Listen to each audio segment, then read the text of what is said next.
is the STC Rewind. Welcome into the STC Rewind. Gojin Seymour, it is Warzone Resurgence Championship here at EWC. So excited to get into the action today, Seymour. So am I. I mean, yesterday we had such a great day with the survival stage. 6 teams qualified for today to take a shot at the coveted trophy in Warzone. Yeah, to be honest with you, those 16 teams battled it out fiercely. We had a crazy bubble at the bottom of the line. We had 0.8 points margin at the line to be 6 or 7. Eclectic barely making it in, and unfortunately, GK Esports barely missing out. And on the top, it was Falcons. They showed up for their team when we needed it the most. Nobody expected them to be surviving, but they go through the top. 4 wins, 163 kills, looking like the fear of Warzone that we always know. Yeah, unbelievable. Frankly, I'm a little bit scared for everybody else because they really did wake up, and maybe that warm-up is what they needed today for Championship Sunday. Ridiculous stuff. PBJ make it in, Vitality make it in, and we got a ton of rookies as well making it into tomorrow. The race for Rookie of the Year could never be closer than it is right now. 4 rookies in the grand finals, 3 of them yesterday leading their team in kills. PBJ, Lev, they look great. I'm excited to see them play today. Tomorrow is today. This is it. Championship Sunday, the last chance for the teams to step up and make a name for themselves, make a name for their org, showcase to the world their organization could potentially lift this coveted championship trophy. Unbelievable stuff here for all of our clubs, and we are so excited to get into the action. As a quick reminder, it's time for you to get your predictions in as well. EWC Play App, that's where you can go get your predictions on who you think can win. It's match point finals. You got to get to 150 points and then win a game. It is anybody's day today, Seymour. Do you have a prediction for us? Look, I started predicting T1. I'm going to stick with my team. I'm looking for Rookie to spam to take the win. Okay, the Rookie spam, T1. I'm going Falcons. I've been talking about them all day, and I think the other teams made a mistake kicking them down to Survivor Stage. They got warmed up. I'm going to put my predictions in. $300,000 in total prizing on the EWC Play App. Go for free. Log in each day and log in all your predictions. Folks, Championship Sunday. Let's get it. Guys, it's Championship Sunday. The fans are in the building. We got Gentleman's fans in the building. We got Falcons fans in the building. We got the Tainted Mind fans in the building. Yo, Championship Sunday, you guys ready to go? Yeah! Novo's here to play as well, everybody. It's going to be an exciting day. You better stay tuned in.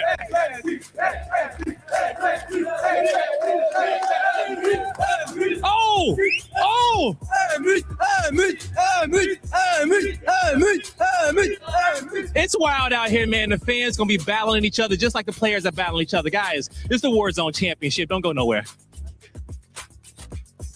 You guys don't go anywhere because we are firmly placed here in the arena. The crowd is starting to get electric. The fans are feeling it, and our players are almost ready to go. Before we can get into the action, though, we have a little bit of a club championship update. Yeah. Miles Ross here with Mighty Dandro and Glitter Explosion. Welcome, friend. What have you got to tell us? We've got a lot to talk about. Okay, we touch on this yesterday because 2 of our games completed for week 4, MLBB being the first one. And I got to be there live when Team Spirit was walking up to the totem to celebrate that win, which was massive for this club because they needed the win not only to be trophy eligible, but those 1,000 points on the board rocketed them up the standings from 14th at the time into 7th place. Massive jump. Now, they did drop down to 8th after that because then Street Fighter also ended. Zeta Division just barely ousted them.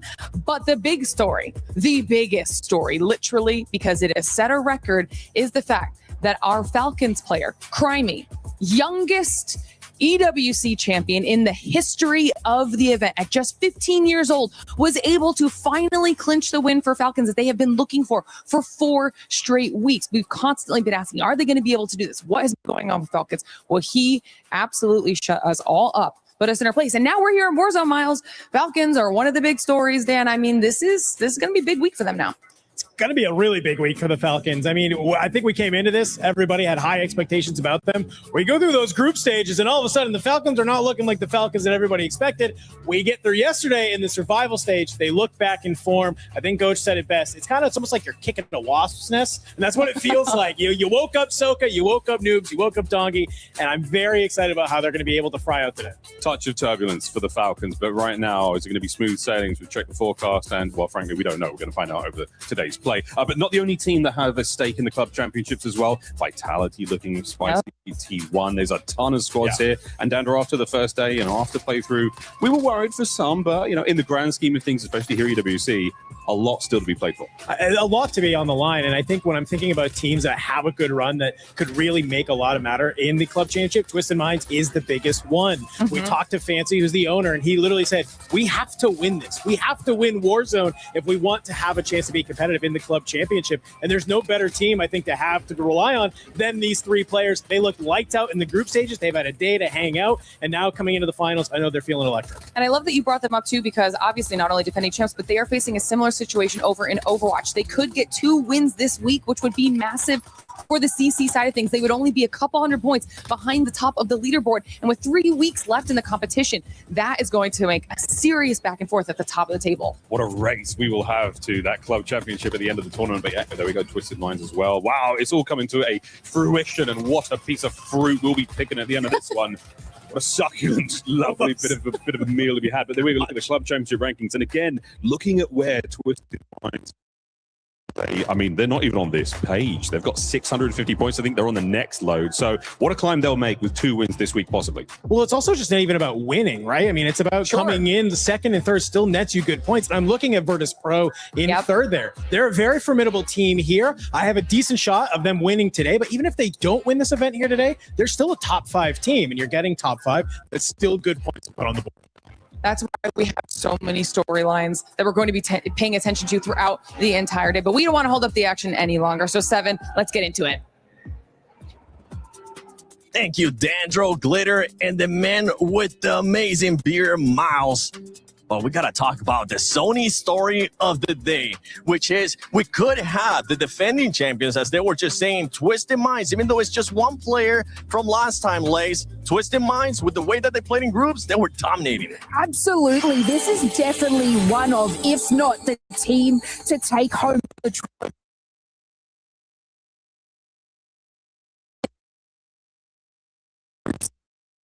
Match point. They could do it in about 9 or 10 games. I know that's saying a little bit crazy, but it is possible. Their average points across matches is about 26, 14 being their kills, and they have never been in the bottom 10, and they only once have been out of the top 5. So forget about the bottom 10, but they have been sitting in that top 5. They had 5 wins over 12 matches. So their conversion rate to be able to get wins is just above the rest. And I mean, yeah, it's got to be a heavy hitters. Of course, they didn't get the chance to compete against, the likes of the Falcons or anything like that. But they are going in incredibly strong. Yeah, I think the biggest thing about Twisted Minds is, yes, the win percentage and conversion percentage when it comes to being in the top 5 is most important, but they were able to get wins on every single one of the maps. The other side of the picture, the Group B winner, JDG, insane kills per game, right there with Twisted Minds, but they only had 1 win throughout their group stage, and that was a group that didn't include teams like Ravens and Twisted Minds and things of the nature. So there are questions there. Can JDG keep pace and push this match point to the stress point of, hey, they're going to be right there at Twisted Minds, force them to have to play maybe a little bit more cautious?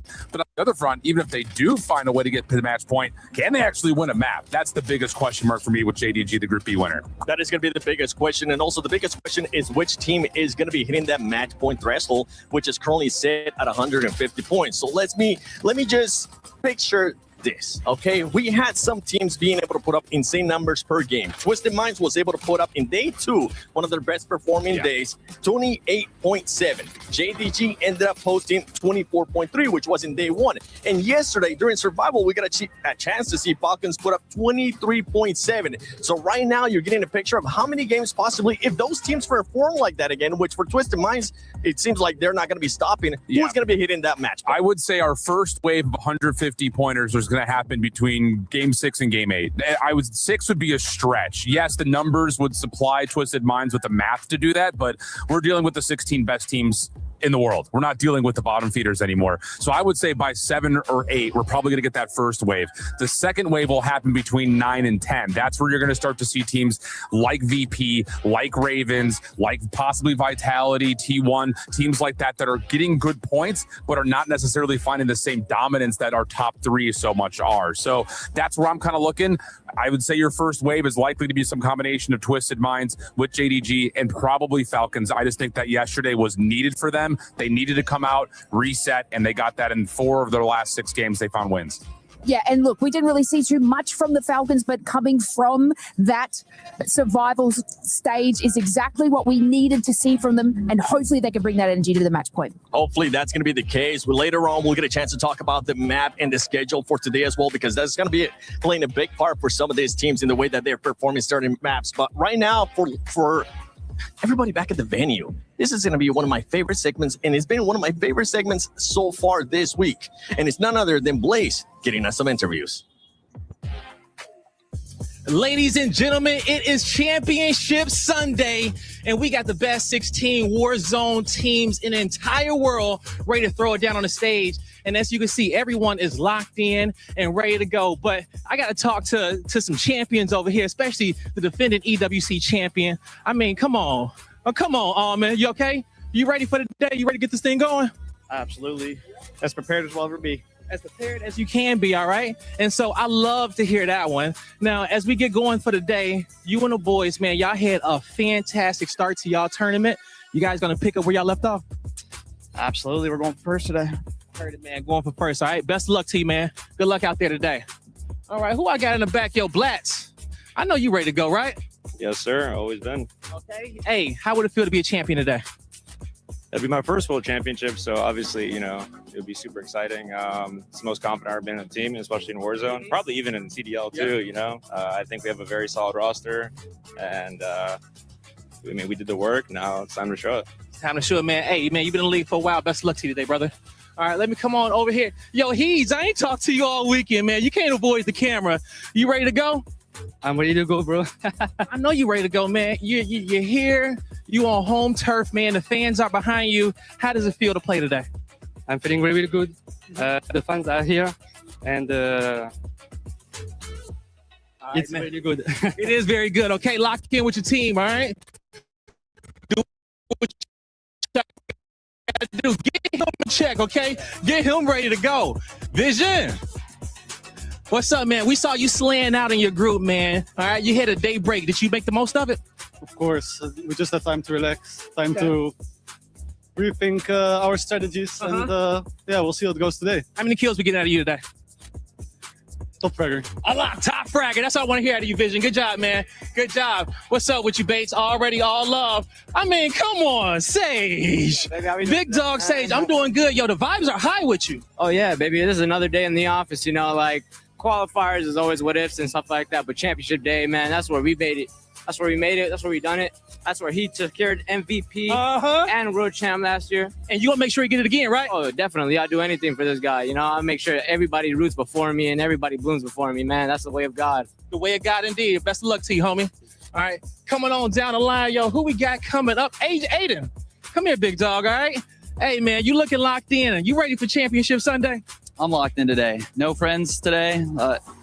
It's been cool seeing everyone, but this is everything we've been practicing for. So I'm locked in. Just me and the boys today. Nobody else. Hey, best of luck to you, man. I'm ready. I'm cheering for you, homie. Coming on down the line, yo, Scythe. I gotta talk to you, Scythe, man. Y'all been having a great tournament. G2 been getting those wins. You gonna pick up where you left off? Oh, 100%. Yeah, I got some extra weapons up my sleeve, so might pull out the carbon. Might play a little bit safe today. So we'll see. All right, yo. Yeah. Don't play it too safe. Do what you got to do, man. All right. Yeah. Get it in there. Noobs, my last one. Okay. I got to talk to you yesterday. You guys played out of your mind. Talk to me about what went right. I mean, we just started flowing. Our starts were very hot. I think our group stage, we really didn't have the best starts, but I think yesterday showed how well we could be. So, yeah. And you guys look good, okay? Fans behind you, everybody cheering for you. Falcons, they're looking for you guys to do big things. What you want to say to the Falcons fans real quick? I mean, shout out to them, dude. They've been supporting this whole week. They've been so loud. I think this is like the loudest crowd I've had personally for myself, so it's been insane. I mean, I think I can hear the Falcons fans in the crowd right now cheering their butts off. Hey, it's Championship Sunday, everybody. The crowd's ready to go. The players about to lock it in. Now, you guys lock it in. Thank you, Blaze, for all those amazing interviews that you've been doing throughout the week. But now, for some of these squads, we talked about the top dogs, Twisted Minds, JDG, Falcons yesterday, but we got to talk about some of the other surprises as well, because Novo, Fede, I mean, he was absolutely stunning yesterday, being able to put up 67 kills. Yeah, I mean, they've been undeniable in terms of their kill participation, but they haven't won a map yet. So that includes also playing through the survival stage, which is not great news overall. The good news here is that as we get through our day today, it's going to be the same format that we had from yesterday. We're going to go 2-2-2 through each of the 3 maps, and then go 1-1-1-1-1-1-1 all the way throughout afterwards. So there's going to be an opportunity for teams to start to catch a little bit of momentum and likely see some of their favorite maps a little bit more regularly now that we're kind of into this format here. But for a team like Novo, they need to find a way to win. I've got my eyes, as far as the dark horse is concerned, I'm looking no further than Virtus Pro in the bottom left right there. They've got wins on all 3 maps. Their average placements and average kills are in the top 10% in course of the last 16 teams that are still alive. So I think VP, biggest dark horse that we haven't mentioned yet. Yeah, VP definitely up there. They've been able to win it in the past too on other previous events, especially here at EWC. But as we're looking at today's schedule, one team that kind of comes to mind, at least for me, is Vitality, especially when we end up going to Fortune's Keep. Yesterday, they were able to average between a 2nd to 3rd place finish. That was outstanding. And another team, if we even go back to group slates, none other than G2. G2 was able to perform really well. Yeah, I mean, they're definitely one of those teams amongst to reach that match point threshold incredibly fast. I mean, they had the average kills at like 14, which is just shy of someone like Twisted Minds, so it can definitely be there. But, you know, if we look at groups, they only got 2 wins out of the 12, which, look, don't get me wrong, that's fantastic. And it's above some of the other teams we have in there, but the conversion is probably their weakest point because they can only move through that at a steady pace and maybe a little bit too late. Yeah, and I think the thing about, you know, we talk about conversion percentage in the group stage, you don't have to play for wins. You don't have to. Yes, you are still playing for wins, but you don't have to get a win to put yourself into a position to be of power. That's the big difference between today and what we had in the previous ports of this weekend. Here now today, it's about racing to 150. Do you have a game plan set up for that? And then how do you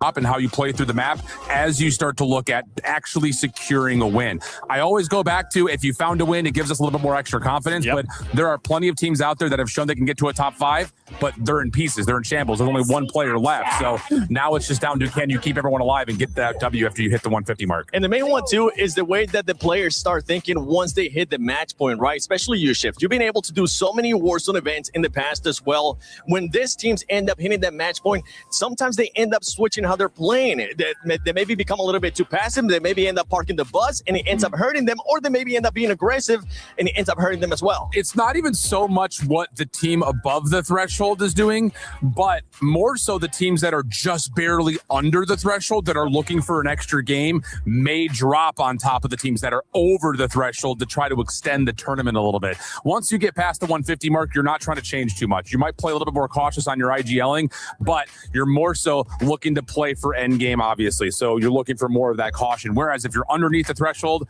and someone's above, you're trying to get them as fast as you possibly can to extend a tournament. I can't wait to see how many games we're going to be playing today. Who will be crowned champion? Ladies and gentlemen, this is Championship Sunday at COD Warzone Resurgence Championship at EWC 26. None other than match point finals. And it's time we get started.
It all comes down to this. 16 teams, $1 million and 1 trophy. The journey to this point, it has been electric, but it is now time to crown a champion. Mesdames et messieurs, nous sommes 40 millions de joueurs de Warzone. Aujourd'hui, sur cette scène, il n'en reste plus que 48. Les 48 meilleurs joueurs du monde entier sont prêts à écrire une nouvelle page de l'histoire de leur jeu. The standings have now reset the conversation, but not the pressure. And so we now have the best teams in the world ready to jump into the same map and ready to make history. Comme tu l'as dit, Barney, tout est reset. Les points sont reset. Tout le monde peut gagner l'eSport World Cup. Mesdames et messieurs, est-ce que vous êtes prêts? Il est l'heure de faire un maximum de bruit pour accueillir vos 16 finalistes sur scène. On va commencer par les champions en titre de l'OWC. Faites du bruit pour Twisted Minds. Ils sont Almond, Shift and Blast. Ravens Esports. They are Neeson, Kinghawk, and Hoots.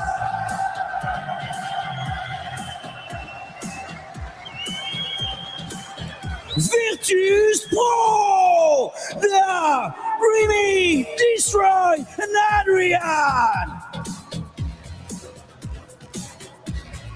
T1. They are Echo, Spamgola, and Disrupt.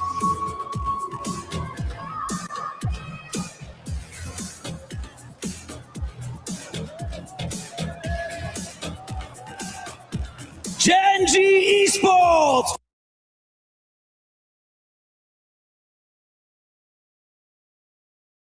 With Lennon, Aidan, and Gabe!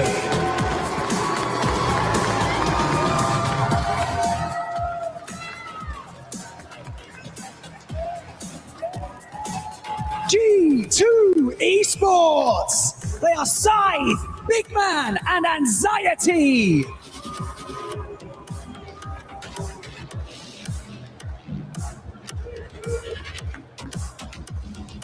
GD Gaming! They are FLS, Melvin, and Slappy!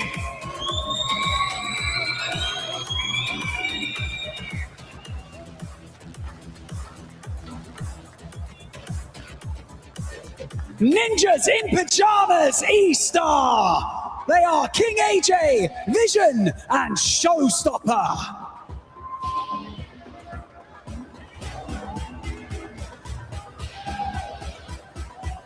AGL, they are FIFA Kill, Scumman, and Nog!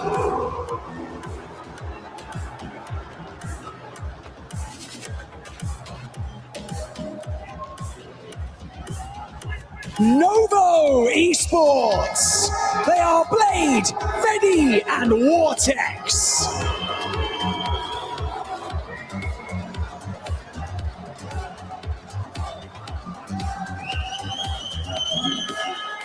Eclectic, they are Thanks, Keybase, and Freddy!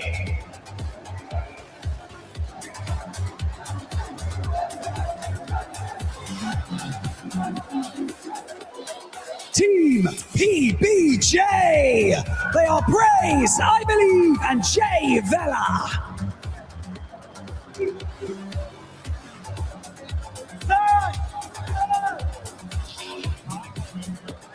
Gentle Mates! They are NKO, Grobalon, and Ado!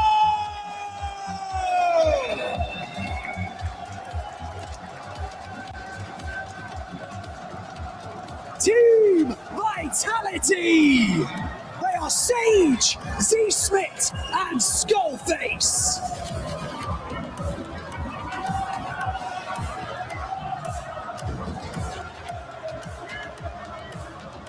Leviathan! They are Amir, Zendar, and Criminal God!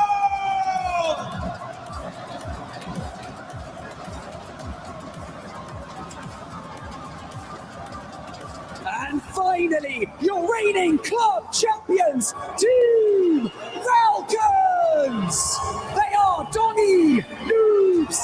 Hisoka.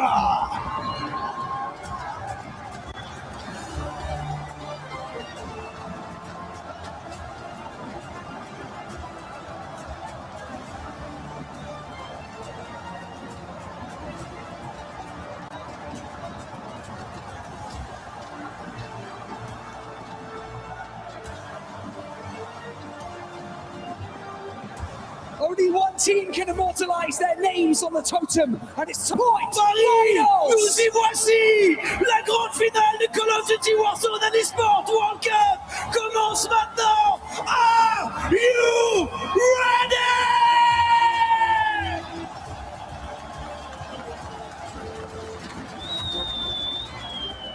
We're here to play for $1 million. We're here to give it our all. So having 3 wins under our belt gives you that extra confidence boost going into finals. Going into today, I'm more happy with the fact that we got the most reps that we possibly could and prepared for LAN. And at the end of it, like, I know my team and I know how confident we are and what it takes to be here. I mean, people always doubt us, but at the end of it, team vitality always comes up on top. I think throughout group stages, our biggest strength has just been our mentality and making sure, even if we do have a bad game, we don't let it check us out. All 3 of us are experienced players.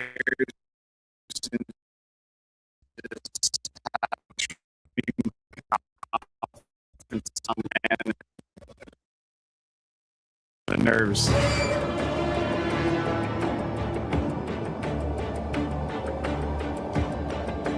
Kind of had our ups and downs, prior coming into EWC. We set that aside, kind of just gave it our all, and it showed. I think I've got 2 absolute animals as teammates, and I think we just have so much experience on LAN. I think one thing we're going to prove is probably in the slaying format. You know what I mean? We're going to prove on more kills. More kills equals more points. Stoney's on 15 bloody kills. Also, that zone's not going to drag. What?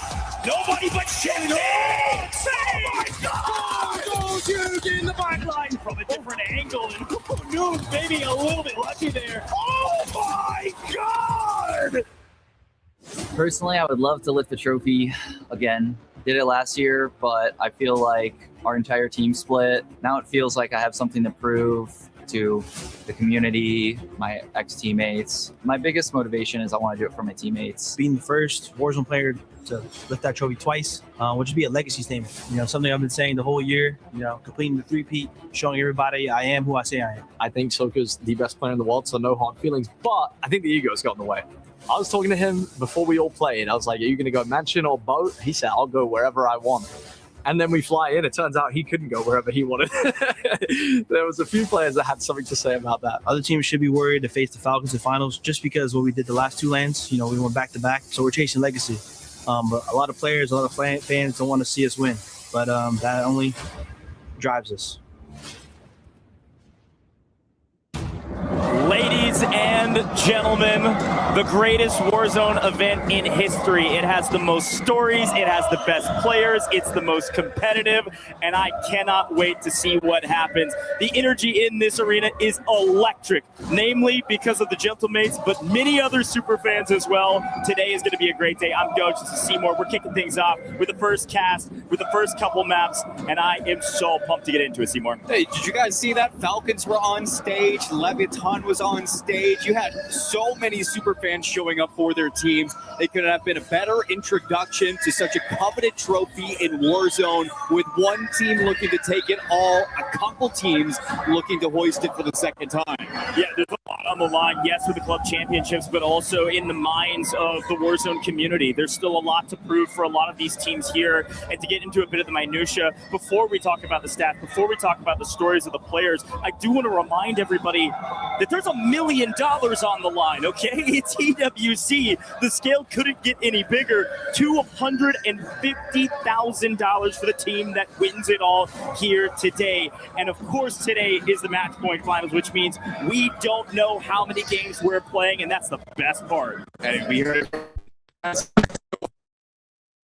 on what to expect for match point finals. We look at game 7, game 8 as the average threshold over the week so far. We've seen teams in Group A hit it in 7. We've seen teams in Group B hitting in 7. And yesterday for the survival stage, 4 teams hit that threshold in game 8. Yeah, and it took a while to get some wins occasionally. And if we look back on the history of the Warzone Resurgence Series in general, in Birmingham and in Atlanta, leading up to this stage, we ended in Game 11 both times. I have a feeling we're going to end in Game 11 here again today. But of course, a little different. Another wrinkle at EWC. You all have been seeing Fortune's Keep on LAN for the very first time. And some of these teams can't win on Fortune's Keep. They have to win on others. We could go for a long time today. We could, but 3 tournaments this year, 2 of them going to the Falcons. Yes, it was a tough day 1. It was a tough day 2 out of the Falcons, but yesterday they came out on top in the survival stage, showing exactly where their teeth were.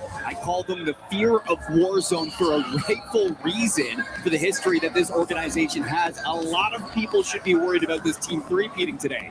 Yeah, the super fans and the energy certainly give a lot of value to the players, but let's talk about some of the raw data very quickly. 1, Twisted Minds, they're the front runners. The pace setters today are going to be Twisted Minds. Watch out for JDG, and then of course we have to continue to bring up the Falcons. Gentleman's could be there, absolutely.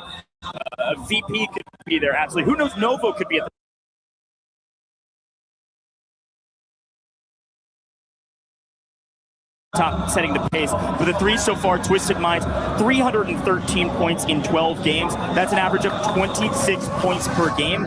And the big key factor for Twisted Minds is that they won 5 out of 12 of their drops. That is a gigantic win percentage, just under 50%. That is going to be tough to beat. Somebody's got to slow this team down. Somebody does, and I think that it's going to be a different pace just in general. Group A, B being mixed together, the top teams, there's nobody that is going to be lacking in terms of firepower, strategy, and preparation for a day like today's. So you think Twisted Minds, they got away with it in Group A. It's not going to be the same today. I totally agree. And the Falcons, a different story because it had to go through the Survivor stages. But Survivor stage, we talked about it yesterday, is one of those where there weren't too many weak teams. There just also weren't those point sponges at the top. They averaged 23.7 points in 10 games at 237 at the end of it, and they won 4 out of 10. A very similar win percentage as Twisted Minds. Let's talk about the team that's the hometown heroes right now, Gentlemates, because we haven't seen them since the group stage, Coach. And of course, with the fans behind them, they were the ones to lead both day 1 and 2 for their group, kicking off on Havens Hollow.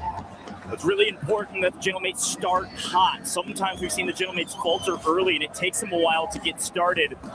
And you may run out of runway very quick today should things go awry and Twisted Minds be unconned. Very unlikely. As we load in, folks, map rotation is very simple to follow. We'll be playing 2 of each, same order, Havens Hollow, Rebirth Island, into Fortune's Keep, and then we will go 1-1-1 until the cows come home, or we are done here today. We could be here until 2 a.m. Paris time. Who knows? We could be here until every single team has reached that threshold. It is technically possible, and I am so pumped to get into this very first map and see who sets the pace. The biggest quandary, the biggest question, the biggest hypothetical, Seymour, where are people dropping and who is going to be contested? I have a feeling it's going to be nearly everybody.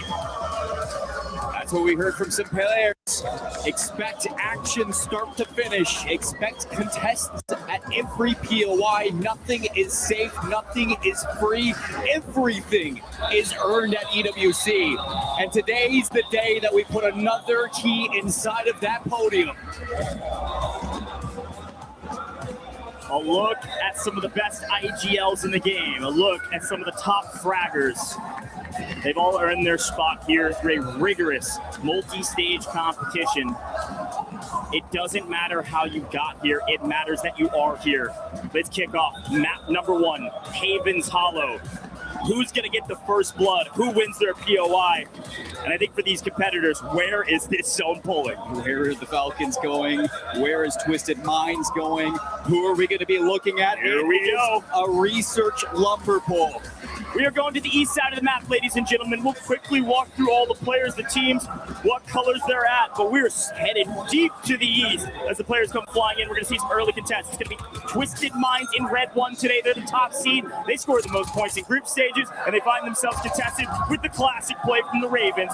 Finding first blood on Shifty could set the tone or could just be the beginning of the end for this contest. Riverboat, you got Falcons, Gen G, and Eclectic all dropping on top of each other. It is going to be crazy on the south side to see who comes out with that.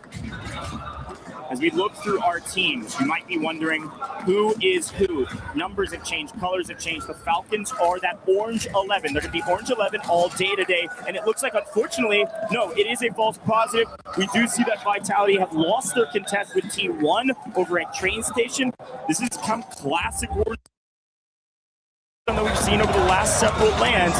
Vitality in trouble. What are they going to do? They're probably going to relocate up to Pond, lick their wounds, and then get back into the action. But the Falcons on main here with Kletic at boat, trying to figure out who's going to be the boss of boat and who will be able to own this western side of the zone. And this is a conversation that we had back on day 1 and 2. It's just Falcons were not going to the riverboat. It allowed Gentlemates to have a little bit of a better rotation. It allowed for JDG to have a little bit of a better rotation. And we saw those two teams rise in the standings very quickly from Group B. Now that the Falcons are back on the boat, yes, they're being contested, but it means a lot in terms of the macro that we'll be seeing across these games. Still a big 3v3 on boat. Dongi will win his ones, gets it. Trades are in if they full send this, and you can see that Kivi's team is backing up, trying to stay alive, just to make sure players of Athletic just get back into the map.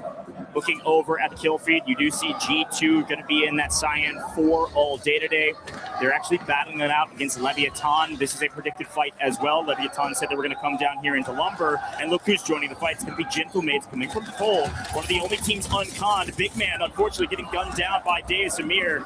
The Ogre himself swinging his mighty fist and trying to win out in Lumber, while the Gentlemates come to try to grab some early kills because their anchor is safe. Talk about this Leviathan team. I mean, they were good on Haven's Hollow, day 1, day 2, and even yesterday in the survival stage, we saw them go 5 maps in a row to start day 3 with 10+ kills.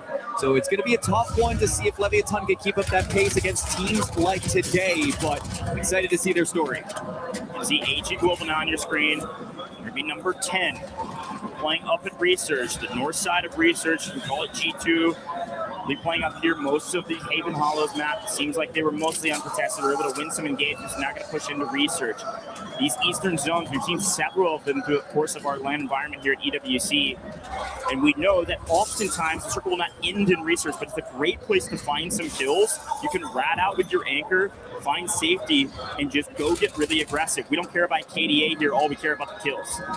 We see T1 drop Train Station. A lot of KP at the start. They're leading the lobby with 5 points. VP right below them. Off of that server drop, we got 3-4 trios inside of Research Center. Haven't touched yet on both Gen G and JDG. Moving through the main street. This is going to be a big one for JDG, who are dominating the main street of Haven's Hollow. JDG, top team in Group B. Unbelievable slaying power. A lot to still prove in terms of their ability to grab wins. Anytime you see pink in the kill feed, it's going to be the Gentlemates, and you're going to hear the crowd erupt. We're going to feel it underneath our feet. You're going to hear it through the crowd noise. There is no certainty when the Falcons are in the feed other than that crowd giving it away. Gentlemates an opportunity at Cole to be at WinCon already. So a quick check-in with them shows that they're mostly alone. It actually looks like flying in Blue 12, it's going to be Vitality trying to regain after losing out their drops without having to rotate early. This is a map that's going to be difficult for them. They're going to go play in Cole. We'll check in with them and see if they can win some of these engagements here as Gromluck continues to find some engagements on some of these rosters like G2, like Deus Amir Squad, Leviathan. They've been all battling for Lumber because Lumber and Cole are the hot spots right now. Well, we are a minute left from seeing the close of Circle 2. 16 teams still alive in game number 1. Haven't lost a single trio yet. Everybody valuing their lives and their rotations. But here comes JDG on the Gentlemates inside of Cole. Yeah, JDG are full tilt, full sending this, playing from mid-map all the way over to the win condition, and they get hollow. Gentlemates deeply in trouble. They've got one way out of the outer bounds of the map. Won't be hunting that player down. They couldn't quite find him, won't be able to find him in time. But let's swing over to Twisted Minds, who had to rotate out of Mansion very early, and it's Ravens and Twisted Minds still chalking each other. Both teams, edge of the map, working their way in, killing each other. Blast gonna have to stay alive for his teammates to fly back in, and the Ravens are hunting. Toms are flying. Where the heck is Blast? And they found him. Can they gun him? They got him!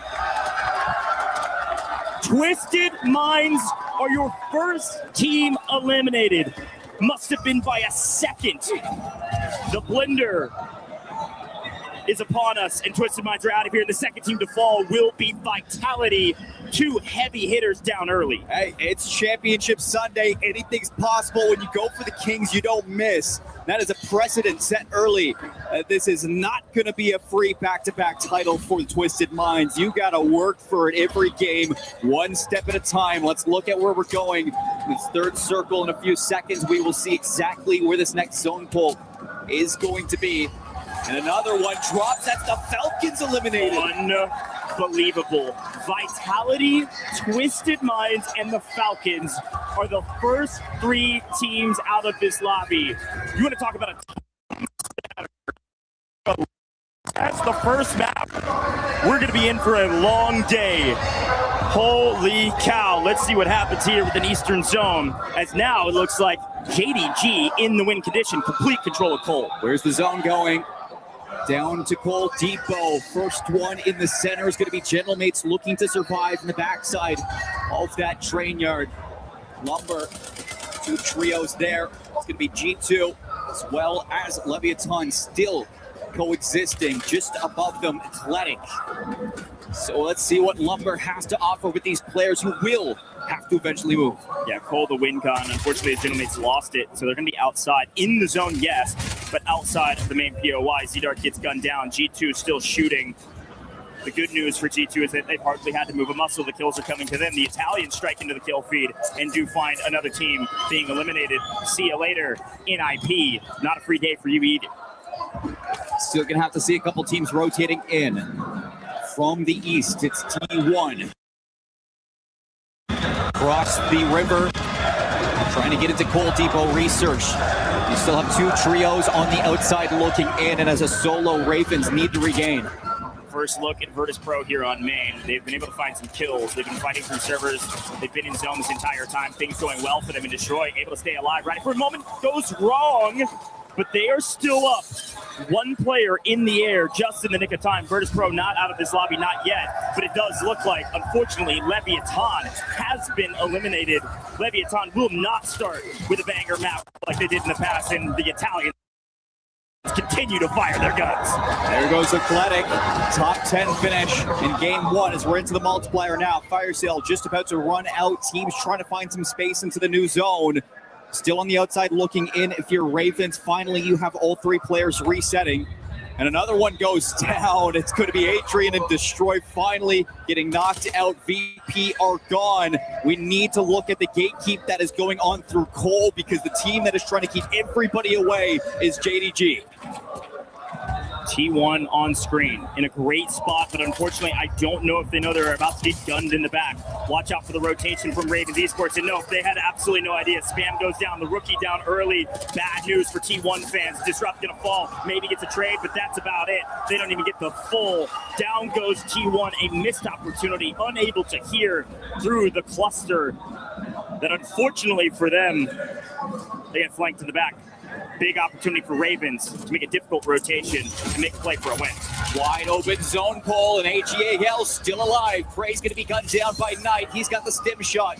Trying to pop up, trying to finesse. New zone pull, very wide open. You got a couple of walls from Gold Depot still in the safe zone. Same thing with servers. If you win your fight server, you don't have to early rotate. You're going to have a lot of positioning and safety. PBJ, the only team without an organization representation. They represent themselves, and they find their way to a top 5 position. We're into the highest multiplier. It's time to win. At some point, we got to see some movement from G2. Yes, they take down Leviathan, but now it's got to go against Gentlemates just outside of that circle, trying to hold some positioning underneath that bridge, and it's Gentlemates going for the full send. PBJ on the outside of zone, but a full send with the Gentlemates on main. G2 strike first. It's going to have to be the Young Prince. Can he find him? Inkyo last alive for his team. Running and hiding in gun. He's got to find Anxiety in a 1v1. He gets shot in the back. The COD timing strikes, but Gentlemates still make their way to a top 5 position in a zone that was theirs to win. G2 in trouble means the best team right now, the best position by a country mile is JD Gaming. Look at him on your screen now. Set up with not only triangle position with one up on high ground, but also still edge on the zone. They're going to find the Ravens. Easton's in trouble. See ya. G2 Overtaking Gentlemates' position underneath the bridge. JDG recognized this. They want to go for the 3v2. JD Gaming, they've got player advantage. They've got the high ground. So they also have the gunny. Absolutely, almost a great trade there for G2. They take 2 down, but the rest are going to come through. JDG in a 3v2, and it looks like PBJ have already made the rotation out. This is positioning. Look at the player outside Cold Depot. He is going to have a sideline view of this rotation. They're not aware of Believe's position, or Jay Vella's position. Potentially Jay Vella could get a pick here because FLS is making a huge wrap through Cole. Things slow down for a moment because this was frankly a fairly large zone for only 2 teams. Unbelievable job from a team barely making it to this stage, barely making it to the survival stages, and then barely making it to the finals, and yet they find themselves in a 2v3 against the top dogs. PBJ. Let's see the moves that they make. FLS alone. Slappy and Melvin trying to chow as a duo, and FLS is actually going to join them. They're kind of trying to death ball one. They maybe think they have one isolated. The shots coming through and the smokes are in. Melvin, unfortunately, gets surprised. Guns are up. Believe. Find one. No. Goes down. It's going to be a JDG win. This is a freebie. They've only lost FLS. It's a 2v1. Heroics have to be made right now. Not going to happen. JDG, the top dogs in map 1 after winning their group. These guys have gunned down their opponents, but have yet to find their wins. JDG are finding them now. No better time to turn up and a walk down Main Street to get it done on Havens Hollow. Opening up Championship Sunday, JDG looking good, feeling good. And that is one that I'm sure is going to kickstart this conquest to a trophy. Like you said, Group B, they were on top.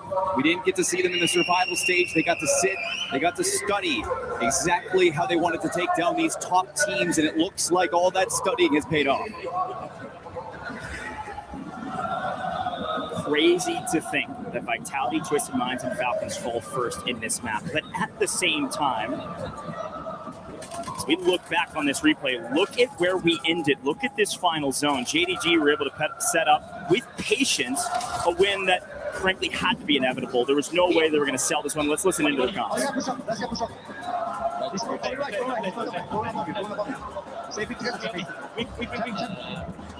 Come on, boys! You should want.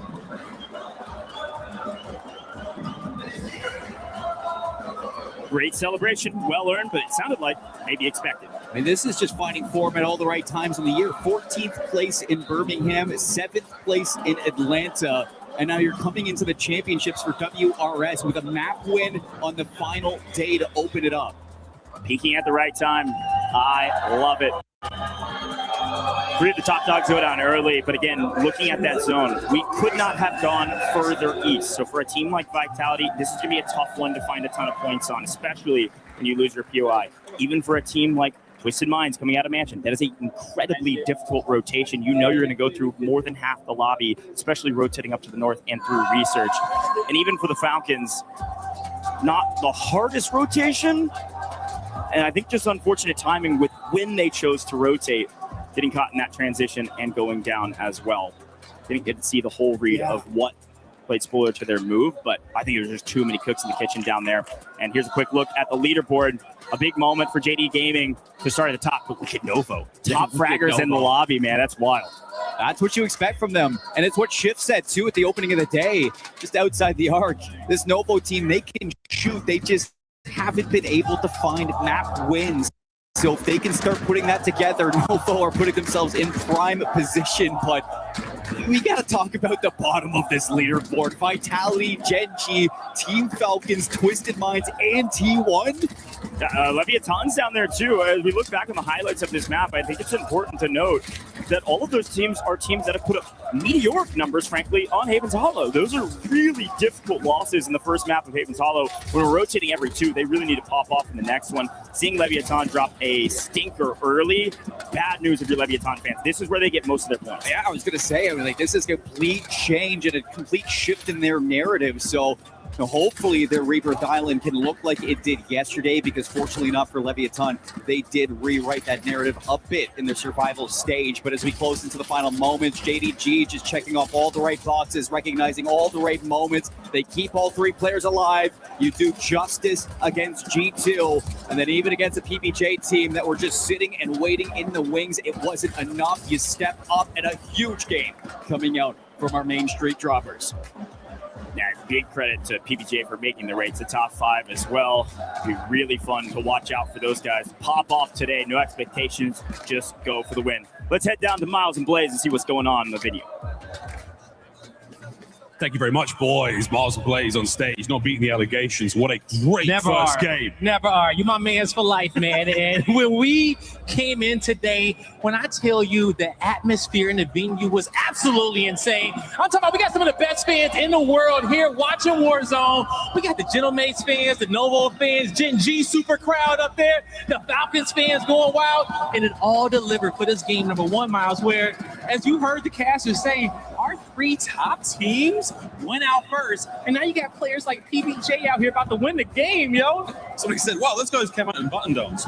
No sponsor. They came here at their own accord. They're representing themselves. So if you're a big org, eyes on. Those boys are very impressive. All about their business. Main Street Heroes, JD Gaming, winning groups coming in, taking the first map. Very, very impressive work out of them as well. Nothing too crazy so far, but I will say this, the French squads, okay, coming in 5th, coming in 4th, we got Ravens, we got Mates, they are feeling that home crowd advantage, and I gotta give some love to G2, because everybody be counting out G2, but you got some of the best slayers on that team. I'm proud of them boys. Blaze gave him a shout on day 1. Hey, she's new here, but she's got the brain of a vet. That was incredibly great shout. I mean, dude, we've had some good stuff so far. We can see one more coming in at Havens Hollow before we go on to our next match within this great big grand finals. Match point still far, far away. Far away. But we've got a little taste. We've got a taste of the top dog so far. How you feeling? What's the flavor like? I mean, if this is the taste in which we're going to get just in map number 1, imagine once we added map 2, 3, 4, 5, and we're combining the layers of the dish to create that meal, create that plate that is the Warzone Championship. I'm ready for a slice, ready for a fight. Oh, the degustation has just begun. The first course is down. Second, casters, take it away. Thank you so much, Miles and Blaze. Great job on the stage, gentlemen, both looking fresh. But listen, ladies and gentlemen, Havens Hollow map 1 could not have pulled further to the east. Can I just see it all the way to the west this time and just flip the script and see who can make their way across the entirety of the map? I mean, my goodness. Vitality, T1, I think, is another good example that kind of went silent after winning their first engagement. This is so tough on a Havens Hollow map of this caliber to rotate the entirety of the map. So a big tip of the cap to JDG, who were able to win in a position that they didn't drop. But if you know JDG lore, you know that they used to land coal and they used to slap people around there as well. So feels like they're pretty comfortable in that area. Slappy about to get Mixie himself. JDG's currently on top, but it's still pretty close. Correct me if I'm mistaken, did you just ask for a waterfall? No, okay, let me be very clear. Maybe not as far west as we can go, just like on land as far west. Okay, let's go to train station. Let's go, I mean, anywhere. Gazebos, I don't care. But you're right. I mean, T1 slowed down a little bit. There's a couple of teams that I think we can highlight going into this game that had a considerable amount of kills. Just didn't pair it up with the placings that they would like to look at. I mean, AG Global, they had 11 kills, translates into 13 points. T1, 12 kills, translates into 14 points. PBJ, 11 kills. Virtus Pro, 13 kills. It's just, you know, you see the teams, they're making rotations, they're slaying well in the opening KP, but in that translation of rotation that we look at for a map like Havens Hollow, you just have to see these teams making it the final circle a bit better. Here we go, ladies and gentlemen. It's time for some more Havens Hollow, and let's see, it does look like it's pulled to the west. I promise I'm not a script writer, but I'm loving the script so far. Let's see what these teams are able to do with an opposite zone this time around. Headed to the west, what will JDG do through Main Street, dead center of this first zone for the teams on the opposite side? Gentlemates, won't see them for a while. They're over at Coal Depot. Looks like G2 are alone down in Lumber this time around. a couple changes. Biggest one, Virtus Pro, a classic. They've moved up to Pond rather than playing at servers. Watch out for VP on the northwestern side of the map. And Leviathan as well, switching up from Lumber back to Train Station. They're going to be contesting T1, and it looks like they've actually forced Vitality away from the Train Station. They move up to the Church. So they're going to be looking for a little bit of space to regain, get some early guns to start fighting over the barn. You got a lot of pressure onto NIP, who also dropped pretty early in our game one. Whoa, did I just see Blade go down? Team wipe. We're at 15 out of 16. I think Novo is out of this lobby already. Novo's wiped. Holy moly, we got a fight on our hands though. Vitality trying to make a move, trying to find some real estate on the map to play through. Z-Smith getting really aggressive at Chapel, actually going to force VP out. Grimy, the fragger, coming down from Pond to try to get a piece of the pie, and unfortunately, that pie's going to be thrown in the trash. See you later. We see that confirmation. Novo are gone from game number 2 after a second place finish in game 1. And I think that just further emphasizes the point that nobody is safe in these match point finals. This is the best of the best in Warzone, vying for a trophy. If you slip up even a millisecond in the map, you could be looking at that lobby yet again. Same contest here, Twisted Minds, Ravens. No sense of urgency. This mansion's going to be in the zone probably for the next couple, depending if we pull south. So they're going to hang out and play their game. This is what Twisted Minds always do. They're going to play the backside buy station, get loadouts, get all their cash up, and then rock and roll. King Chalk knows this as well, so he's going to peek the backside and see if he can maybe pick up a free kill just to add to the repertoire and put Twisted Minds on their heels. It was Ravens that actually won this contest back in game number 1, so Twisted Minds looking for the bounce back. I did want to highlight that the Falcons have moved away from the Riverboat into the Gazebo, so Riverboat is going to be free for Gen G to hold. That's a good shout. Falcons, bottom left-hand side of the map, as Athletic do find a kill on Scummin. AGAL trying to figure out where they can go after losing out in mid-map. Main Street got several teams inside of it. Here's a look at that boat without the Falcons. Gen G. We asked them before we got kicked off today, hey, things gonna change? You know the Falcons are down there, right? And they said, heck no, we're going down to boat. And they're gonna have to answer the call and prove that they are the Falcons that they say they are. The Falcons are changing things up. I respect it. Since the drop of Novo early, just like game 1, it has been all quiet in the elimination front.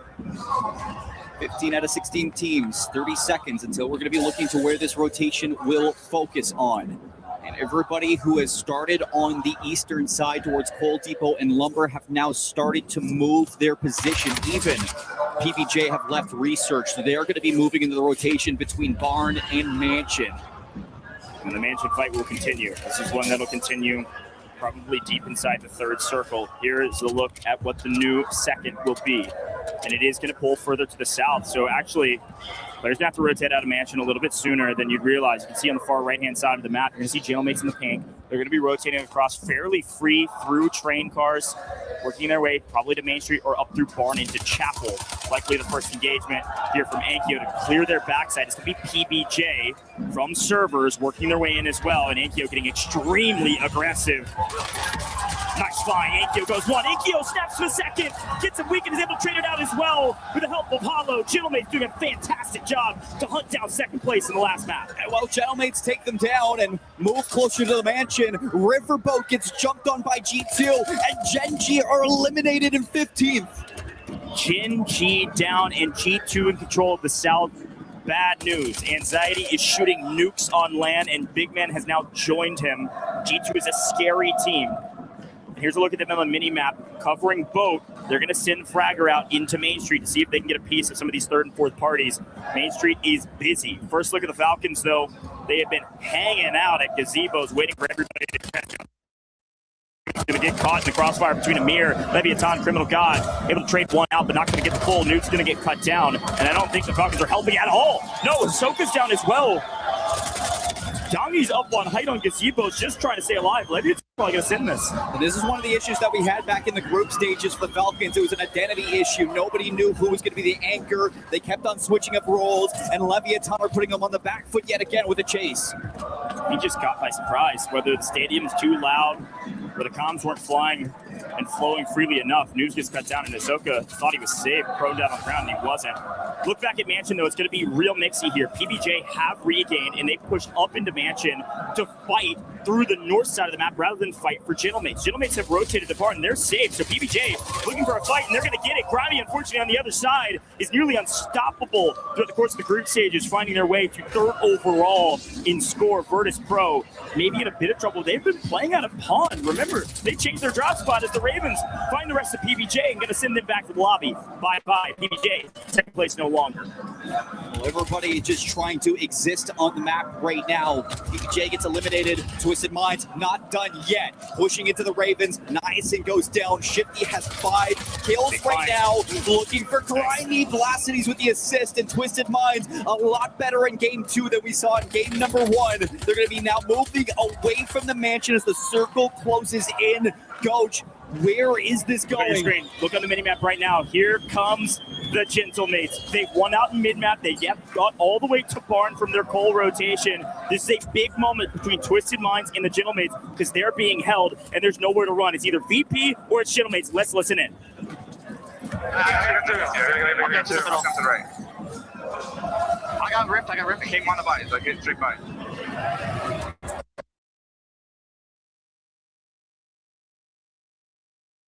Underwater, close my eye. Yeah.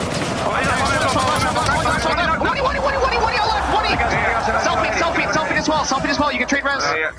He died. The other kid got up. The other kid selfed on us. Yeah, self dead. Nice. Blitz. He's landing left loading. He's landing like bees, by the way, that kid. Yeah. Play that. He's one shot. On top. I'm gonna die. You get free res. You have free res. He's on top of your high. They have advanced too. Yeah, coming for bees. Coming close. Yeah, you jump low left. I'm gonna land on my gun. What's on the low left? I'm resing. I'm good. Good job, man. They have advanced. Yeah. I'm gonna go like straight for your push. I mean, there should be loot. The scrap between Twisted Minds and the Gentlemates went both directions, but the Gentlemates are standing tall. Unfortunately, now getting shot in the back. The big part of that engagement is that fire sale was active, so both teams were able to regain instantly. The fight continues. NIP eliminated in 13th, Lev eliminated, and Ravens. Now it's Gentlemates on the back foot as Twisted Minds are still going to be pushing hot on their heels. Here comes Destroy and VPR third partying. Virtus Pro had to come through pond. Everything was clear on their north. They've been there since the beginning of the map.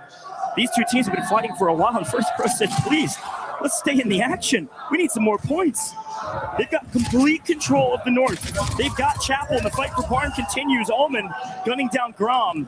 Twisted Minds and Gentlemates chalking each other while Virtus Pro just lie in wait to clean up the scraps. Good news for both teams, there's a buy station here. Bad news, we're running out of cash. The fire sale is gone, and Resurgence is about to be disabled. Yeah, but he get his teammates back. If Almond can just stay alive here, get rid of the Gentlemates, that is going to be some sweat on the back of their neck. However, now Gentlemates gaining some ground. Hollow's going to have Enkyo, the Dark Prince is coming back. Hollow unsure of how to address this fight, and unfortunately, in that uncertainty, they will be wiped. Great resilience from both teams, but Twisted Minds win the engagement, and Virtus Pro too slow to move over to this engagement. We have to swing our eyes to the other side of the zone. We continue to pull to Main Street. We pull to JDG, who've been holding here off drop, off spawn, and now G2 have rotated up, still controlling the south side of this zone. That's that Cyan 4 on the south. Watch out for G2 to play spoiler to people like AGAL in main and JDG. Wherever G2 decide to rotate to on new zone could be, unfortunately, a bit of a bang out. Honestly, really good positioning right now from AG Global inside of the bowling alley. If everybody just starts kind of cutting each other down on this rotation, like this bowling alley is so central into the zone pool that they could still be in it, whether it's south or north. Everybody else having to get to Main Street. T1 won out in train station are just now joining the party. My biggest question right now is who has kills? I don't know if T1 has found a ton of kills or not, but we'll look at Eclatic and see that Zanx is getting his first. This is Falcons on the other side, and Dongi eventually last alive, able to make a play for himself. He's able to get one. And actually on the backside, G2 find the right angle and clean up the rest. So down go Kibbies and Freddy. G2 finding 2. Falcons finding a moment to breathe, but it's just Dongi alive. Yeah, it's just Dongi, but that is an absolute layup given from G2. That could have been Falcons eliminated. Looking around, no. 8 trios left, circle closing in 15 seconds. That means that teams are going to start to condense into the zone. JDG's got positioning. Virtus Pro hitting the rotation from the north side over towards where T1 are set up. Here it is. Let's see where it goes. This new zone will dictate everything. Small fights. Oh my goodness. Vitality.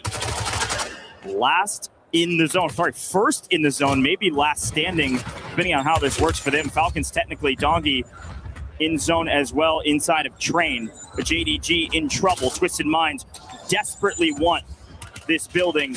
And because of that, Slack's going to get cut down. Most of JDG gone. One trying to run for the hills, try to get to safety and potentially get to a buy station. But the hunt continues. Shifty's on double digits on 10. It's been a brutal day for them thus far. Even a brutal start to this map. But they found their will to live, and with that, they found a ton of kills. If this is a Twisted Minds map win, they are going to shoot up the leaderboard. There goes T1. Yeah, T1 has been quite silent in the kill feed. Virtus Pro has been very aggressive to own the north, and they will continue to do just that. Virtus Pro on the north side of the map, Vitality in a very safe position, and JDG scrambling for a position on the map. And unfortunately, I don't know that they're going to get it. That JDG getting held right now from Twisted Minds. Inside the bowling alley we go. 3 teams already going to be in there. And if Virtus Pro are struggling to get through those front doors, being held by none other than Vitality, who are going to be the first ones in. So this is going to be a tough nut to crack. Everybody staying still. We still have 7 teams in this tiny zone. Z-Spit makes a play. A nice chow over the top of AGAL. Down goes Scummin. Knight and FIFA on height. Get gunned down as well. No, naded out. Great play. Great utility usage. Zone pulls to the lone survivor of the Falcons as Vitality continue to battle because G2 and everybody have to leave their places of safety to work their way to wide out in the open. Could Dongi pull off the impossible? Twisted Minds fall in 5th. They still get their multi. This is a big game for Twisted Minds. Could be the biggest of this map, but the big question is who will win. 2 for Vitality, 3 for G2, now 2 versus the 1 of Dongi. The more damage done between Vitality and G2, the better it is for Dongi. Dongi finds Rick. Oh, they didn't know he was here. Anxiety just crosses out in the open and get punished. There's no way the Falcons are about to pull off the impossible. Could Anxiety just get rezzed here? I think so, but Z-Smith's still alive as well. Dongi gets the pull yet again. A 1v2v2. Dongi alone, but only for a moment. Gonna get a quick buyback with his own pull, buy station available. This is a great play. He's got stims to stick this. An early rotation here and playing from the wall. Here come the backup. Here come the Falcons. And in the moment of chaos, Z-Smith tried to make a big rotation, and it looks like Dongi's able to find it. Noob's able to find the other. Ground loop pistol or otherwise, the Falcons are in a position to win it. They got it. Not a big map, but a win. We take our 1.6 is where we can get them. The first team or one of the first.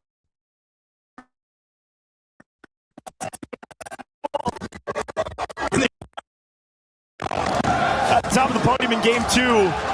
Not a ton of points, but great resilience. They're able to adapt here, Simon. A win for the Falcons is a win for the crowd behind them. So good, Noobs and Dongi, rough start to the group's survival stage. They flew through. It might not be off the back of a precision airstrike, but it is on the back of Dongi making some veteran play calls. He was the anchor on this map. He stays alive inside of the train. He gets a layup from G2, and he turns around to stab them in the back. You know, frankly, I think the biggest point to make about this multiplier is not that the Falcons got the 1.6, it's that they prevented some of these other teams from getting it, who had many more kills than them. Dongi, again, great resilience playing inside the train. He's able to get this win, frankly, because he gets 2 zone pulls back-to-back. A great read on Z-Spin, who was trying to do a lot of the same as the solo. And then when he's able to get the double buyback, News flies in. Let's listen into their counts.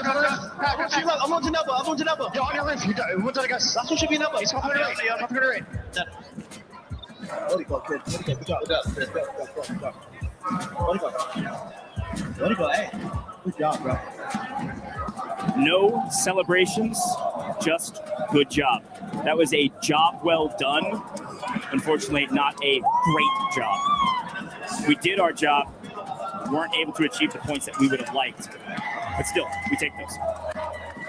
Positive reinforcement for the Falcons, and it's Hisoka kind of leading those communicative moments just to allow his team to build themselves a foundation on this championship Sunday. I mean, he is one of a few players that today will be looking to hoist this EWC trophy for the second time in history.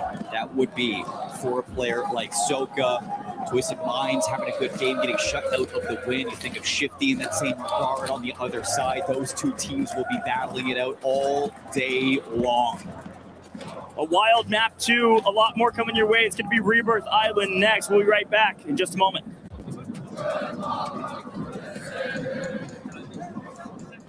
Play is in our DNA. Whenever we let it out, it becomes our superpower. Now imagine an entire city being built to supercharge it. Kadir City, powered by Play.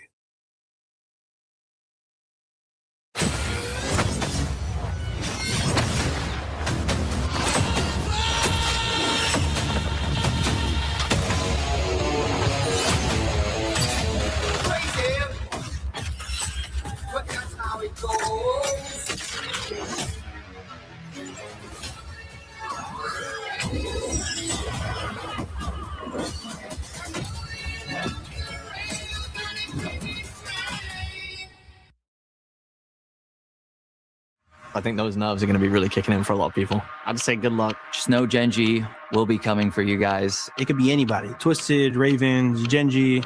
We'll get the job done. It's Skullface still alive. Can he find any of these low HP players?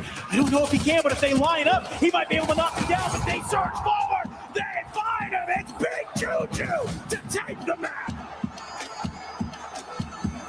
People always doubt us, but at the end of it, team vitality always comes up on top. So, I mean, today we're just going to take over. We went back-to-back, and we're trying to complete the three-peat, so we're chasing legacy. Raze and Jake Bella doing a great job as a duo here to just carve a path forward. Can't believe up here from Stronghold. You'll meet up together if you are Game Gate. Nemesis hears all this battling going on. They roll up. It's Brave from behind as a Nemesis will swing. Finally find their way where they desperately needed to be. The Falcons double chow. They're not losing now on Ahsoka. A deep sigh of relief, not a celebration. I think the biggest threat would probably be Twisted Minds or Falcons. They've been pretty dominant, both of those teams, the whole year. I keep an eye out on my top op, which is Twisted Minds, obviously the reigning champions. I think we're just a very well-experienced team. We have experience when teams land on us and try to fight us, it kind of doesn't ever go their way. So I think that strikes fear into them.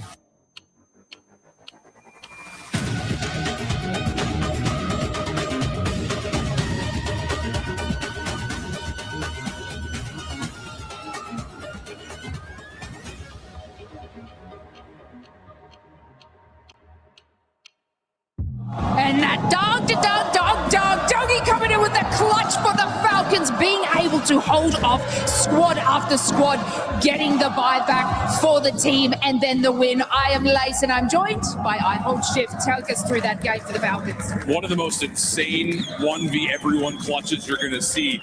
But the reaction afterwards, I think, says more than anything else of, nice job.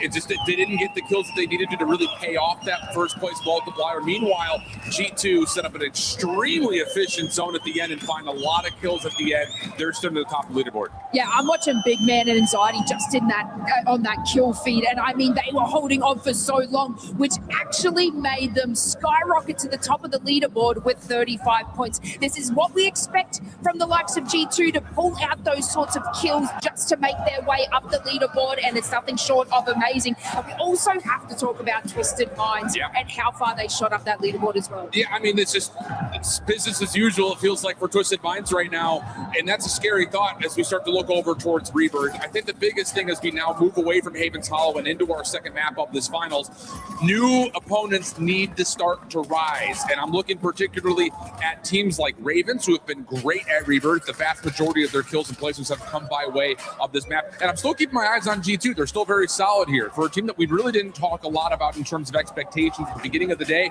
they are still putting together the numbers that you need to possibly be a surprise champion. Yeah, and that's exactly right. These teams do have a lot of time to be able to rack up these kill points to hit that 150 match point threshold. And I mean, we've just come out of match number 2. Obviously, match number 1 was a little bit shaky for a few, like Twisted Minds, even coming in from there, I think BP as well, but it was a different game for match number 2.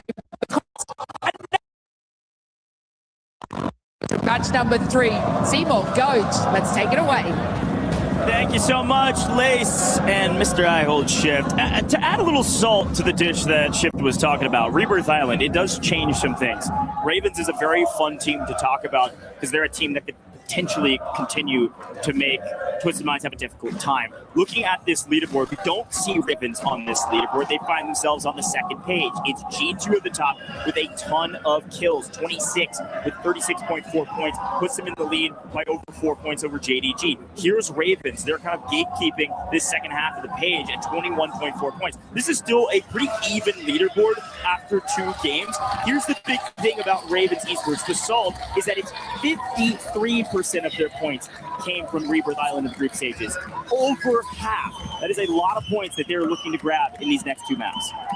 There's a couple of teams that I think on Rebirth Island we can really notably say have a good group stage. I think one of them that I wanted to point out was AG Global. Remember that their kind of pop-off moment to start their rise in the groups was on a 27-kill win. Inside, or not even a win, just a 27-kill game. Yeah, they were just get crazy kills. 51% of their points are on Rebirth Island. They're right there as well. There's a couple teams that desperately need to step up if they want to repeat history and what they did on Rebirth. And then the opposite can also be said for a team like Leviathan. Again, I'm harping on them because they were so dominant yesterday. Hardly any points in Haven's Hollow, and they really struggle on Rebirth Island. 9 points for Leviathan. They are right above Gen G with 3 points. And we heard from Aiden when we were looking at some of those player profiles. He said, Gen G will be coming for you. So far, you haven't. Let's quickly talk drops. Traditionally speaking, Bio has been uncontested. Unfortunately, I don't think that's going to be true anymore. Could potentially see T1 up there. Could see G2 up there. Could see Channelmates potentially even up there.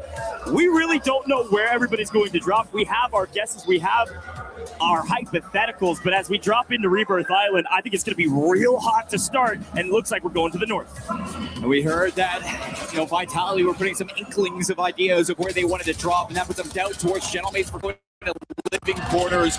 We look across the board. It looks like early KP for the Falcons on their drop is going to be taking on at Factory a couple of squads. I mean, first and foremost, the Falcons on screen. 1, they're winning their engagement, but 2, it's against JDG, but 3, it's down to the boat on Factory side. Yeah. No chemical for them. Who's landing on the Falcons again, taking away their spot? It's Gen G. Gen G are up in chemical by themselves. Also, that bio point I was talking about, no one wants to chow G2. They're way too strong right now. G2 are alone at bio, which means their fragger's going to go get some kills here shortly. And instead of T1 being inside of bio, they're taking on AG Global at Turbine, and with being left alone, it is going to be AG Global gone. T1 eliminate them, and G2 have already sent the Slayer to go check in. I told you some surprises, and I think AG Global were a bit surprised by the T1 push. Immediately, T1 finds some early kills. We swing over and we do see Vitality playing Factory. They're going to be playing against JDG, and the Falcons are in the area on the boat on the Factory side. Over at Control Center, it's Novo taking control of Control Center with Virtus Pro in the boat. This is standard for that side of the map. I was wondering what Headquarters is going to look like in my own mind, because NIP were fantastic from Headquarters in their group. They're going to be dropped on by Ravens. That contest has led its way into prison. The only other team there is going to be Eclectic. Channelmates alone down at living quarters. Maybe because of the map and the zone, or maybe just because they're scary. JDG win a nice engagement here, knocking most of this Vitality roster. And the one weird thing is that Leviathan, if it's not a stronghold push, Ravens get eliminated inside of this masked headquarters battle. But where I was saying is that Leviathan have actually moved from top to bottom on their regain. They're trying to find somewhere to land now that stronghold is in the circle. Ravens going down right when we cut away. Unfortunately, losing that HQ battle means NIP are back in a power position. This is what they did in their group stage that gave them so much success. Watch out for NIP to pop off in this map as PBJ are continuing to join the fight down here in Factory, which is giving some free kills here for Shifty. He's finding a lot of engagements playing up into Factory. Twisted Minds, you've got PBJ, you've got JDG, you got Falcons all in the same area. A ton of action, and as long as we stick with it here, I think Shifty's going to find his way to a ton more kills. Our way is going to be the Gentlemates as well as NIP and headquarters, so lots of teams to look at this. I'm taking a look across the map at what we're seeing for some of these engagements, big fights going on between Virtus Pro and T1 up in the turbine. T1 now trying to track down Grimy in the water. Spam gets cut down in the moment. Adrian's actually going to give Grimy a little bit of breathing room. Yeah, it's important to note that Virtus Pro, again, are totally safe with their anchor. We swing back to the Falcons, who have their anchor also on a boat just on the opposite side of the map. So Virtus Pro doing the same thing that the Falcons are doing right now with much less people to fight. There's so many folks on this side of the map. South side is quite busy. Factory, headquarters, living quarters. Look, Gentlemates are making a move early. Yeah. Abandoning living quarters because the zone is forcing them to, and they're going to go up into HQ fighting against NIP, but potentially fighting Southside here as well. They're going to go right for the anchor, so that's going to disrupt the entire setup for NIP as they are forced inside the prison. Now, Gentlemates, depending on the circle. There they are.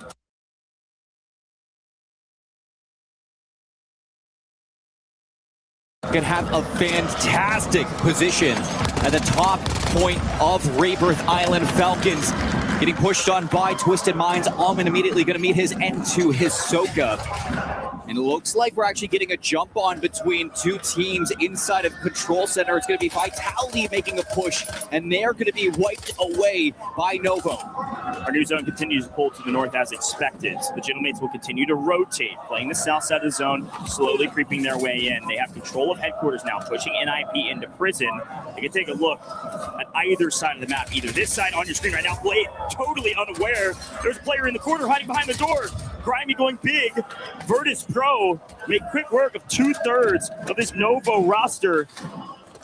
Where is the final player? He's gone upstairs. Grimy trying to hunt him down just in time, and it looks like Fede will able to stay alive for a moment, sneaking and hiding so his teammates can fly back in. Fede, 67 kills in the survival stage. He has been a monster for the squad. Tomahawk on point, and that's going to put him at 3 so far.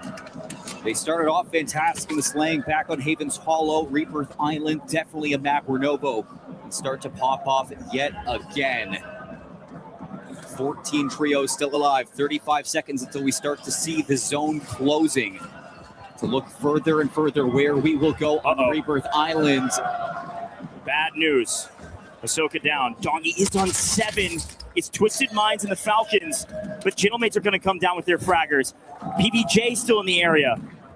A ton of chaos, and all of these players still have to technically get to zone. Dongi shooting straight, getting one out Sky, but he gets cut down. Gentlemates, Inkyo, they're safe in HQ. He's just going to go out and find anything he can get. And what a moment it would be for Gentlemates if they can take down both Twisted Minds and Falcons yet again to continue to keep them tamed inside of Championship Sunday. It's a moment that a lot of teams need to do if they want to deny them of a trophy at the end. Just continue to put the pressure on these top dogs. Yet again, shooting pistol goes huge. Hisoka last alive for the roster, allows his two teammates to fly back in. The Falcons are safe for a moment. They can breathe for just a second. Twisted Minds staring at the shores while PBJ stare at the shores of Harbor. This is going to be tough for the Falcons to recover. Let's swing back over and see what's going on between Novo and Virtus Pro. Edge of the map, both teams having to rotate as well. Both teams in a battle that's been going on since the very beginning of the game. Virtus Pro are actually in a really tough spot right now. There's a couple of teams that just have not been able to get their feet underneath them. Leviathan just continue to get farmed by G2. They have no home right now. At the same time, you can say that about Virtus Pro just not being able to get past Novo, as well as AG Global get forced out of Turbine. We haven't seen anything from them. And in Chemical, it's going to be still Gen G looking to find some kills versus JDG. Yeah, Leviathan home. It needs to be at Bioweapons. They have to push this. Unfortunately, G2 have restabilized. G2 good for the lobby. They don't have actually a ton of kills, and Criminal God continues to find kills on G2. So Leviathan maybe slowly but surely paving a way to a place in WinCon. Circle's going to be closing further to the north, as it is going to be majority of chemical industry and bio still in the circle. A little bit of harbor. That's going to be where the Falcons are moving with Twisted Minds. Falcons, though, trying to get all the way through the water to go past chemical engineering behind these teams to take the north side of the island. Twisted Minds walking in the zone on water side. PPJ go hunting. Going to try to find one member of the Falcons and will get it. Let's listen in with PBJ and see what their game plan is with their position on the map. Twisted Minds hot on their heels. I gotta grab his shit. I'm grabbing the shit right now. The shit, yeah. Yo, look at Most Wanted's pushing up a little bit. Most Wanted's pushing up a little bit. He's just in the building. Money. I only hear one, bro. You want me to try to blood him? You don't have to overcharge. You don't have to overcharge. I'm just waiting. I'm gonna take my time. Yeah, take your time because you have to clear our back. Yeah, one's in my building now. Okay. I'm getting out. I'm getting out. I'm getting out of the water. Yep. I just fell off the fucking window. Show me close. Show me close. Looking at your bottom. I'm looking at your bottom. I'm staring at your bottom. I'm staring at your bottom. Sitting here a second. I got your bottom door. Still doing on me. Nice. Push it. Jump down. Yeah, the lights were on. They could buy. Inside. Oh, he jumped on me, bro. Oh my god. He's running out to buy. No. He's still sitting inside. Okay. Oh my god, I gave it up for a second.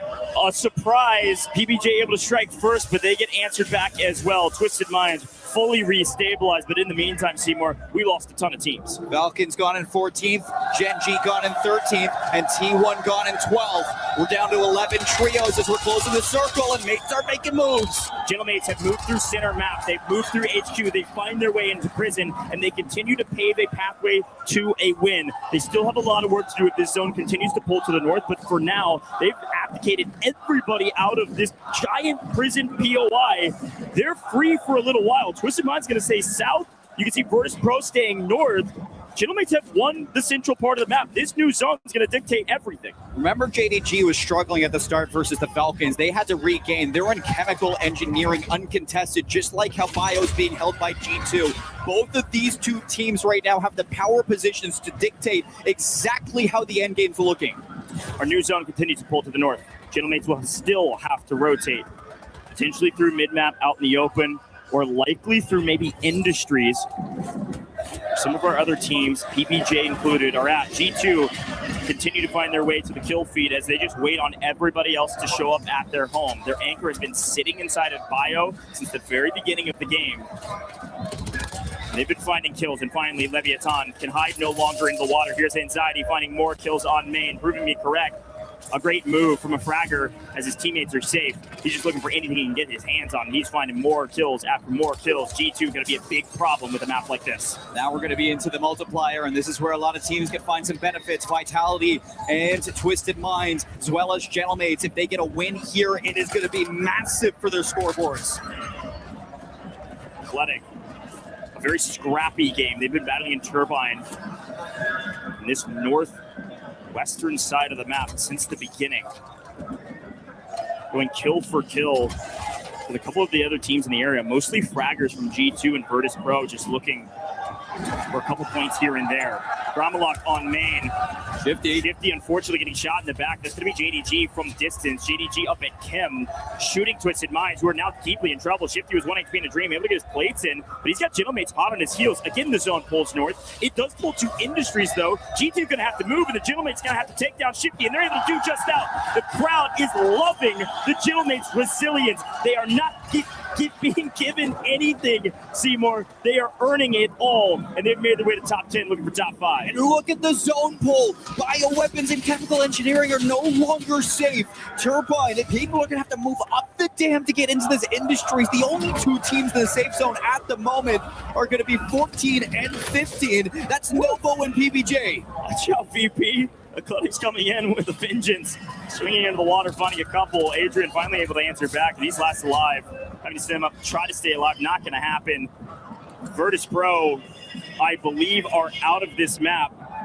And with them gone, we near the top 5 position. The Gentlemates continue to pave their way into new. They did rotate into Industries. They are in WinCon. They're on the south side of it. Let's see if they can win this map. Now top 5 as Eclectic finally fall, missing out on a big multiplier. G2 in a very dangerous position. And JDG is going to be in the best spot right now because everybody's going to be feasting over at the Industries, and they get the rotation towards bioweapons first. G2 are going to recognize that they're going to be the first ones to actually beat JDG on this row. JDG quietly hiding into the bottom of chemical engineering. They don't want to make any noise right now. Huge rotation. Inkyo still battling. The Gentlemates have to do all the dirty work in mid-map. Gromlock with a nice trade over the top. Gentlemates still up. They got player advantage. All 3 on their feet. Down go PBJ. Down go Novo, who are scrapping it out in mid. An opportunity. No, PBJ back into the air. Got the buyback. 2 players and PBJ on the top side, but I told you G2's frying. They've got the multi. Now can the Gentlemates do it from living quarters to bio? They work their way underneath. Now PBJ's gone. JDG cutting down one member of G2. Can I say somehow, some way, Gentlemates could do it? Gentlemate's going to move in. JDG removing big man. They're moving up bioweapons. JDG on the outside looking in. G2 down to 1. 3 players now holding on to bio for Gentlemates, but it's a rotation south side of bio for JDG to win that out. Gentlemates have not been given a single zone in this entire map. JDG get another. Can the Gentlemates still rotate, still fight, and still do it? JDG here first. Anxiety trying to play spoiler, somebody that moves first. Last alive for his team, just trying to shoot somebody in the back and get some extra kill points to add to the tally that's already impressive. Anxiety is about to be a problem. Gentlemates don't even know it's about to hit them. Does he strike at JDG or Gentlemates? JDG strikes first, hollow down. Inkyo and Gromlock taking a ton of damage from zone. They'll be able to play back up and be fine in new. But Anxiety's playing for the buy. Knowing that shots are being fired, knowing these teams could go for this buy station, he's going to wait and try to get some free kills. While they're in menus, he's going to shoot him in the back. Anxiety's the only one ground level. Now it's JDG looking to go for that buy, at least watch it, make sure that Gentlemates can't buy anybody back. JDG just saw him. Anxiety peeking his head up just for a moment. I think they saw him through the smoke. Anxiety, no, he gets shot in the back. FLS gets credited with the kill. It's going to be Gentlemates down to 1. JDG about to be winning their 2nd game on map 3. Gromlock has to be a hero, and it's going to be nearly impossible. The Gentlemates did all the dirty work, but JDG get credited the win. JDG win again. Is there any question that these gentlemen are at the top of their game, peaking at the right time? No doubts in the minds of the fans. JDG do it again, and what a win after so much turmoil on their drop. They get contested by both Twisted Minds and the Falcons, and they outlive both of the Titans. This David versus Goliath story is nowhere close to being finished. And these 3 gentlemen right here have earned every amount of respect. JD Gaming, holy cow. Some circles going their way, but great aggressive plays as well. It's not like they're walking away with just a couple kills and a win. Let's listen into the selling.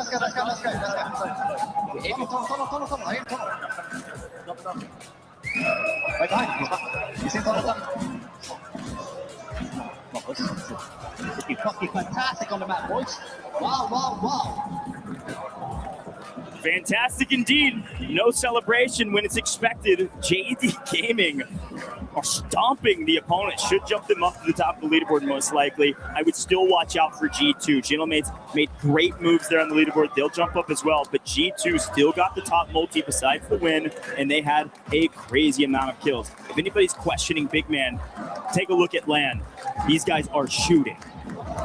And this is the only team in match point finals where all 3 members are from 3 different countries. Melvin from Germany, FLS Sweden, Slappy from the UK. That is quite the roster, the international roster to come together. And with these 3, I mean, you are peaking at the perfect time in your year. 3 games in, 2 map wins, and most likely first place ahead when we look at our leaderboard. Great job from these guys, man. JD Gaming, I can't say it enough, have been unstoppable on land. Top fragging, now getting wins. I don't know who's going to stop this team. They did a great rotation up to Chem, and they just simply sit in Chem. They basically use the Falcon strategy against them. They're able to win out in Chem, hold an anchor there, and then go frag out. The zone pulling that direction, being gifted a victory. Gentleman's the exact opposite story, having to fight all the way from living quarters, through HQ, through prison, through industries. Ridiculous. Let's head down to Blaze on the stage. I'm here with one of the Reapers of the G2 team, Scythe himself, as G2 has gotten top 3 in all 3 of these games so far. Scythe, you guys have been real consistent, but I know you ain't happy about that performance, man. Talk to me about how you're feeling in this moment. Yeah, so I can't lie, I'm not happy. We should have won both those last games, and both of them were on me, so I'm upset. There's nothing to be happy about. I don't care that we're first. The tourney's not done. The tourney's not done at all, and so you already know what adjustments and what you're going to make. Anything that you learned in the lobby from some of these teams off the first 3 maps, or you just worried about you and the boys? I'm just focused on our team, each game at a time. You know, after every game, even though we have a good game, we've reset, we're at 0 points. I don't care if we got a good game or bad game. We just got to keep that same mentality that we have 0 points. That's how we get bangers. That's how you guys get bangers. Indeed, we already know how slate heavy you guys are. You guys are putting all the pieces together. I'm going to let you get back to the team because I'm pretty sure it's a lot you guys got to talk about. So give me some best luck to you. Back to you guys.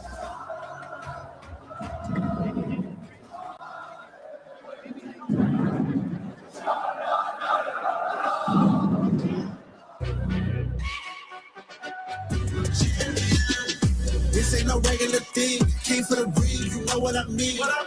You see my name in the lights. Better get right, champion.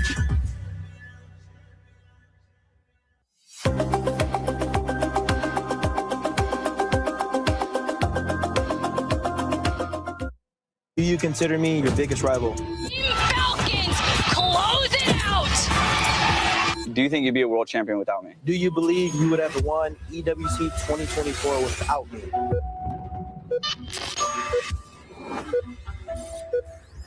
Hi, I'm Isoka and I play for Team Falcons. Hi, I'm Shifty and I play for Twisted Minds. The Esports World Cup wanted us to ask some of the most important internet questions. But to make sure we tell the truth, we've connected ourselves to a lie detector. So if we lie, everyone will know. Starting with... Oh, fuck. Let's go. Do you believe... You can't look at me like that. Do you believe you are better prepared to win this year's EWC more than me, and why? Yes, I do believe I am better prepared this year, for sure. Telling the truth. We're off to a really good start. Let's go. Let's fucking go. Come on. Do you believe you are better prepared this year to win at EWC? If so, how so? No, and I'll say that because we are a short-term roster right now where we just picked up our new teammate not too long ago. Who do you believe are the favorites to win EWC? I believe, without a doubt, Falcons statistically are the favorite to win EWC. Seeing a little bit of a reaction there. Is there someone else that you believe may potentially? Nah, just more so if we beat ourselves, that's our biggest opponent. I'll give you that one. Did you ever think of coming back? No. You've considered it. I mean, I couldn't. but you've considered it because you'd be the dream team. You've considered it. No, I'm pretty stern on never teaming again. Okay. I'll say unless some mature conversations happen. Do you think... I actually can't look at you. Do you think Twisted Minds are the biggest threat to Falcons? No, I thought you guys were a bigger threat with Z Smith. Oh, that's the first time I've seen a bit of a deceptive reaction. He knows Smith is that. Yeah. Why? I don't know. I think they had a better closing ability with Smith, but I think we're seeing he has a better trading factor. Okay.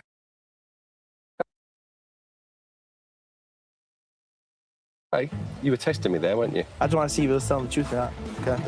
Do you consider me your biggest rival? Yes. 100%. Do you think you'd be a world champion without me? Yes. Indefinitely, I would have found a way to win a chip without you. If Falcons and Twisted Minds meet at EWC, do you genuinely believe your team wins? Yes. Ooh, you're not sure on that one at all, are you? Is there a reason? Okay. Is there may be a weak player in your team? There may be someone that... Oh, hey, chill out. Okay. No, it depends, right? They got an advance, we don't. Depends on situation. Do you think you're... Come on. Hey, stand in my eyes. Do you think your career would have been the same if Biffle and I didn't pick you up? Yes, I think it would have.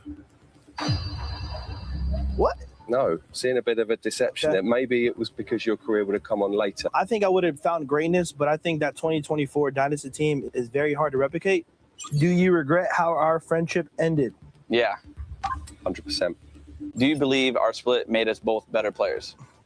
Yes, for me at least. Do you believe Twisted Minds can become the biggest Call of Duty team? Yes.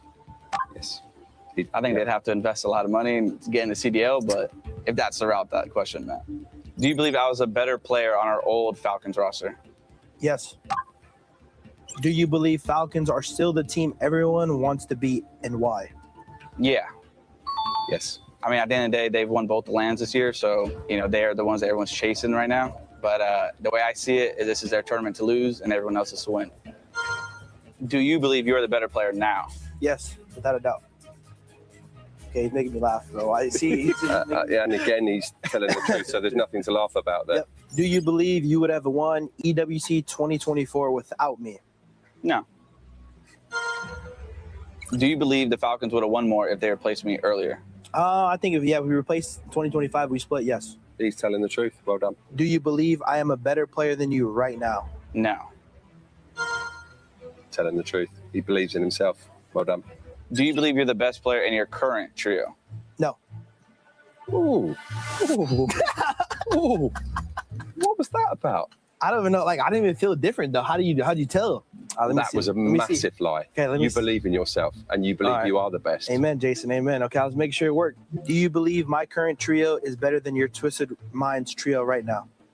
Yes. Yes. I will say, I mean, they have won, so it's kind of hard to, you know, the stats are there, you know what I mean? Okay. So, yeah. That doesn't mean I don't think we're going to beat them, but who do you think is more likely to struggle under pressure in a final, me or you? Under pressure in the final, probably you. Yeah. That's it. Okay.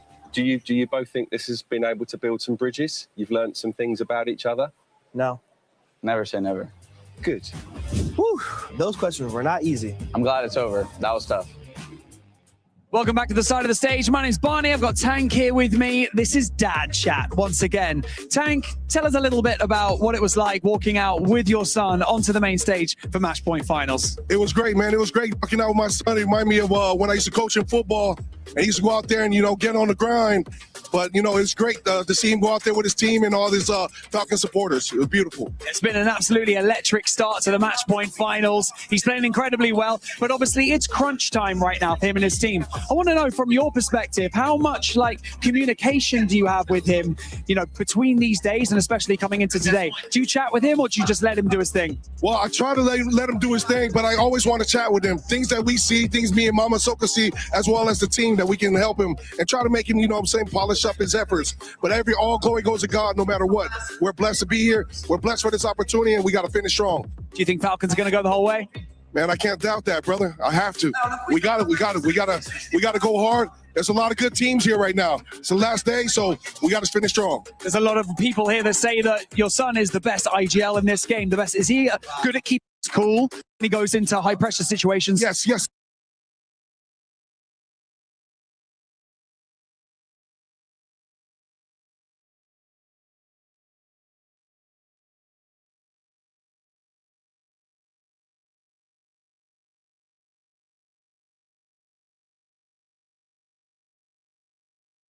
No, Soka has the ice, but we want to stay humble. Always stay humble. We'll let everyone else speak like that. We'll let everybody else say he's the best. He's the best. You'll never hear Soka say he's the best. There's no need for that. I love that. He's also a glass half full kind of guy. Yes, sir. Yes, sir. Absolutely. We're all good. All glory to the faith of our Lord and Savior Jesus Christ. That's it. I love it, man. Thank you so much, Tank, for joining me, and best of luck to the Falcons. Always. Go Falcons.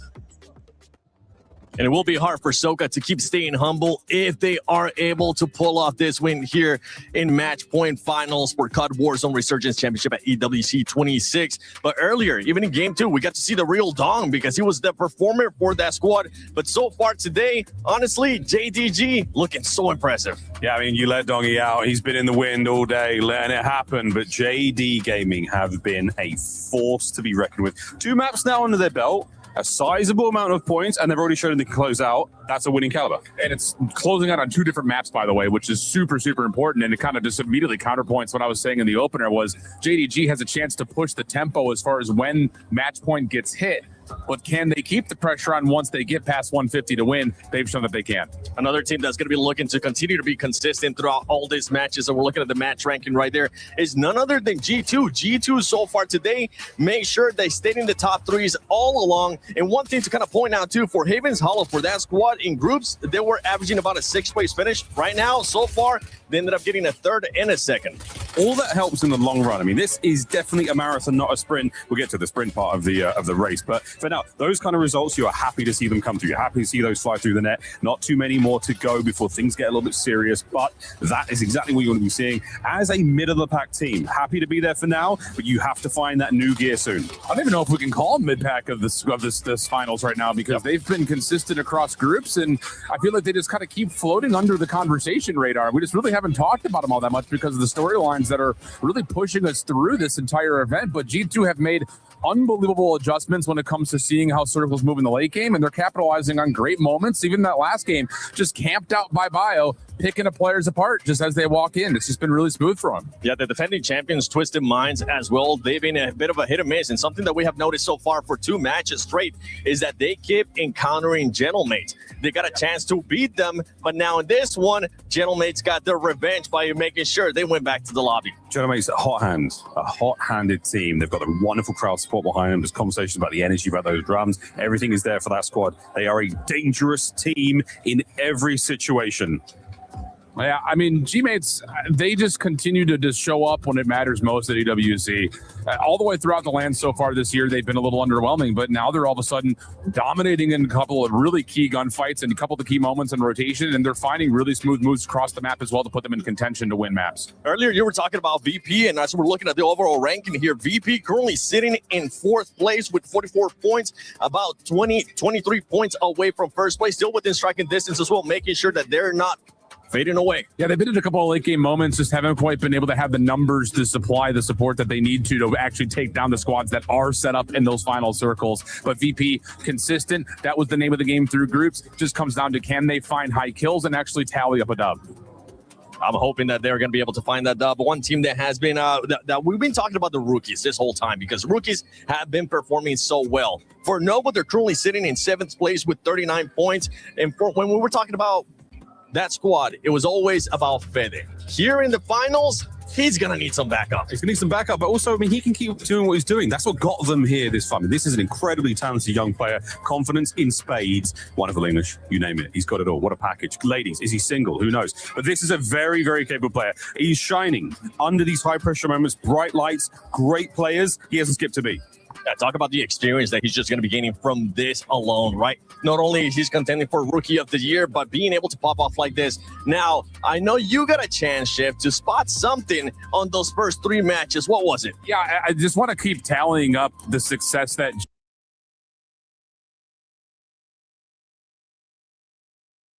G2's been able to put together for us. I mean, they've been so solid. So you go to the end of map number 2. As before we get into the action here, you're not going to see a lot of their individual POVs, but just take a look at where they're at the moment.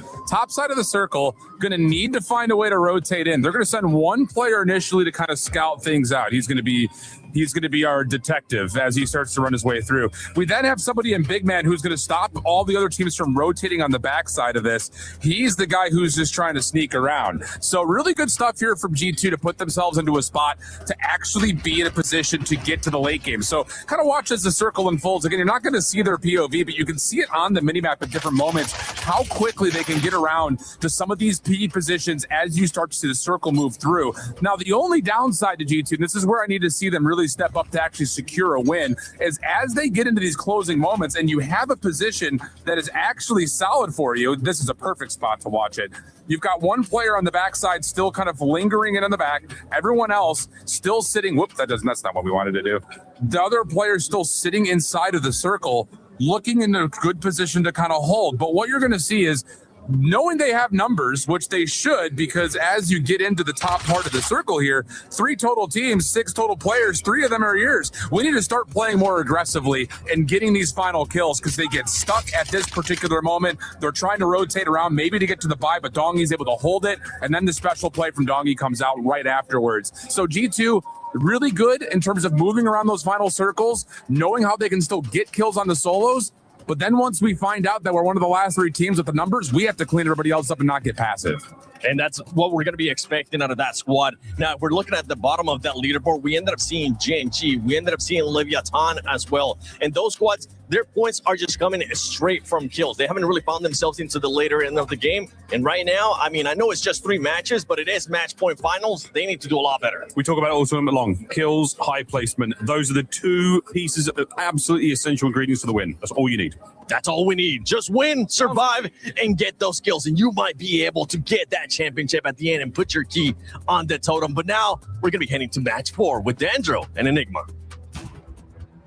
Woo! Thank you much. 7 miles and Shift. Beautiful breakdown from Mr. I Hold Shift on how Dongi was able to take that win. But we're not over yet, my friend. It is a long road for us to cross 150 points here in the match point finals. Currently, JD Gaming and G2 lead the lobby, 67 and 64 points respectively, just shy under our halfway point.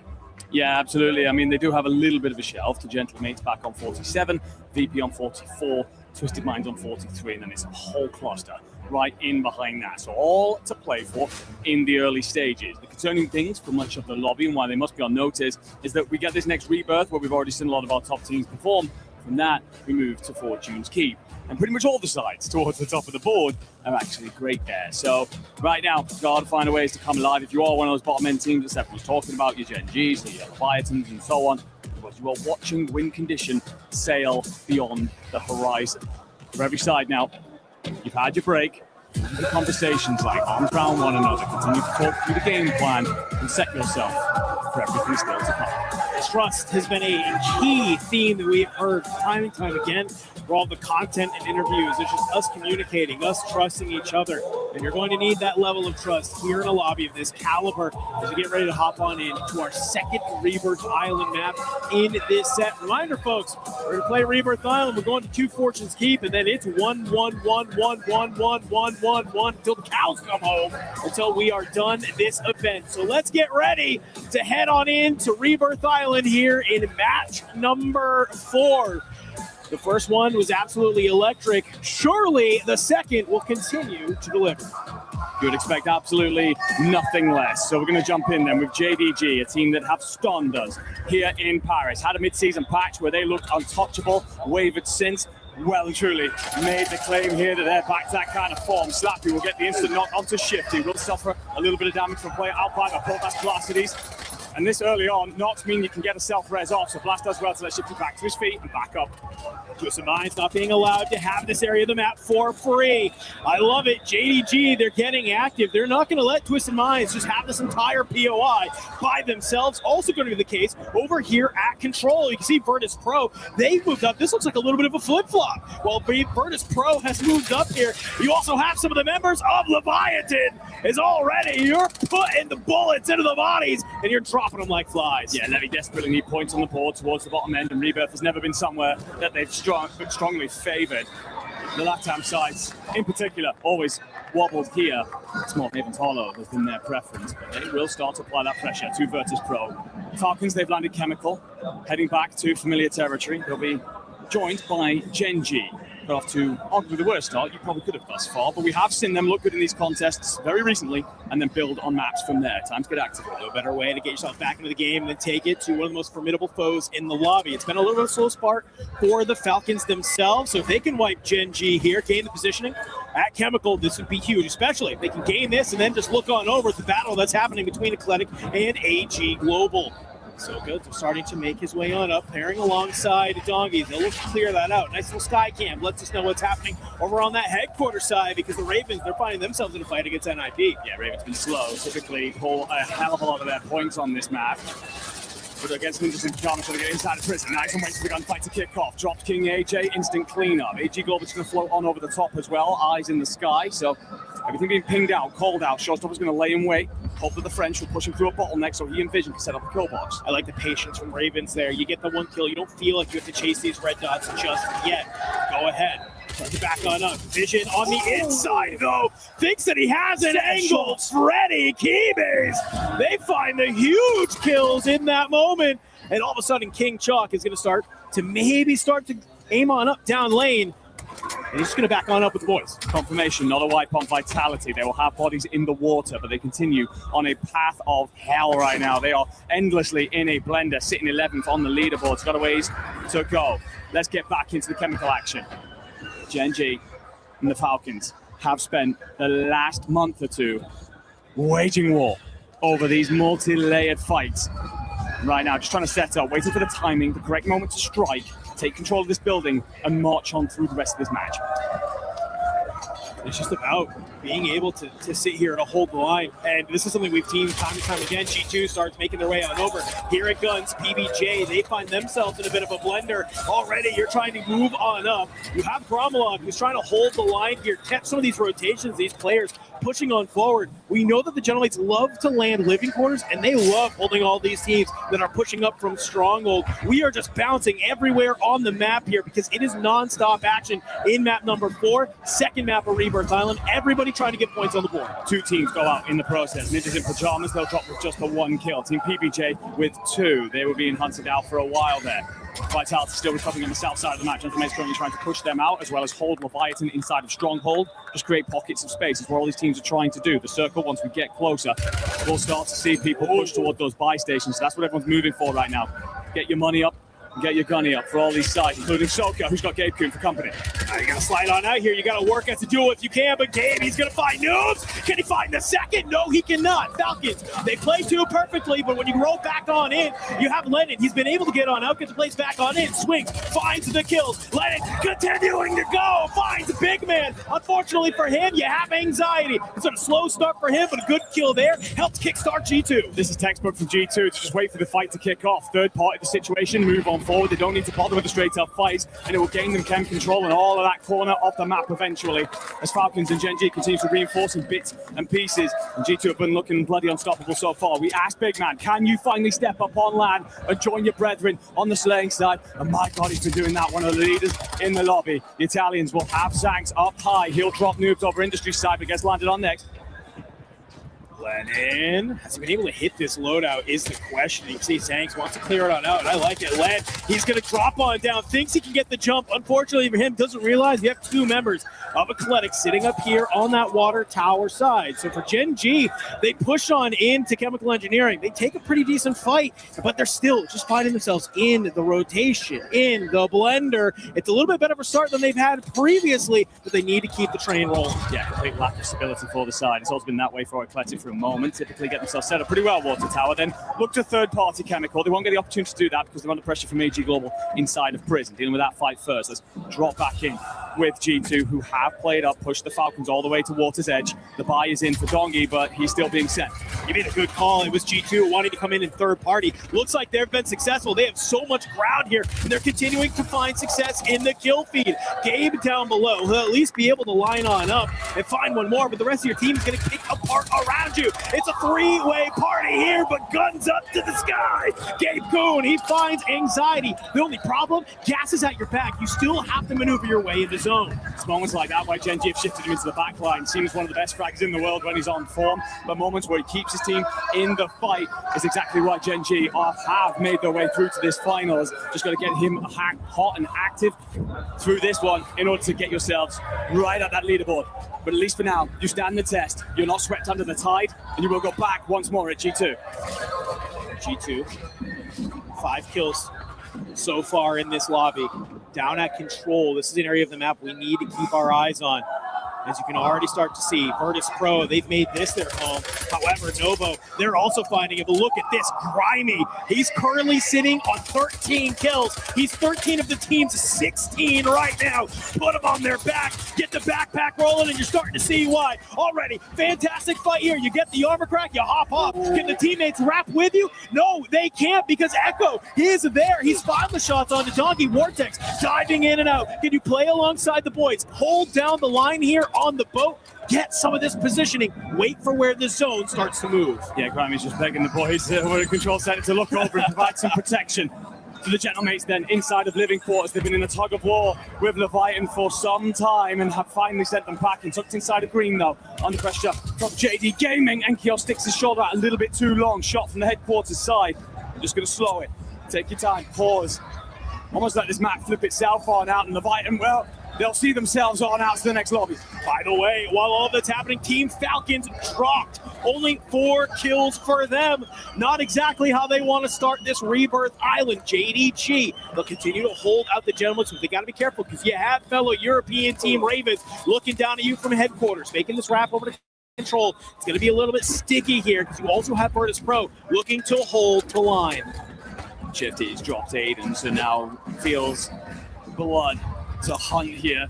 Just trying to scoop up on Gabe at the end. Len's going to be out in the water, so it's essentially a 1v1, but you might be looked over by the players of G2 who've taken over Chemical, got back to the control center battle. JD Gaming making the most of it against VP. Res needs to happen because that's essentially going to be a 2v2. Should he be able to get back to his feet? Shifty's realized what G2 are doing, has decided to just Hail Mary his way back out, set off south, and find his boys at the factory. I think if he could just pop it up, find a kill, this would be huge, but G2, they are sprinting right now. I'm seeing Lennon get dropped. That isn't confirmed. Gen G has been wiped. Shifty will get dropped by Scythe in the back. G2 continuing to surge forward towards factory. PP out of here. JD Gaming continue their reign of terror, just cutting apart anything that steps in front of them.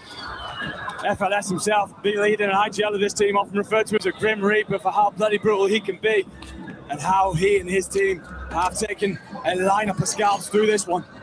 Another squad will join them on map 4. That's going to be Eclectic. No. G2 second guessed themselves in the moment. They actually lost track of the player that they were trying to hunt down. And it looks like FIFA Kills just trying to back off here. Knight and Scum is just trying to.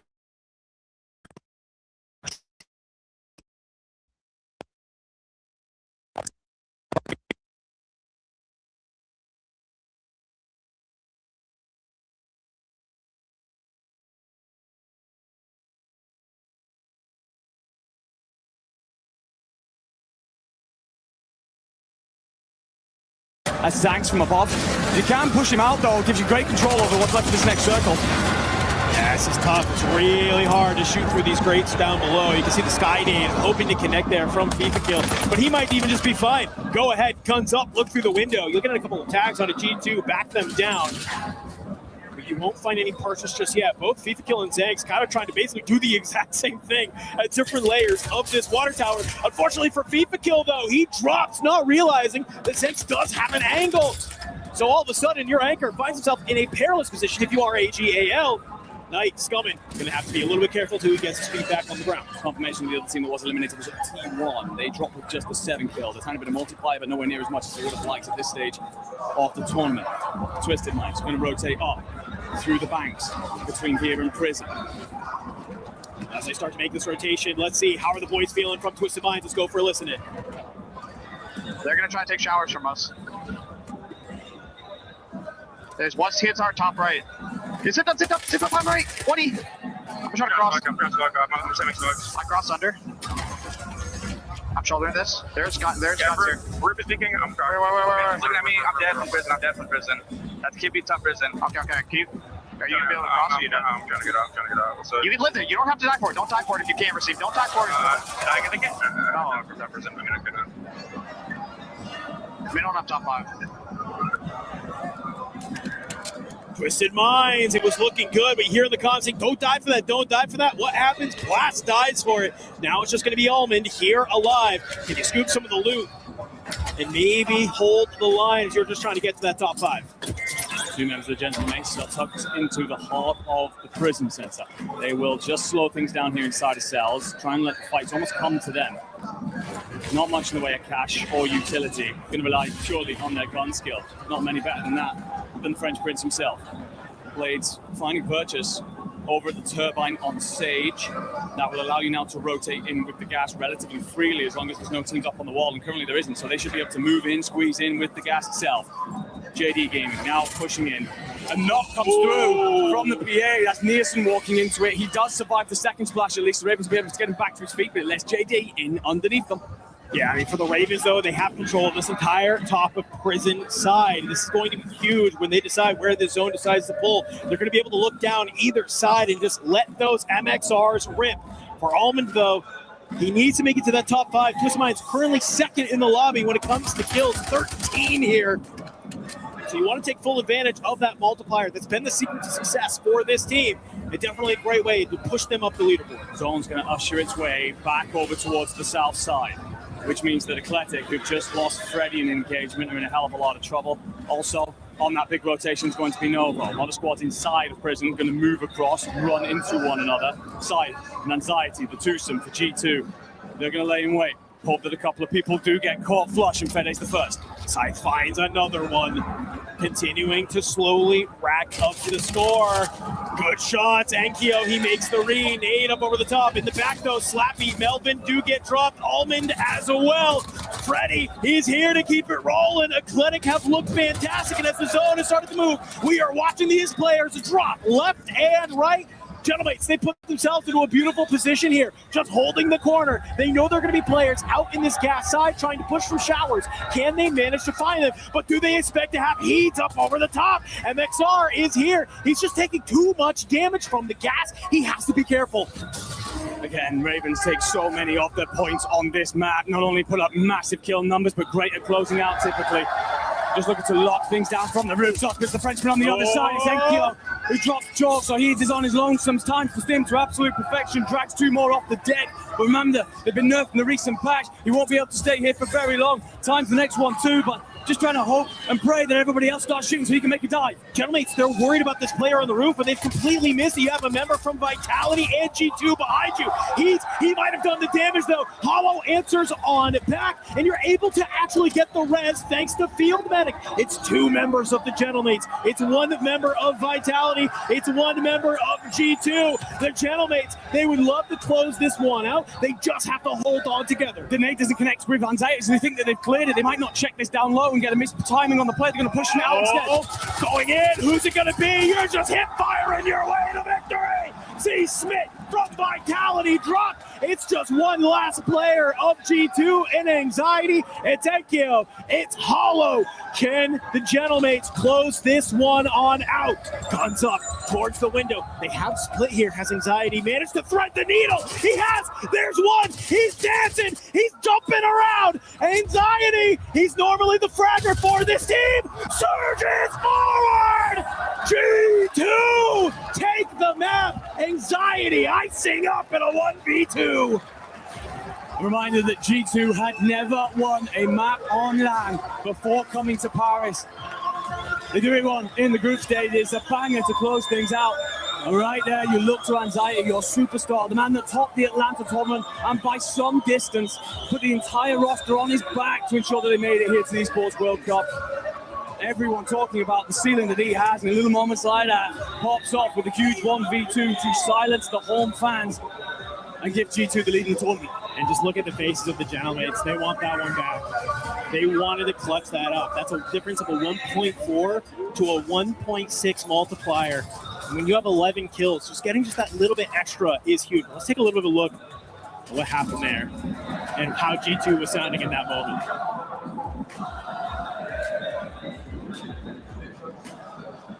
Good discussions between the coach and the boys.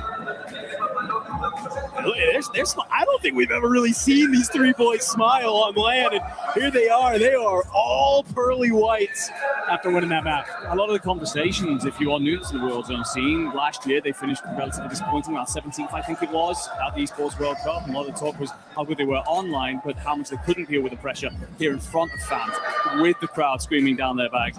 But they do actually have themselves some ice in the veins, not only in Anxiety, but Big Man was almost the seeming final piece to that puzzle. He's looking incredibly comfortable out there, so now it's like, what could they achieve if they do start to match that online form there? So, yeah, very comfortable, very confident.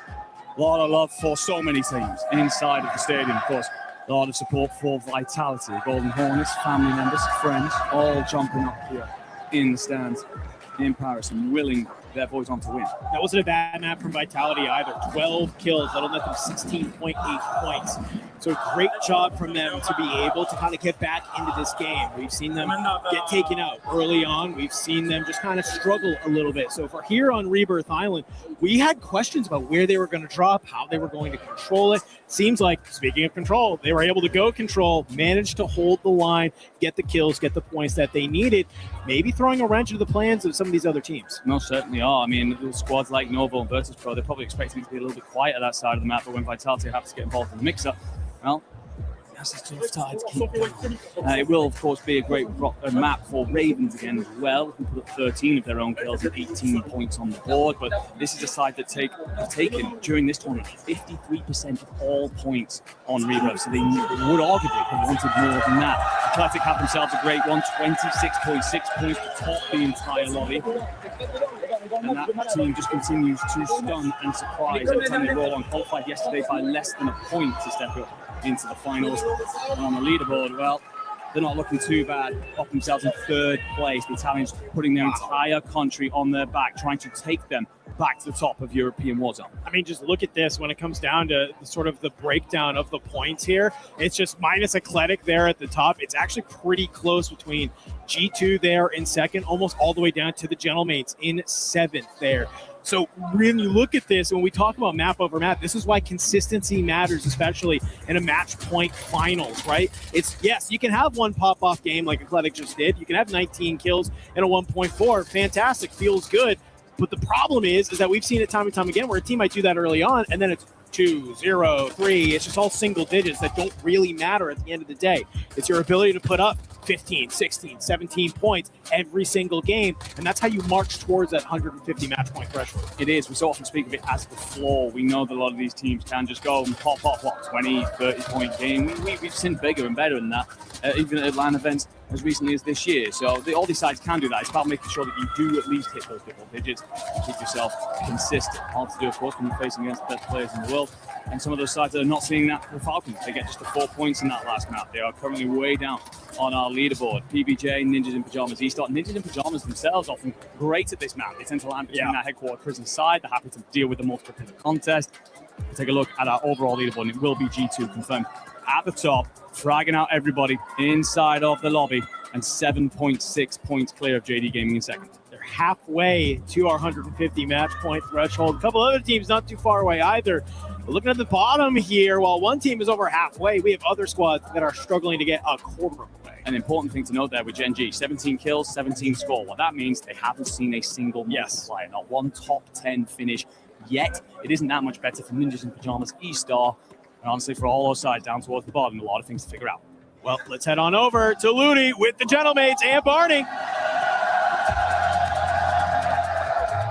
I feel seen, I feel heard, I'm having a great time over here. Now, let's give you a little bit of a breakdown of what's happened so far. JDG have 2 wins on the board, okay? G2 Esports are absolutely flying up the leaderboard with all the kills, and to be honest, managing to close out that last game has got to do a lot for their momentum. Falcons playing pretty well, but still a little bit further down the leaderboard than we would have expected. Twisted Minds not playing too badly, are they? Vitality could be better.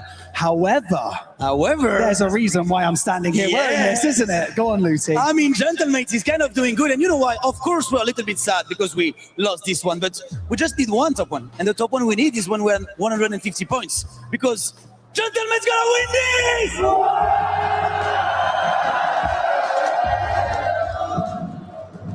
C'est toi le plus beau, c'est toi tout nu, et fais-moi tu oh,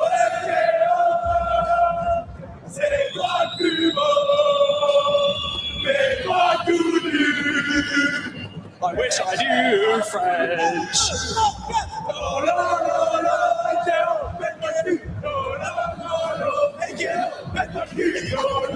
Oh, right, that's enough fun. Casters, over to you.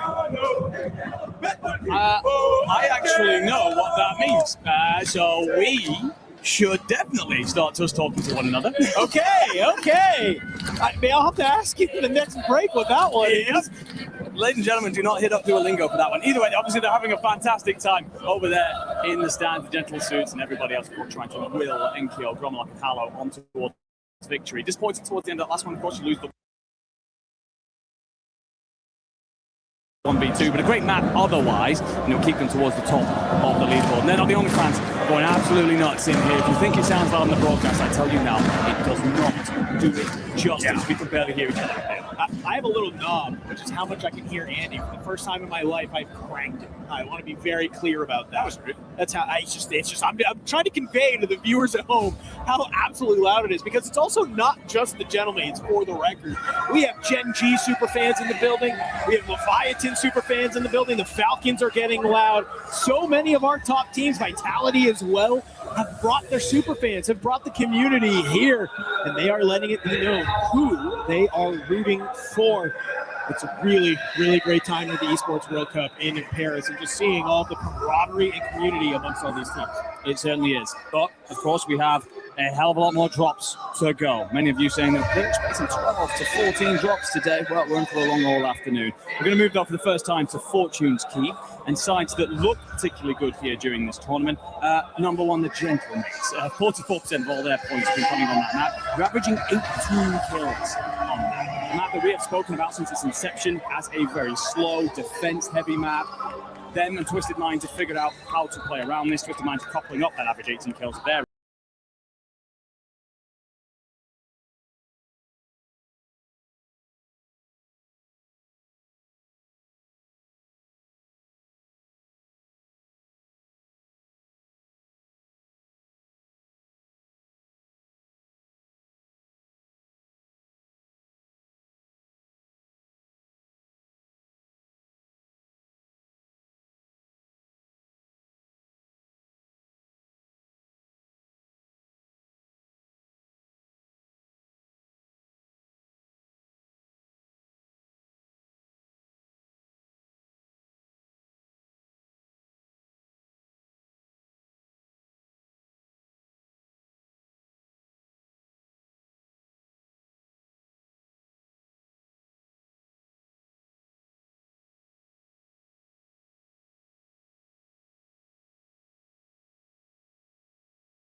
Pro player. I think that's Nielsen back into the sky. He's going to try and be a little bit of a UAV up there, almost that bird up there towards the top, just pinging things out, but realistically a recovery situation for the side. Nova looks like they've been relegated to the boat. They'll hold on until the zone forces them not to. Falcons have gained control back of Books, but you can see already Vision and AJ, they've worked together to take down Soka.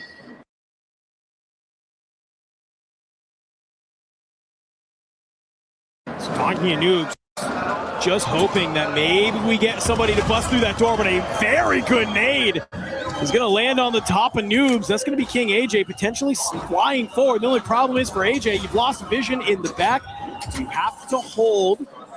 But Grammy's managed to put himself in a strong position here to potentially get a jump on the Falcons.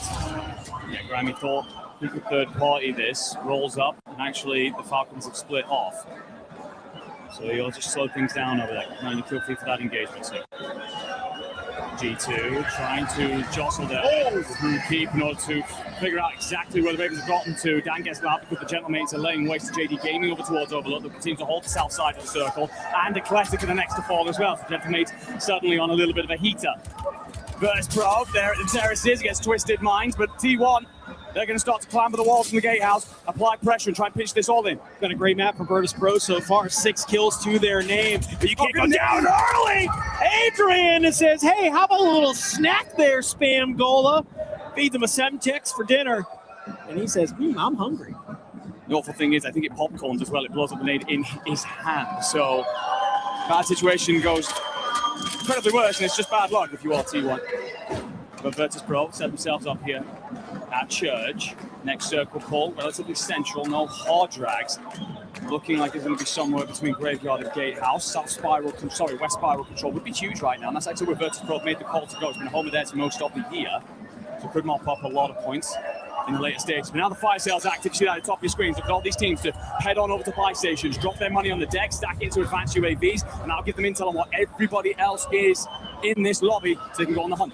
St. Melvin, he's been able to find Skullface. Gentlemen, they've just been over here at the house just for so long. JDG, though, they have an inkling, obviously, that the Gentlemen are here. They've been battling back and forth. They look to hold. The problem is, and you can see FLS, he's made sort of the same exact read that Leviathan is not too far away ahead of them. Have you been able to find an angle? Set a couple of shots onto Amir. You have to back up. You're not ready for Cedar to be from down below as well. And Criminal God is there as well. Zanks hearing all these shots. He peeks his head on over, sends the shots down lane, and all of a sudden JDG has pushed some of those Leviathan members into the tunnel exactly where Eclectic wants them. Incredible play by FLS. He tucks himself into the steps and drops a smoke screen in front of the caves, which means that Eclectic actually can't watch him cross out. They also get blessed a little bit with the timing coming in from Leviathan. That then turns the attention of the Italians and lets you back out. More resilience coming through from one of the best teams in the tournament this weekend. Now the Italian's going to turn and face, just hoping to hunt out Amir here. You will have seen him on the X-ray. There was a shoulder just peeking up over a rock there, but Resurgence not done just yet. So the right decision from Amir to slow things down, let Crimean Dog back in. And as the zone continues to move, we know that Twisted Minds love this spiral, but they have to take it from the hands of Virtus Pro if they want to gain this positioning. You've already lost Almond in this battle. Adrian, he's able to drop down on that outside. Almond shifty drop, but Z-Dark is here to enter into the third party. Adrian gets dropped, and that's going to immediately send Destroy into the basement to meet up with Grimy. But while all of this is happening, look who's surging up forward. Novo, they've made it to land off the boat. They squish on up to Placides. They take Twisted Minds out of this lobby, and they're going to continue to try and find these kills, get those points. It's painful for Twisted Minds. You were leading the lobby on kills with 10. You get dropped in that moment just before the Resurgence is even closed. So if you just figured out the right timings in terms of disappearing from the fight, you'd have been able to turn those 10 kills into some sort of multiplier. As this, though, you will watch the action rage on. Everybody else group up points and kill. Drops praise, sits him straight down. Looking to control the south side of this circle. You've got to push out PBJ on one side. Falcons are going to be set on up at Bugs. That's that orange 11 on the minimap. On the other side, you've got JD Gaming rotating in from the east as well as Vitality, so a lot of work to do here for the French. Good shots from Hollow. On to Jay Vela. Enki is going to be the one, though, to get the damage that you need to get the knock. Over the Gentlemen, it's hold this outer side, hold this street area. Do not let anybody hit that zip line and find an angle onto you. Clear out your backside, hold the high ground, and start ripping anybody that tries to push in on you. Eclectic staying alive here on the tin side. Let's go ahead and listen in with Eclectic to see how they're doing.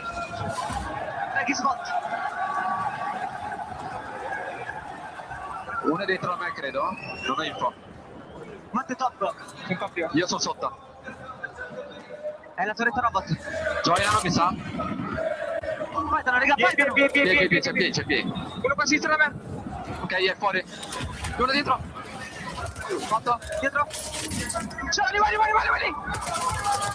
C'è un altro, Oh my God, Eclectic. They think they have the timing. They think they have the angles. They're just not ready for the number of teams that are around them. It gets a little too chaotic for them, and in all of that chaos, they are dropped with 9 kills. I feel like we're the curse, honestly, this weekend. Every time we've done the listening, a team has been caught apart. So my bad for that one, boys. Gromelot's just going to help the south, trying to look over Enkyo. Hallow's got a big job on his hands. He's pushed all the way out to the west side of the circle. That number 6 you can see in the bottom left corner. What he's trying to do is hold space in case the circle does exactly what it just did. It pulls back towards town, so he wants Enkyo and Gromelot to be able to join in. He's created the space. We'll have one member of PBJ holding him there. That is believed. However, it's all about books, and that's where the Falcons are set up next. The Gentleblades have done so good in this match. 13 kills to their name already. The problem is we are one team away from getting into that 1.2 multiplier, and you know the Gentleblades, they're thinking about that last map. They were so close to a 1.6 and taking that dub. Now looking for revenge here on Fortune's Key. Circle slow for a moment. Top 10 achieved. JD Gaming unfortunately dropped in 11th. So now it's a 1.2 multiplier active, and to join them will be T1. On you go, son. Sat in the middle of the pack right now. That squad is in 8th, so an earlier exit. And they would have hoped for here on Fortunes. And look at all the bodies fall. Ninjas in pajamas, E-Star. They will also be eliminated. So can go push their way out to Graveyard. They're looking to lock down the entire north side. I love the high ground play. You have 2 members. They're looking over you because so many of these teams do have to push through this Graveyard. Gen G looks like they're going to get taken out. A little bit too much firepower for that. Niasen up over the wall. Finds Fede. Rookie dropped.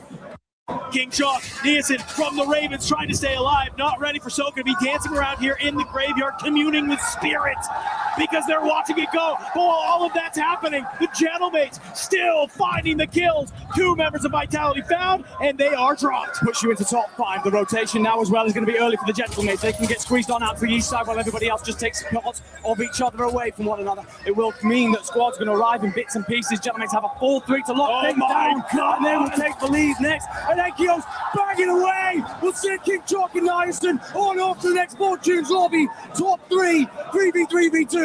20 kills for the Gentleblades. They've got the 1.4. They want the 1.6 here. Only thing that stands between them is 3 members of the Falcons and a couple of members from Leviathan. You've been phenomenal, but this is where you have to have patience.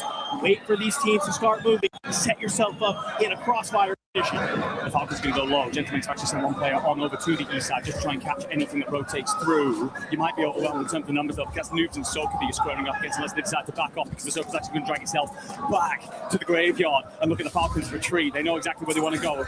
Makes it got the most difficult rotation. You run into Levites. Oh, they're actually going to see just a little bit of a pixel of Criminal God. You throw a grenade up over the top. The General will find Criminal God. You get the full, but you're not ready. It's a mirror in the corner behind the deployable cover. Immediately, the pre-fires go out trying to catch one of these other Gentleblades members. But Enkyo, he doesn't fall for the trap. He actually jumps up over the wall. He's knocked. It's hollow. He's trying to shimmy and shake. The Falcons will hold. They cut down the Gentleblades.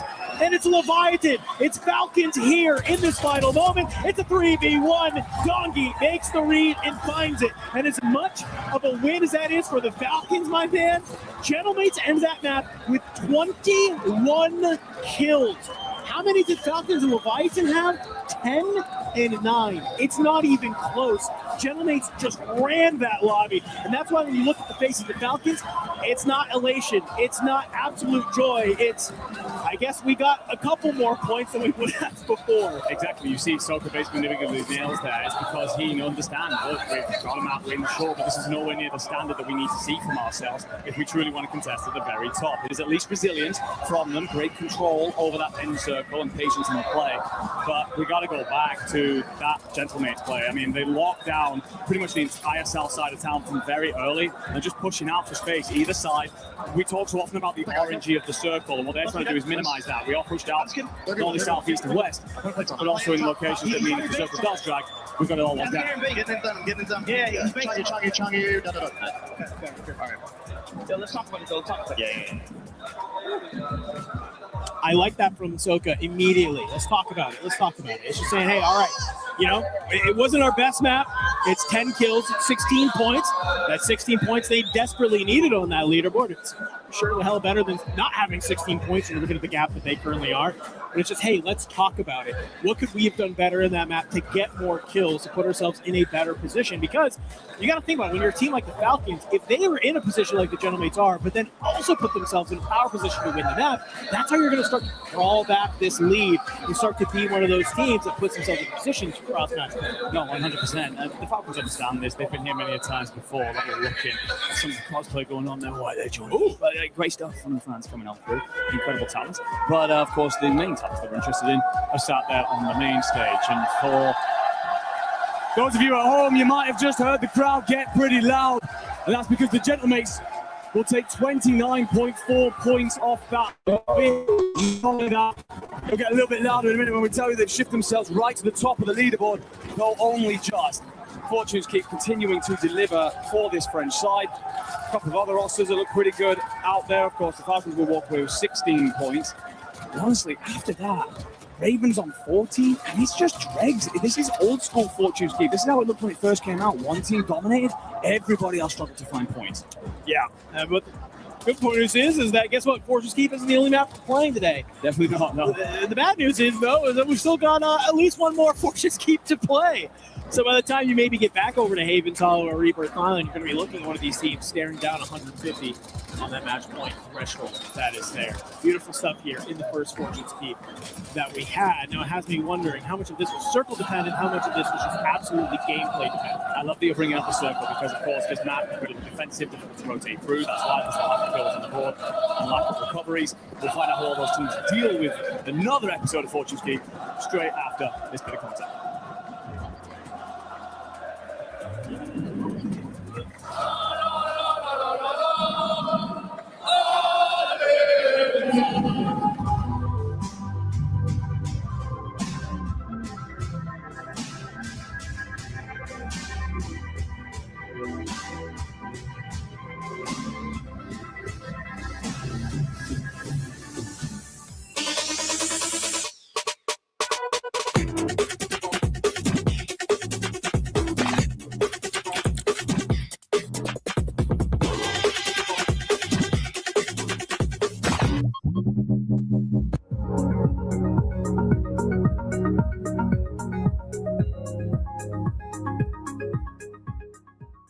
He can come in here and play my game. He knows nothing but go! Tyler 1, you're done.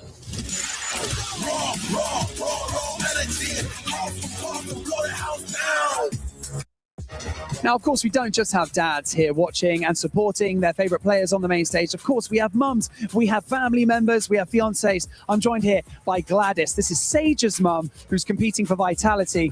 Gladys, how does it feel to be a parent seeing your son competing here at the Esports World Cup? Very proud, very happy, very nervous, everything. Proud, happy, nervous, all of the emotions you can feel. I've also got Haley here, who is Sage's fiancé. Haley, how's the nerves for you watching him compete on the main stage? I think I'm a bit like him in the sense that come game day, I'm not really nervous. He gets in the zone, I get in the zone. I'm just really passionate, so I just love to watch him. I love it. You're both locked in. How was it actually walking onto the stage for Match Point Finals, being in and amongst the players and the crowd? It felt electric, didn't it? It was. So I had to learn to chant in about 3 minutes.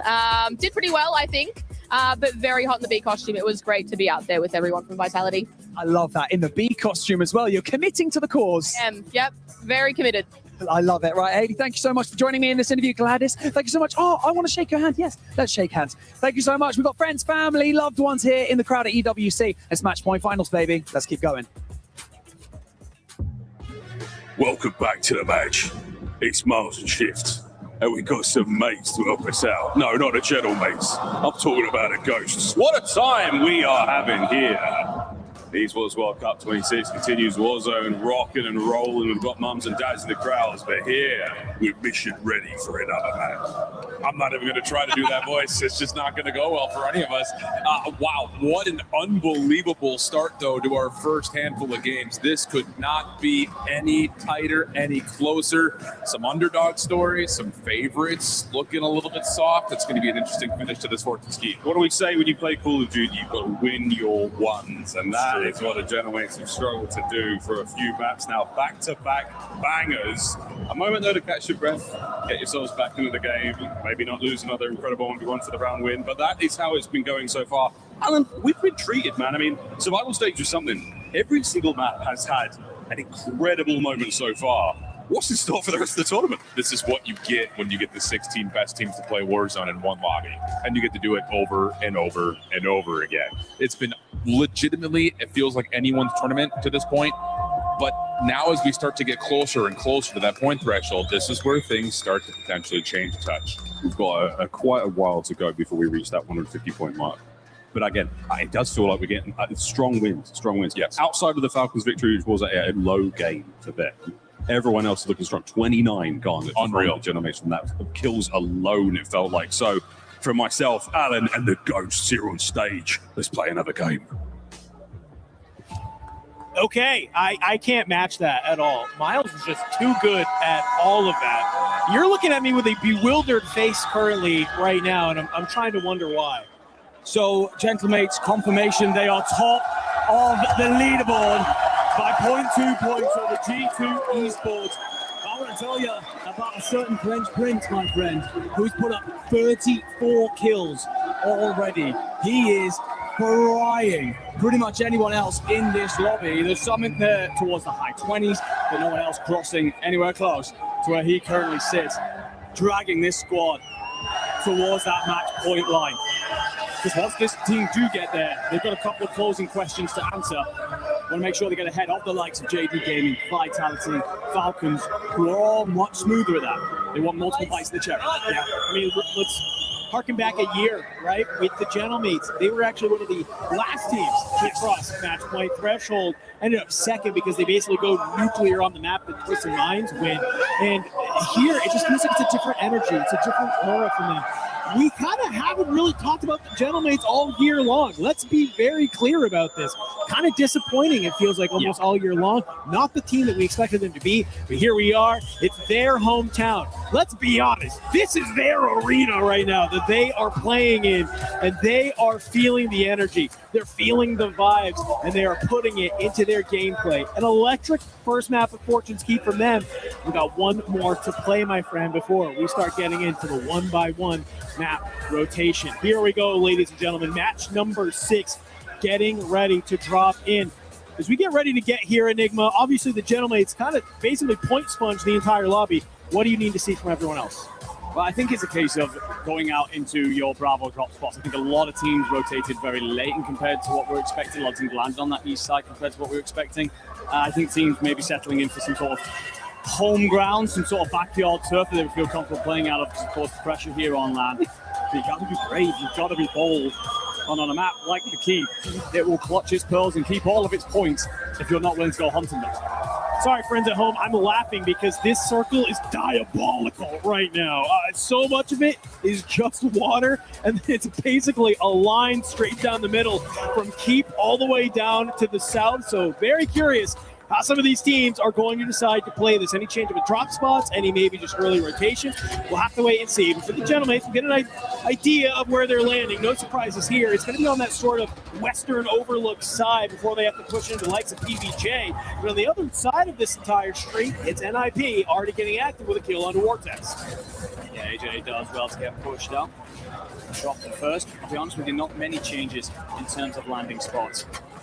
Ninjas in Pajamas want to be only to shift their way over away from Winery. They don't want to hit that rotation either. But for Blade, that's a trip to the boat, try and anchor things down there. Could let you rotate relatively freely if he keeps that pocket of space open. Some teams will try and contest that on regain, rip it away from him.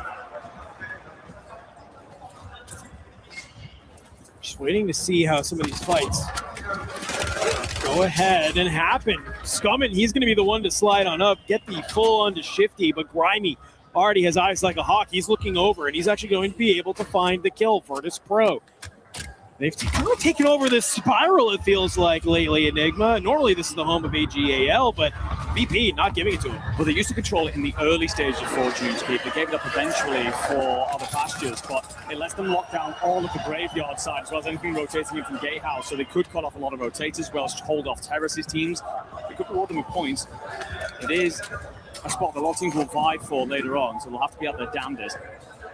For the Gentlemates, just going to lock down Overlook. Again, just control the south side of the circle. This is the formula that not only gave them the great set of points last time, but has rewarded them over and over again since Fortune Keep was injected into map pool. Ooh. Good eyes from Enkyo. He's going to spot NIP, making their way over to Helipads. Good info. And you can see on that mini-map there just how many players are here. A little bit of a shoulder throw from a member of Novo. A couple of shots from Enkyo, let him know, hey, I'm pushed up here. I'm trying to get a little slippery in and amongst the buildings. Go ahead, back on up, get back with the team. Don't need to overextend this road. Didn't find any kills there, but that's not a problem right now. Just trying to create space because they have about 18 grand on them already, which they're trying to get back to the buy station at Overlook, dump it down for the advanced UAV once the fire sale comes up. It's not a problem that you're not putting many points on the board just yet. Again, the circle's headed this way, Dave. In no rush, no hurry to go anywhere. G2 getting active, Scythe. An anchor in roll, but Slayer in all senses have to put up numbers alongside his boys as he waits for Anxiety to spawn back in from the skies. The big man's moving down below. Great tournament. He was one of the big question marks coming into this afternoon. And it's one of the reasons why the team are right up there challenging for the top spot. You know, already I'm seeing a little bit of a party here happen between Eclectic and Novo. This just looks like a battle. Also, right underneath the JDG, you can see Leviathan. They're kind of in this area as well. Down below, big man guns up. He's going to be able to drop one, slides on out. You find another. You're cleaning up the members up. Leviathan left and right here. And you might have heard me slip up because I'm looking at our mini-map. Vitality, they're looking to get into this mix as well. JDG down below. You find Zanks. You also find Fede from Novo. This is just a party in the grotto, ladies and gentlemen. Scythe claims his second of the map. Yeah, so many of the teams down low here are often met by recoverers, and as such, you can just cut them out, push them out, and ensure that you just rack up extra points and balls. You two have read that, decide to play their own game on it. Anxiety makes light work of Sage. Will have players just above him, so plays inside the caves where Scythe and Big Man have opened up a pocket. Let's have a look at Terrace's Twisted Minds. And the Ravens go back and forth. Ravens on for a slow day thus far. And you can see why as Black picks up a quick little two-piece. Omen's got the third in his size. Ben sits him down. And that will be the Ravens out of here first. And the problem is, though, I don't know if the action stops there. You have a member Pro who's lurking around, but I wanted to check on into this because G2, they make their way from the underground, and what do? They decide to push this top side against JDG, who was just waiting for anybody to hit this zip. They cut them down. It's a couple members of G2 getting dropped. It's just going to be one more player having to stay alive, get the teammates back in. The Gentlemates holding this side of the map. They have so much space that they can control because everybody has to move over here because of the zone. I'm looking at Hollow. He's 26 damage to his name. Says, hey, I got Anchor on my tag as a roll. I'm going to live up to it. And they are chilling. And that fire sale opens up in about 30 seconds. They'll be in prime position to take advantage of it. I think I've been a little bit ahead of myself for 30 seconds. Feel deeper into the mapping area. Adrian will watch Destroy and Grimy so far. Now trying to find an exit route. Just going to check back in. Trying to use the footsteps to just shift Twisted Minds around, buy himself time. Short feed, we're seeing Vitality and G2 go at it. Blastides has come and check around the right side of the tower to eliminate Grimy yet again. And Twisted, if they win this fight, they have not only the pretty much entire north side of the circle, they have the lookout over places like Graveyard and all the rotations that be, so a massive fight really. I tell you what, Adrian there put the moves on blast, absolute skates. That knock alone looks like it was enough to keep VP in the matchup. Destroy's going to head towards the boat. Don't think that's a good idea because it already plays out in that direction. But either way, VP hanging on by the skin of their teeth. Twisted Minds looking good early. Yeah, they might need to just go ahead, VP, maybe land in that water and just play for the regain. But right there with you, Twisted Minds, just clearing up the teams in front of them one by one here. Already we're looking at various spots on the map. Nice little visual for you there, top left, of where this zone is starting to pull. Where do we go next, though, Andy, is the question. Who's going to have to move? Who has to make these big rotations? For the most part, it's a lot of these teams in the center of the map, and they're going to be okay for now. This is when everyone starts to invest the money for that fire sale. To rotate themselves across. Some teams that have control of the buy stations will be very happy. They'll welcome it in.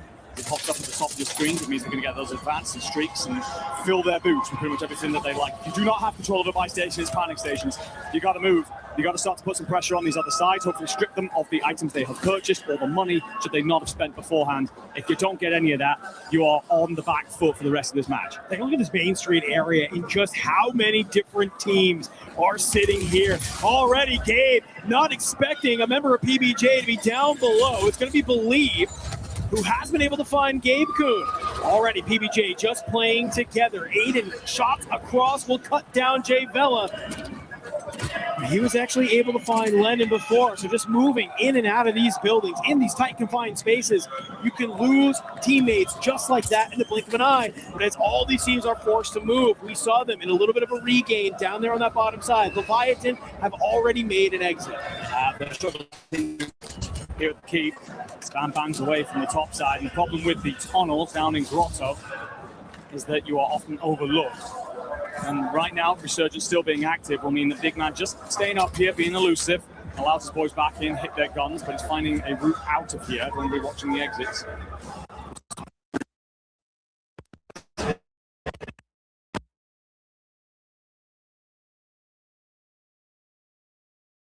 Might get himself out underneath Gentleman in that one, but either way, we'll move over. PBJ, he's got company in town. Jay Vela going to get active. Already has to be on the board. He gets to the front side, trying to set up the pitch. I don't know if they heard that or not, but he might have just set himself up in a great position because you look at that mini-map. Praise, Believe, they're all around here. Nade will land. You get confirmation. Somebody's down here. A couple of shots. You're begging for them to maybe push onto that outside directly into the guns of Jay Vela. But if the reposition comes on in and all three members of Gen G are set up here on this bottom side, the nade somehow didn't tag, so PPJ don't know what they're looking for. No. That positions them elsewhere. All three players of Gen G are just waiting here. Might catch someone by surprise. He'll feed a light up. Squad 4's out of here. You also see Eclectic gone.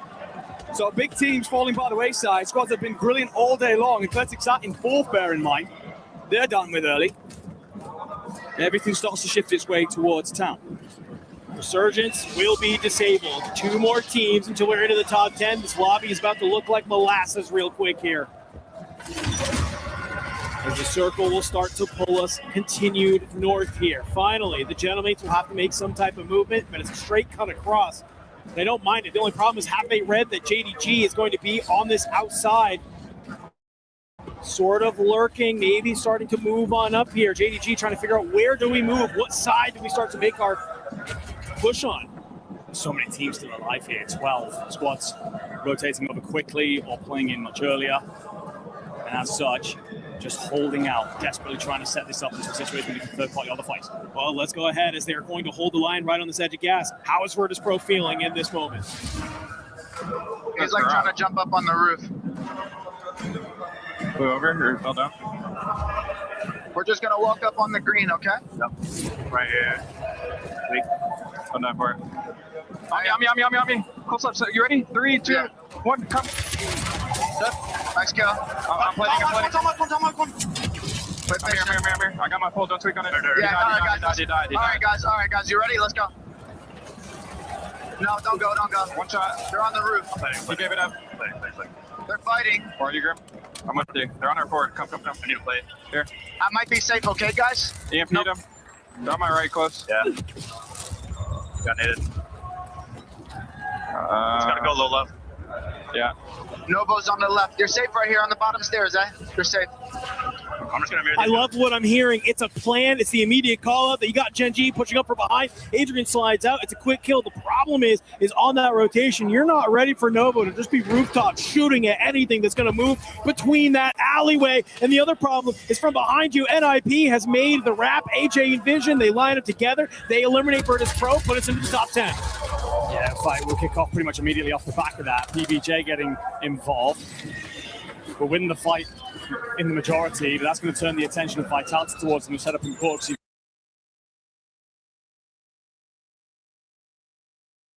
got to deal with this quickly. And well, J-Vela losing 2 plays, backing off to slide them in, won't answer that there. Novo, they're out. That was on the north side of that, where Twisted Mind to take complete control. Towards the south is the Gentlemates, fighting with AGAL. PBJ, they're done. Attract attention pretty much everybody. Hello. Here's so many footsteps. It's about the timing. It's about when you dive out, what you do for a smoke grenade right now. And there's nothing available in terms of utility. Fighting down below. You catch one stimming, and you're going to get the shots through. However, Hollow, he's dropped in the back by FIFA Kill Trade, starting to come through. And unfortunately for you, the Gentlemen, they're very low HP. FIFA Kill, he's on the hunt. Chromalok down below. He has to make his way out of the gas. Double buyback comes in. The Gentlemen stay alive for what's a little bit longer. Chromalok will play clean up, sends FIFA Kill onwards. Scumming. He's managed to move himself onward towards the circle. Now going to have to check back to figure out where Chromalok's gotten to. He will have 2 players in the sky to let him know where rotators are coming through. T1 are going to get here ahead of the curve, trying to make sure that that gas creeps over them before they play the wall. Noobs drops Enkyo. Scumming then sends Noobs onwards, but Noobs will be eliminated, and as such, the Falcons are done again. And you are just dropping players left and right. JDG, they are still alive. Spoiler alert, actually leading the lobby right now in points, just 1 step ahead of the Gentlemates.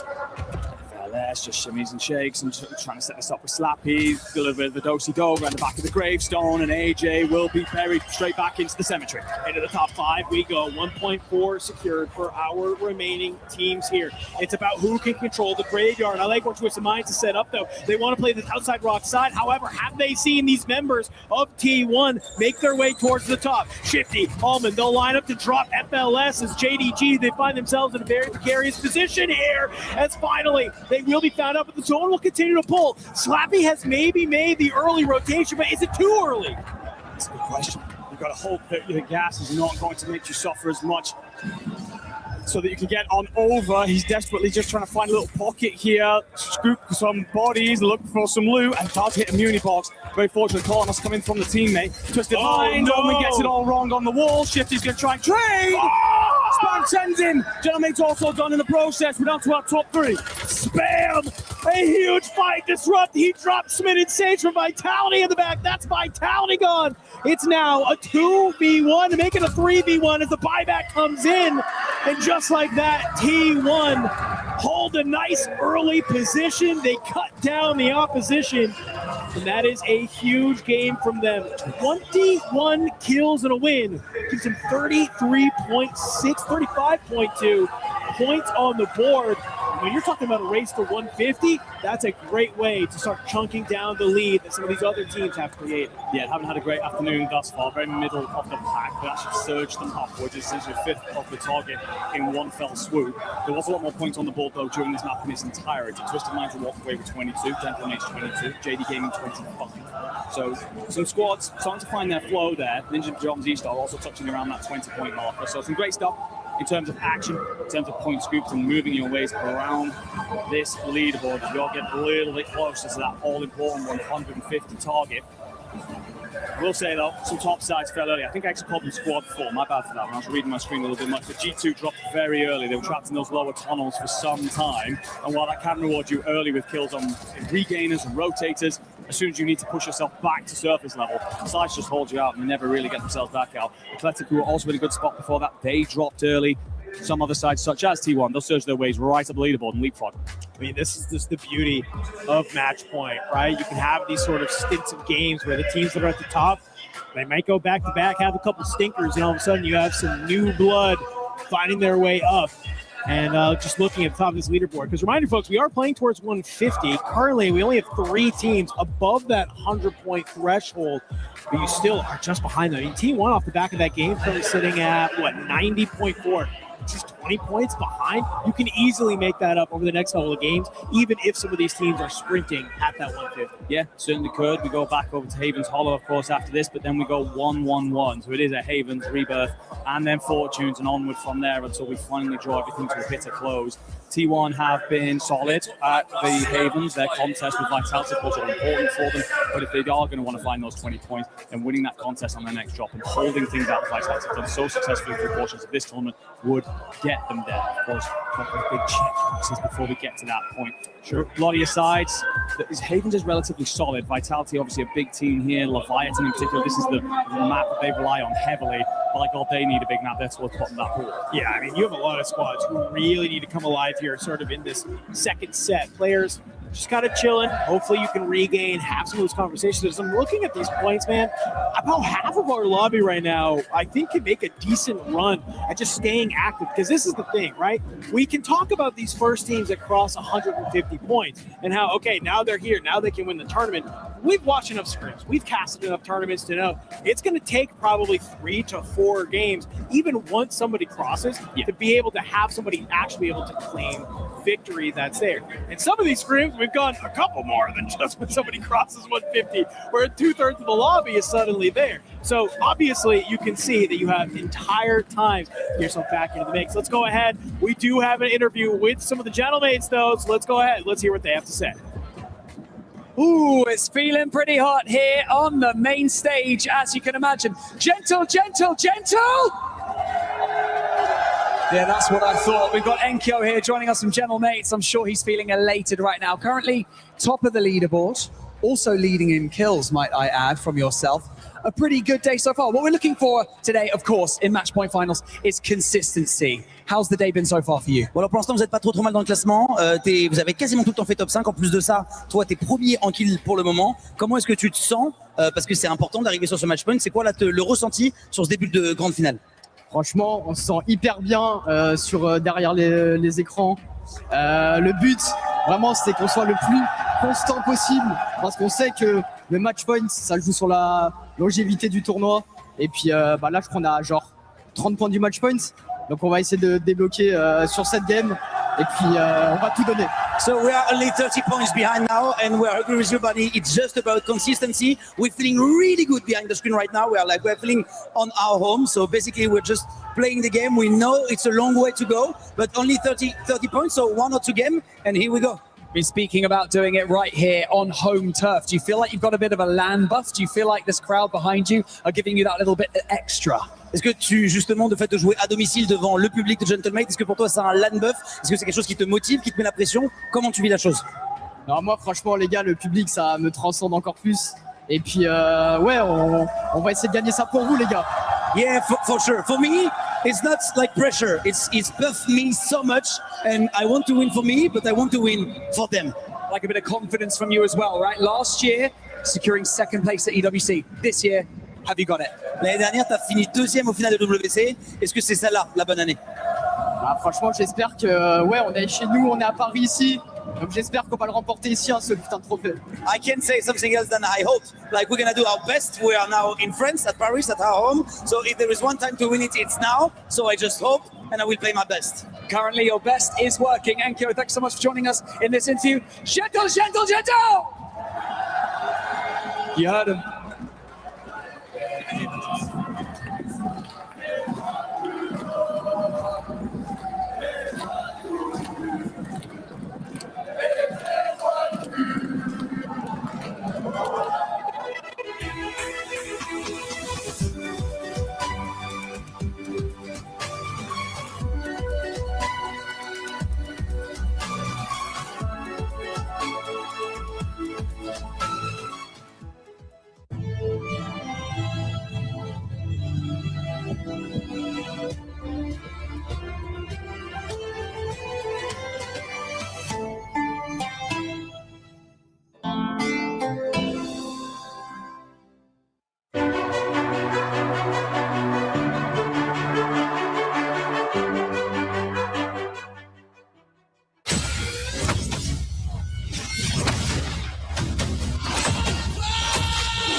What's up, everybody? Championship Sunday is fully underway. But you know, I got to talk to some of the coaches because they're going to give me that real intel. And I got the man himself, E-Bates, here, one of my favorites.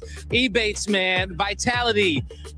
Looking so-so today right now. What you guys want to change here going into the second half? Honestly, I feel like we've been struggling a little bit to find the kills, kind of getting our footing off our... Been really good all year, so hopefully we find some flow in the beginning. Definitely need to find some flow in the beginning. How has the zones been working out for you guys? Have they been pulling the way that you guys need them to? I mean, zone's been kind of pretty stationary, I feel like. Overall, I feel like we're finding good spots and like regaining really well right now, which is super important, especially in big lobbies like this. I think a lot of teams struggle for that. But overall, I mean, doing pretty good. Getting in good spots, just got to find those kills. Just got to find the kills, man. I was talking to your boy Sage today. His energy is through the roof. Man, talk to me about how he keeps this team in check and keeps their spirits up during the game. Yeah, Sage has a championship mindset. He's got a great mentality. He kind of brings that calmness to the team. He brings that leadership. He's young. He's our youngest player. He's 22 years old. But man, he's a leader out there, and I'm really proud of him. He's taken on every single role this year. He's been a fragger. He's been a supporter. He's been an anchor. He's been an IGL. He's done everything we've asked him to do. So just really proud of the progression that he's made over the year. Hey, man, it looks good out there on the field. Bates, I appreciate you, homie. Good luck out there in the next one. What's up, everybody? I'm here with Coach Havoc from JD Gaming. As we have seen JD Gaming throughout the last few days just absolutely dominate the lobbies. You guys are in the top 3 right now. Havoc, what was the turnaround for this team? It was all about finding the perfect team balance of letting Slappy go do his thing, but also coming back to work with the team to then make the perfect rotations and just making him more of a team player. He's looking like a fantastic team player. And I know the top team player out there, I got a chance to talk to him yesterday, FLS, man. You know, that guy's a leader out there. How proud are you of him for how he's keeping the team together? I'm super proud. I mean, they're making it easy for him out there by actually listening to his commands and just doing what he's telling them to do. So it's not all just him, it's those two as well. Yep. And as a coach, what would you like to see from the boys going into the next half? Just keep sticking to the game plan. Like, we have perfect game plans for each map. Just sticking to them, and we'll see. Hopefully it works out the same. Hey, they've done their homework, everybody. Keep an eye on JD Gaming. Thank you, Blaze. JD Gaming was starting to slow down right up until that match when they ended up getting that second place. For that squad, we were looking at consistency the first 3 matches, and as I just mentioned, a bit of a slowdown, but a good bounce back for them. Yeah, and I mean, you're going to have a map where things just go wrong. It's going to happen. Again, we're in the Resurgence Series Championship Finals right now. You've got 16 of the best teams in the world. But for JDG, the thing that's impressed me the most about them is not just the fact that they're keeping up with the tally that they had in groups for their average kills, but like we've talked about time and time over, their placements have been elite, getting themselves into top 5 positions. That multiplier has been big for them. That's what I mean. Slowing down 7. I was like, yeah, one game out of the way. Isn't that COD Warzone? I've been hearing that a lot lately. But no, look, this is good. This is consistent. This is exactly why they're sitting in that top position. And obviously, you know, we heard it from the coach. He just wants them to do exactly what they've been doing. And one team that's been doing exactly what they want to be doing is none other than G2, actually Gentlemates, because Gentlemates are currently in first place as we're looking at the match ranking from the last game. Actually, let's talk about this real quick, because T1, with that performance that they just put up in this match, they ended up going from 9th place all the way up to 5th. And that's what happens. You know, you get one banger game, all of a sudden you're into the conversation, and you can alleviate all the past pain of having a bad drop early. Not that T1 has necessarily been, you know, underneath where you would have expected them to be, but that boost right there all of a sudden throws them into the conversation. But now we reset our map pool as well, which is going to be interesting to look at to see if T1 can continue to do what they just did in that last map, or was it just a flash in the pan? I mean, it's only about a 5-point difference between teams all the way down to 7th place. So it can absolutely change. It could even change for people under that 7th place as well. So it is going to be like incredibly tight. But I mean, one bad game doesn't count them out. Yeah, but it is time for those teams that you saw that you're going to see like on the second page of the leaderboard. They got to start stepping it up, because at the moment you're dealing with a lot of bad starts from teams like Gen G. Vitality's been kind of floating. Like, we just haven't seen the same dominance that we had from the previous days of action, and they need to find a a way to get something going immediately here. Otherwise, they're going to be too far out. And one that's currently in that conversation as well, which is insane because they have gotten 2 wins so far today, is Falcons. And as you can tell right now, Falcons are actually currently not in the first page. The consistency is just not there. But right now, with Gentlemates being in the first place, you also got JD Gaming, G2. Like, these teams are being so consistent, and that's why I'm starting to raise a bit of a red flag there for Falcons. Yeah, I mean, they've gotten a couple of wins, but they haven't had the kills. On the other front, talking about your favorites, Twisted Minds, after their incredible Group A stage, now starting to slip back into the conversation after a couple of slow starters. I mean, they were 16th in the first drop with only like 4 points, 4 kills. So this has been really, really solid for Twisted Minds to recontrol their destiny. Yeah, and I mean, from that last game, they have that 12.5 kind of average, but we haven't seen them doing anything too crazy. But I mean, they're in that conversation. But then I wonder how they're feeling after that 1v2 being taken down to sort of stop them from winning that game. I mean, they did have a great position moving in that final zone, but unfortunately, something went a little bit south when they just couldn't actually take down T1. A team that we got a chance to see yesterday perform really well was none other than Leviathan. Leviathan in Game 5 ended up with the top 3. I thought that was going to be a bit of a kickstart for them. So far, it's not looking like that because they're still in 15th place. And honestly, so if we keep allowing some of these teams to just not react and not actually end up waking up, those teams at the top with the consistency that we're seeing, it might be getting away. Yeah, and I don't want to sit here and just crush the dreams of Leviathan, but they had 3 good maps yesterday, and everything else is just okay. Yes, they came out, they did what they had to do for survival stage, but that wasn't a team that was on my radar looking into today. No, I have to absolutely agree with you. And obviously getting into our 6th match, and we have teams just tickling at the bottom of that, match point threshold, being at that 42 points and having these under average games, they're not going to be able to knock that. I mean, they're going to have every team at the top choke in a couple of matches just to be able to get up to those points. Yeah, Leviathan Fines, I'm so sorry. Hopefully you're still going to be bringing all that amazing energy that you've been bringing for the past 3 days.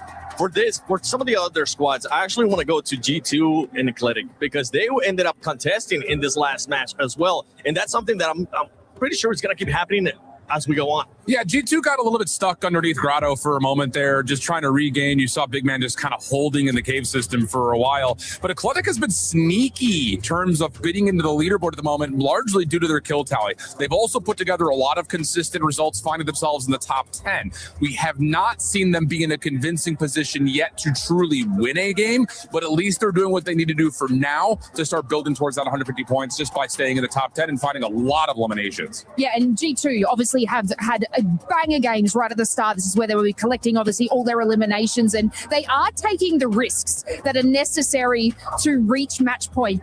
Whether or not they calculate that over to a win, they are taking all these risks and they are able to get those points on the board. And I mean, the progress so far because of these early matches, it will always keep in the top, even though in that previous match they were eliminated early.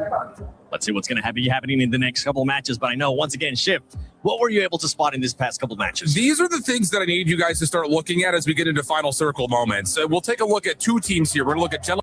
So we're going to look at Falcons.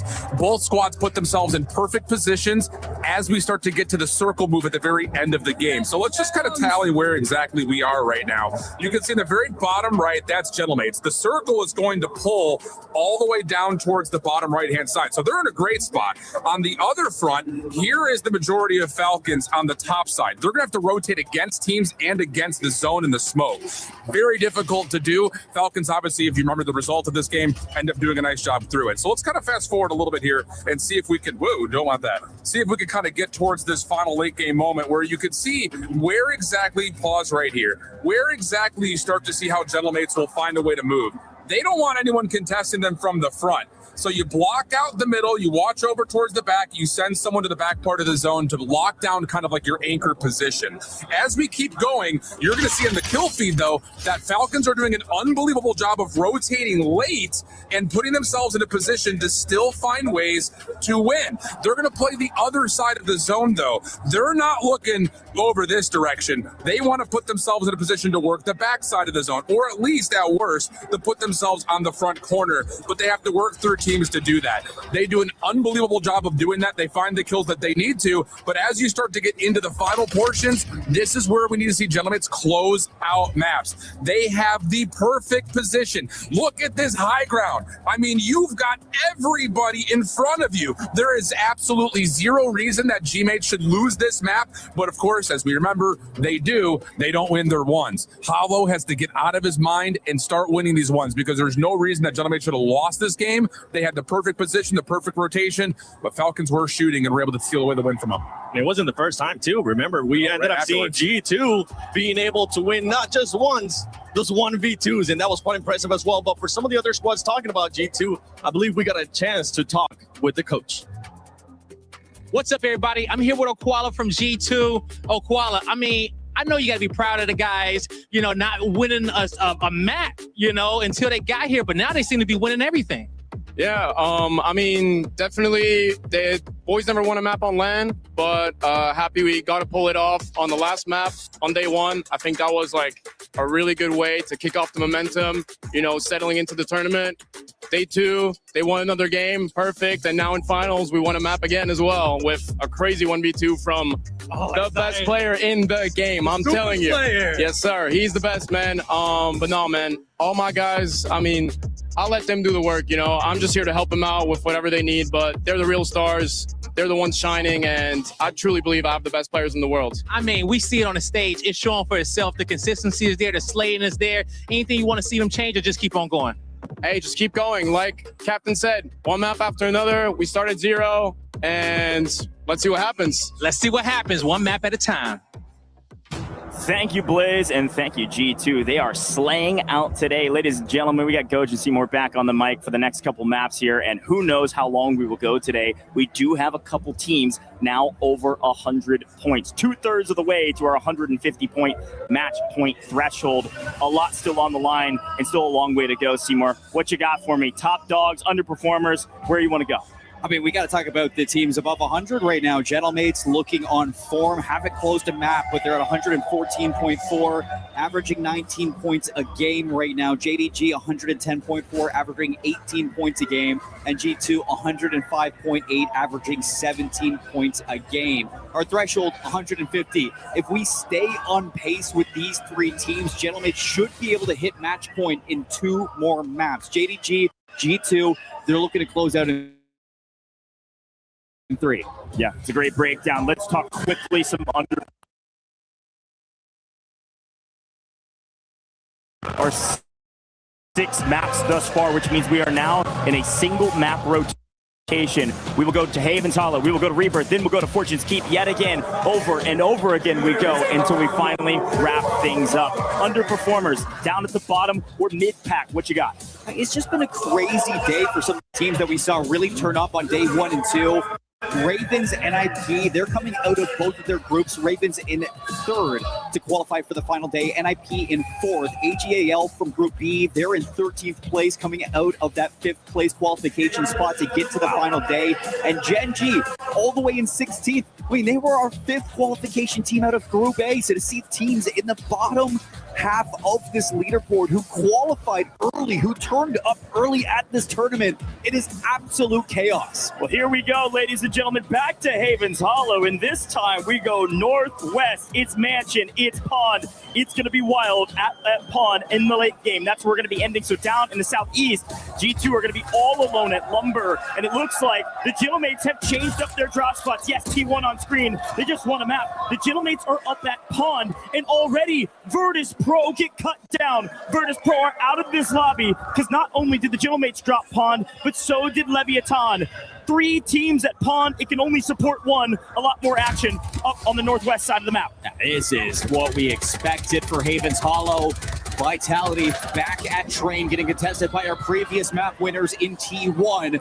Big matchup for Vitality because coming out of Haven's Hollow, they were one of our bottom teams to start the day, so they can turn up and this go on, then maybe we can see Vitality rise, but Gentlemates are out as well. So talk about a team that was looking to get the match point in the next 2 games.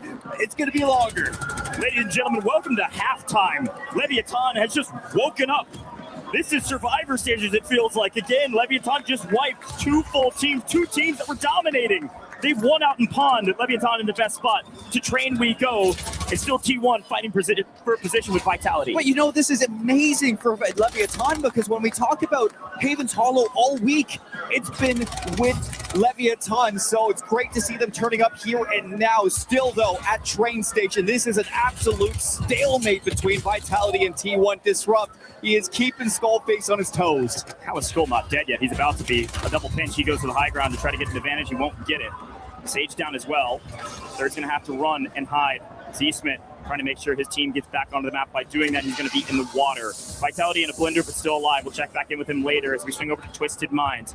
Into the mansion zone. This is a position as well. There's going to be a big fight here for a long time. Twisted Minds is here, but guess who else is here on the backside? It is the Falcons joining the party at mansion because the south side of the map is totally chalked by the first zone. Falcons, Twisted Minds, Ravens, another heavy hitting drop spot. Yeah, just outside of that is going to be NIP, sitting between Research and Mansion. So yeah, a whole lot of gunfights about to ensue through this POI. I was wondering where the Falcons would go because Riverboat was contested by Gen G. They got forced over towards Gazebo in our second drop of the day. And now to see them at Mansion, that's 3 Havens Hollows with 3 different Falcons drop spots. They are still trying to put the pieces together.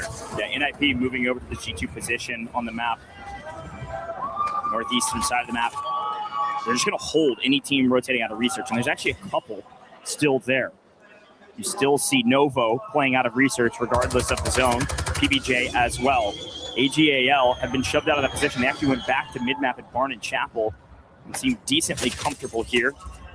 Athletic in the area as well. So right now, it's a waiting game for the likes of NIP. But G2 not going to wait. They were down in Lumber, and Lumber is already deep inside the gas, so they had to rotate. They rotate through Cold. There's nobody there. They come up to the top side at Research, and they're catching the wrong end of a couple streaks. Scythe goes down. PBJ on the run from servers. A big fight on the edge of the zone. NIP going to be wiped out here. G2 looking to get the rest of PBJ, our second place team from game 1 on Havens Hollow. Gray's in trouble, and it's all down to 1. Anchor going to have to stay alive in the gas. Sitting in free search. G2, they know that. They're looking for him. They're not going to find him. Yeah, in the meantime, you saw it in the kill feed. Take a look at the top of your map. Mini-map is going crazy because most of the Ravens able to restabilize all Team 3. Same with the Ravens up in the skies. Let's see who goes into the Research side of this zone. Rotating in from Main Street. It's going to be a lot of traffic. 5 trios going to be crossing each other's paths. JDG inside of Bowling.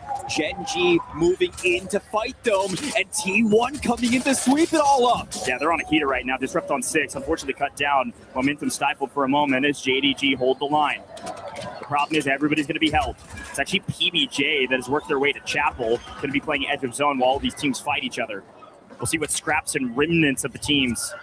The staggering bodies of zombies that are slowly working their way into the edge of zone, while Pond is still a battle that Leviathan has been winning, but unfortunately, a big contest here is somehow AG has made their way over here, regained all 3 in. It's going to be 2v3, where Leviathan had held so much value on the map. They had so much real estate, and now they're in trouble. For a second, it looked like Ravens got wiped, but it's a false positive, still alive, floating back in. As they go back over towards the mansion, Twisted Minds, Falcons, they are farming them right now. Vitality, they are also in trouble, looking for the regain in the bottom south side of that circle, closing forward. They're going to be held by JDG at the moment, as well as T1 going to be fighting on in spam. Closed out our last game 6. Can he turn up to take down the top dogs of JDG, the top dogs of Main Street? Disrupt's going to find Colonel God as well. And Malthus just looking to stay alive on the rooftops. Yeah, Echo is still very safe on the top side of train station. JDG, not so much. Melvin down, FLS last alive. Continuing their reign of terror, G2 has worked through the eastern side of this zone from Research and are making their way to Mansion. So more fights happening at Mansion while we still pay attention to this south side rotation where Vitality have been scrappy, been able to stay alive. They've done a great job of placements, but you heard it from Coach Ebates. They still need those kills. It's been their story throughout the course of the year. Let's see if they can pick it up in the second half. Top 13, still alive.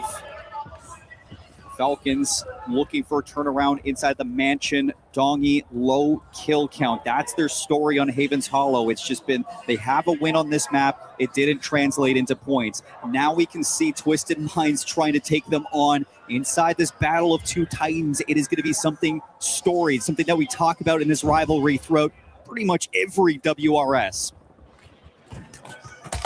Right now, Mansion is a layer cake, but down on the south side of the map, Novo have somehow restabilized, worked their way from the bot side of Research after being put into a blender, and here they are, working their way on the edge of map against PBJ, who they were fighting earlier. Still a lot to do. You got to move to new zone. You're going to be out in the open unless you get up into Mansion, but you find a freebie on the outside, trade spot, maybe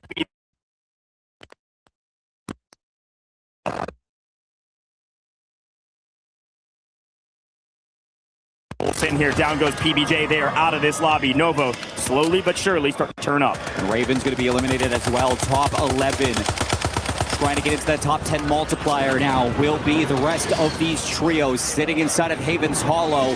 Circle's going to be closing further towards the north side mansion. Just a small chunk of it still there. Majority of it is going to be the backside of Pond. So this is going to be a big map rotation for AGAL alongside Leviathan, so who can win this top side.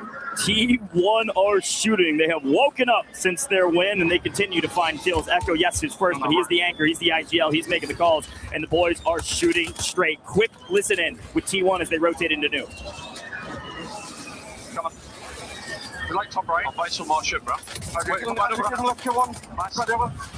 This is their team. I'll buy double advance if you drop me cash. Yeah, drop me cash. Money here. It's over here. Yep.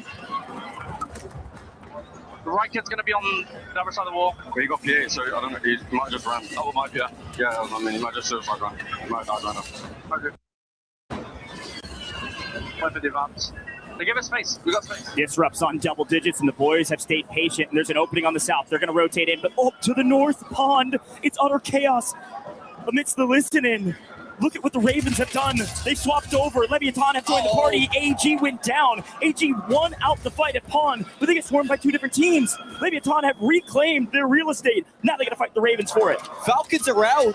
So that's going to be Mansion for Twisted Minds around the backside. This Pond rotation is going to be everything for who can win it. And now you don't have to worry about the Falcons. Look at sweep up and clutch again on Havens Hollow. Ravens versus Leviathan. Here comes Amir. 5 kills, looking for more. Leviathan are rising from the depths of the sea. Near bottom of the leaderboard, they desperately needed points, and they're going to get a few more.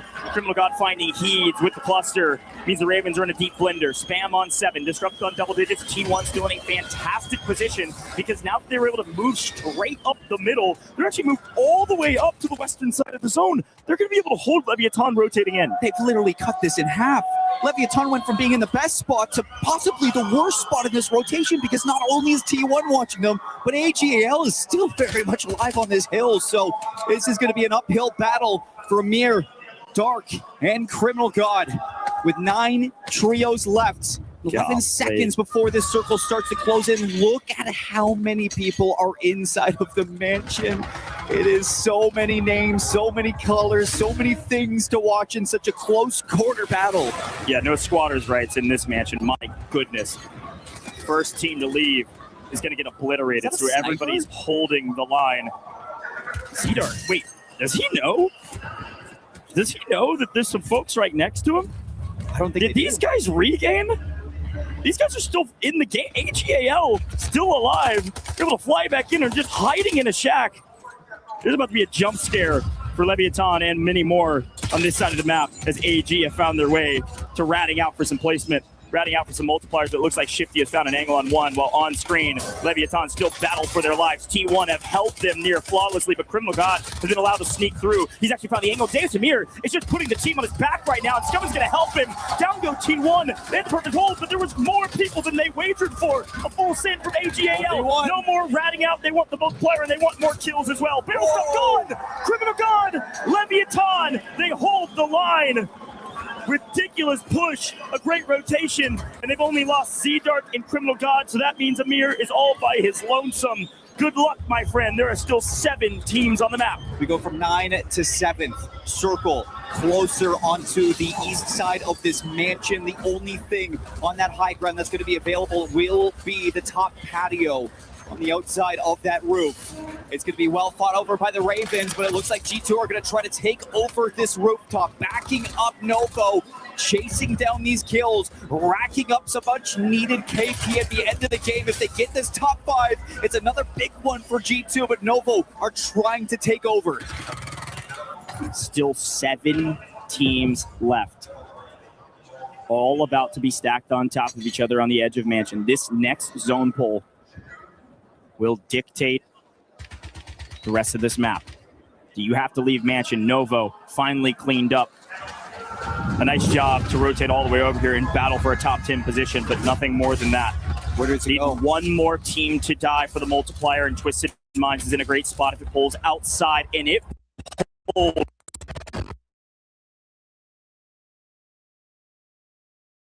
To Pond, all the way to the west. Twisted Minds in a fantastic position. Almond's still in the building. The other 2 outside. Look at this new zone. And look at this Leviathan's last player. Last Amir. remaining one is going to have a 1 versus 1 versus Hello, GT inside. peekaboo. You have no idea. Melvin is going to take down Nyson and wipe out the Ravens, but it's Amir that's still holding on to hope for Leviathan to now get a top 5 finish. G2 are gone in top 5. They get the multi, but everything's going to be looking at Leviathan and what they can do with this role. Twisted Minds have all 3 up, looking for their first win. But Deus Amir has the weight of a region on his back. Down goes FLS, down goes Z-Smith. Vitality out of this map, again a top 5. How many kills? We'll calculate it later. Here comes Leviathan flying in, immediately cut down. See you later, Twisted Minds, a freebie. Twisted Minds, a win at Mansion when they desperately needed it. We saw Twisted Minds walking back to the stage. They didn't look happy. Although it's been a good day for this squad, they have yet to find a win until now. And you can see the weight off the shoulders for these 3 players. They needed a win to start climbing this leaderboard. They were on the bubble outside of 100 points, now looking to join Gentlemates at the top. That was a monster game. The amount of fights happening in Mansion, and that each of the teams were trading kill after kill after kill. Twisted Minds traded a bit more. Falcons went down early. Twisted Minds pushed out Ravens, got a bunch of kills there. All the folks trying to rotate in from the research side. Farm. Twisted Minds put up a banger map. Twisted Minds are likely 1 game away from Call of Duty Warzone match point. They're only 1 game away from 150. I don't know the exact map, but it's actually fairly close. It's a Twisted Minds game away from 150. With games like this, Almond on 10 kills, Shifty on 11 kills. All at the end here for Almond. Listen in. Fucking go, baby! Fucking say, baby! What's going on? You guys are fucking up. Yeah, that was more kills than I thought. Wow. At least 2 players on double digits. That might have been the biggest game of this entire tournament. We'll wait on the final results to see how many points it was. But we saw 23 between 2. Yeah, who knows what the third one had. And it's a situation, too, where we're just talking averages. I mean, a pop-off game from anybody can happen at any point on this Sunday. It's why Match Point is so special in the WRS. We've seen teams turn up in the last second, and look at that game from Twisted Minds. Goodness. 29 kills. 46-point map on Haven's Hollow. That is ridiculous. Leviathan with a great map as well, but it pales in comparison to what Twisted Minds just pulled off. Here's a look back on the highlight from this one. Again, a tip of the cap to T1, who really came online after their win. Did a great job pushing up through mid-map. But Twisted Minds were farming so much in Mansion that nobody else is going to be even close to that. And like you mentioned, they were bubble. They were just outside of 100. Folks, I think they're at about 140 points. I think they're about 10 points away from breaching our threshold and being able to play for the win. Unreal from Twisted Minds. a great move as well to leave Mansion earlier than their opponents. They left Allman to hold the line on the top ropes, but they sit 2 out. And Leviathan, Deus and Mir couldn't 1v2 them without getting out of position. And so Allman Shifty just farmed on the outside. Holy cow. Folks, we got a lot to talk about before we get into the next map. We'll be right back as we swap over to Rebirth Island.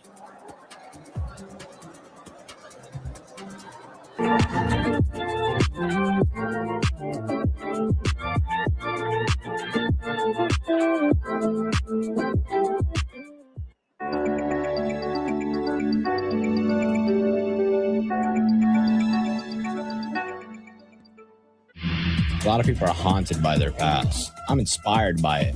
They're not just playing for themselves, they're really playing for their entire family. They have defeated their demons. They have crushed the curse. What's up, everybody? I'm here with Coach Tenix from Leviathan, the best team in LATAM that we got on the main stage. The only team in LATAM that we got on the main stage. But you guys are representing so well. How proud are you of the boys' performance so far in its finals? Well, we are the only ones. How you think I'm going to feel? Of course, I'm so proud. I'm so happy. The young criminal guy is the rookie of the year, no matter what. You know, we keep representing LATAM, Puerto Rico, Mexico. So, of course, we are so proud of them. Are you so proud of them? Talk to me about the training that you guys did to make sure that Crim stayed cool, calm, and collected under this pressure. So basically, they don't have pressure on it. Just we came VOD reviewing everything. We did our VOD reviews, our maps. So things are not going like our plans. But you know, at the end of the day, this is match point. At the end of the day, this is Call of Duty, you know. It's Call of Duty, baby. Now, we've watched how Amir been leading the troops. You know, what do you want to see from the team going into the second half? What do you want to see change for them so they can get those points to get to the top of the leaderboard? Stick to basics. Stick to what we actually know. We have been practicing for so long, so we're going basics and putting pressure on it. Putting that pressure on it. We got a lot of LATAM fans in the chat. What you want to say to them in español? Yo los quiero un montón. Gracias por absolutamente todo.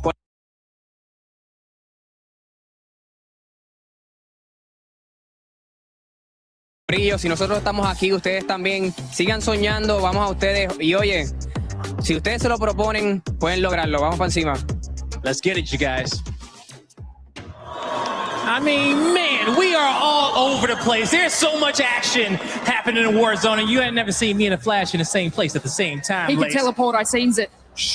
Now, when it comes down to this matchup, there's nothing quiet about it. The Gold was right. Okay, Tainted Minds, 141 points on the board. We might see our first game get to the finals as the enter game 8, Lace. Look, if they win, and that was my prediction for Twisted Minds to win, I promise I won't rub it in everyone's faces. But look, this is exactly what we expected from them. They were sort of getting those kills in the early matches. Their conversion to wins is exceptional and is one of the highest amongst the team. Obviously, they just got the win there, and they are only 9 points away from the threshold. 9. So easily obtainable in the next match. And if you heard me say it, I said they could do it in 9 or 10 games. So is it because I'm Australian and like we're kind of in the future in the time zone? Can I tell the future? You might be able to a little observation hockey from you on the main stage. But you know, one thing that we did see, especially in the interview before from 10X, when it comes down to Leviathan, okay, we saw Amir kind of rat his way to that second pressure in the lobby, and they are grabbing these points. These next few games are going to be crucial, everybody. You need to make sure you're telling your friends that the Warzone match point finals is underway, and we're about to get to the nitty-gritty matches. Yeah, I mean, you do see like the likes of Leviathan, right? They need to make their kills happen. Is it a little too late? Potentially, when you've got all these other squads that are mountains above them. But we saw that in that previous match, right? Where they were opening that position, they were able to lock down the building, and it came to it that AGL then tried to push them after that, and they were able to sort of be able to do that. So they have the strategy and they have the plan to be able to get those points quickly, but is it a little too late? But it's time to find out. Our players are ready to go. The next match is ready to drop in. Let's get it. Thank you, Blaze and Lace, and thank you for the gas. My math was pretty decent. 141 points. Take a look at this. Seymour, walk me through it.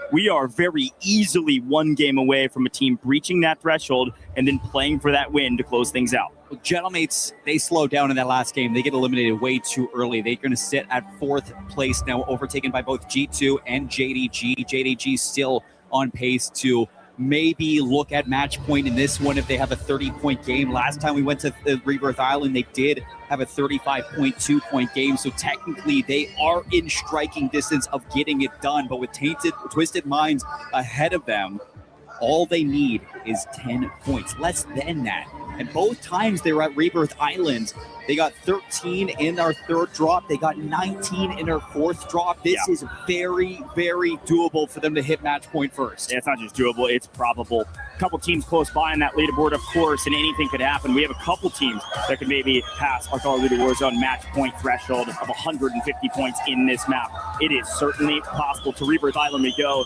It's the map that has the most kills, it has the most action, and frankly, it's the most historic. We've seen this team win EWC on this map.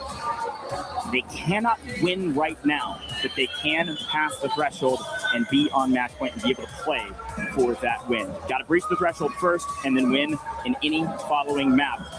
Leviathan, a nice comeback, but again, dwarfed in comparison to what we saw from Twisted Minds, which was the biggest game of this competition yet. They told the Falcons, don't ever come back to Mansion. Here we go, ladies and gentlemen. It's time for some Rebirth Island. Let's see where people are dropping. Let's see what's contested, and let's see what Twisted Minds can do. 10 points are needed or a little bit less. And a lot of other teams looking for some big maps. Here we go. Dropping on into the islands. And a lot of teams are going Stronghold right away. You got Falcons, Leviathan, as well as PBJ going to be dropping on top of each other, and that is going to be a whole lot of action to be paying attention to. We kick off, though, with Twisted Minds, who drop back at the factory, uncontested by the Falcons, but dropped on by JDG. Yeah, things are changing, and the Falcons feel that they desperately need to turn the tide, so they go all the way back to Stronghold like the good old days. They fit last year with a different roster. But this is where they drop. Let's see what happens. JDG and Twisted Minds on top of each other. JDG certainly know it. JDG knows they likely need to get active and push out Twisted Minds fairly quickly. Of course, the Gentlemates will find a couple kills in mid-map at living quarters. Watch out. Here comes Twisted Minds. Trading blows. Actually 2 down. JDG going to be able to wipe 2 of them. The third, though, way out onto the boat. No problem for Twisted Minds. Anchor's doing what the Anchor does best. Almond knows you just need 10 points. No need to take these fights. The points will come to you, but it's Slappy nearly catching an angle. Looks like the rest of Twisted Minds going to be able to drop down, but JDG, they're not going to let up at all. They are still hunting. So you look at one of the players who's dropping in to maybe reposition this Anchor and see if you can pull a fast one on JDG. JDG, again, is in 2nd place. This is the battle of the behemoths at the top of the leaderboard. Chance for JD Gaming to not only wipe a team at the top, but also potentially flip the script and move to the top. But a long road to get there. That fight will go on for a while, so let's check in on the other side of the map. Is PBJ getting really aggressive? They desperately need it. Leviathan in a bit of trouble. Criminal God by himself for now. Teammates in the air. Gonna try to get something. Won't get it. J Bella Believe working together. Criminal God goes down. Talk about a team that looked good yesterday on Rebirth Island. PBJ, J Bella, just alone was dropping 13 kills on this map. So, oh no, bad news. AGAL out of this lobby early. Eclectic, wipe them out, send them back to the lobby. A tough day for the Gentlemen. Yeah, tough day for the team sitting in 12th place at 69.2 points. Falcons creeping on in. Dongy on the pinch, PBJ in trouble. J Bella already down, and it looks like there's going to be a trade from Praise. Can he stay alive for the squad? They have the Anchor floating. Watch out for the third party, though. Leviathan hearing the shots. It's a signal flare to come join the fight. And you see the Gentlemates also. They've got their fraggers in the area. PBJ all 3 up. Gentlemates looking to get a piece of the action down here. Don't oftentimes see this many players down in Stronghold. No, but I'm loving it. It looks like Amir actually getting shot in the back by Ankyo as the Gentlemates continue to find a couple bloods from living quarters. Well, this is one of the first times that we've actually seen Stronghold still in the circle this late in the tournament, or this early in the rotation. So teams are going to be looking to hopefully hold down this power position, but we look over towards Vitality on the docks. They got Novo to deal with. Smith on a kill. He's rotating around. It looks like Fede is going to get caught Novo still very much alive. They're in control center. They're up the hill. I want to take my attention over towards Turbine, though, and kind of look at this one because you got T1 and G2 battling it out, and G2 has been fantastic on this map all day long. Yeah, big fight over there. And in the meantime, it was Virtus Pro that also is getting put into a blender. They're just regaining. It looks like their third's going to fly into the water. You don't see Virtus Pro at the docks or control center. Vitality has returned to form and moved back there like they used to in the past. So they're playing from boat and they've got control over it. Here's a look at Turbine very quickly, the aftermath of some of those fights. T1 complete control now. So a great job here at Turbine. Quick glance back to Factory to see that Twisted Minds safe, JDG safe. Things slowing down for a moment. We talked G2. They were up with Bio, but the zone is pulling not to the south, really mid-map, which means Bio is going to be out of the zone, actually already is. Stronghold, everybody's going to have to move out of there as well. PBJ last in Stronghold, picking up the remnants of the Falcons who are in a deep and utter blend. Hasn't been a great day for the Ravens, but hasn't been the worst day either that we've seen out of squads. They are still very much in the battle for today. Look over to control where Novo was there. They're looking like they are still trying to hold off on the location through control. But you look at G2.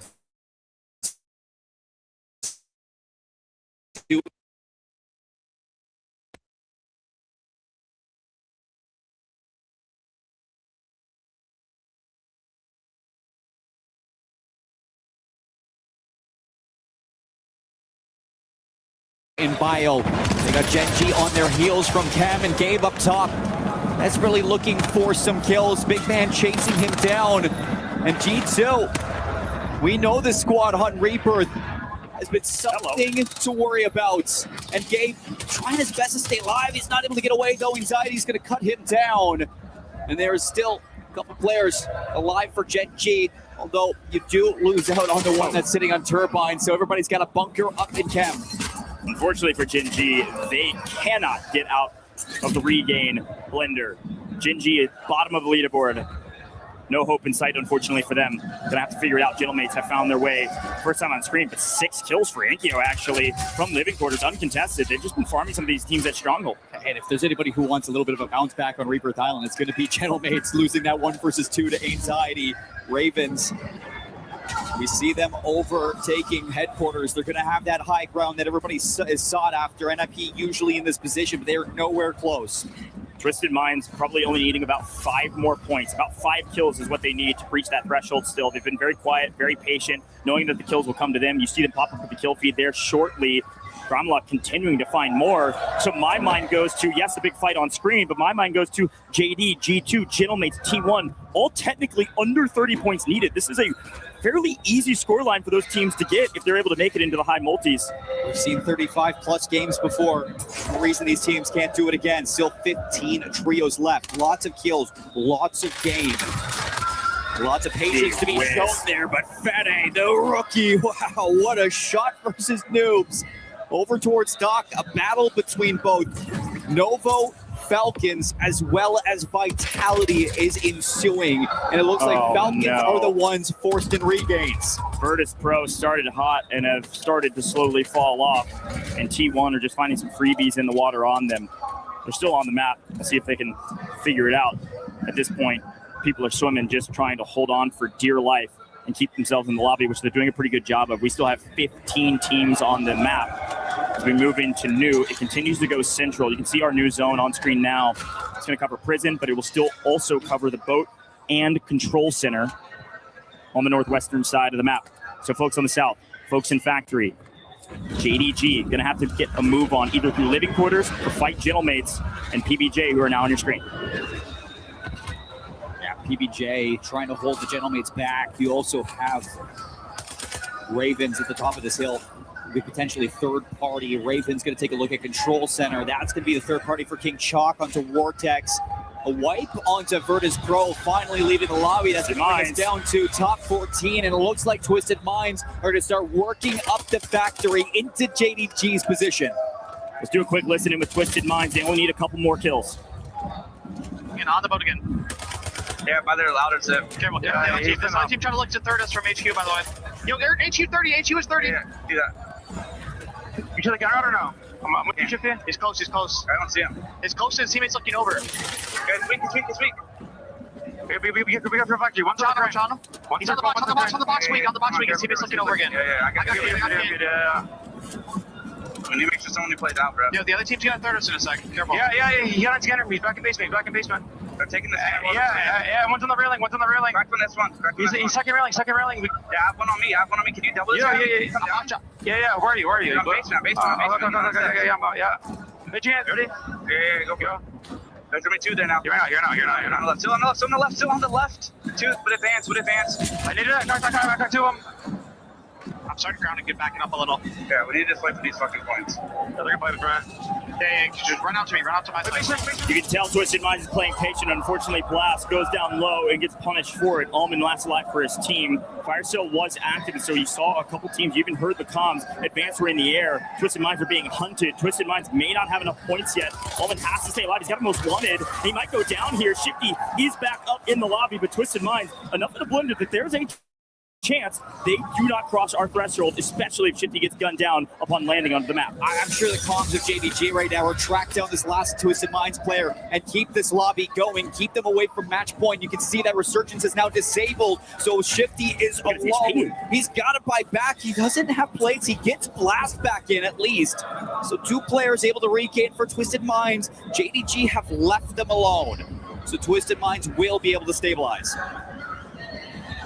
It's going to be the battle for Prison, ladies and gentlemen. We haven't seen one of these circles in a while. Everybody moving to mid-map, and the Gentleman's on a bit of a heater. Little Prince on 7. Plenty of damage to boot. Been backing up his teammates. I was about to say they're at least on double digits. Reminder, Gentlemates, probably only about 20 points or so now on their way to reaching that threshold as well. I'm sure you all can hear the drums. It's all Gentlemates fans right now, hoping, praying, and screaming that their team will be able to breach the threshold first. Vitality have done a great job of changing up their drop spots and finding a changing of the tides for them. They're about mid-pack right now, a lot more to do, but the Gentleman's back on screen because they're winning their trades, playing great together as a team. Methodical gameplay. Unfortunately, the door was open and they lose Inkyo. Novo's got to be careful. They're just down to 1. And there's a couple of teams here, PPJ, Falcons, all chasing this one last player for Novo. Should be able to drop the known if he can get that buy. But the circle's closing in.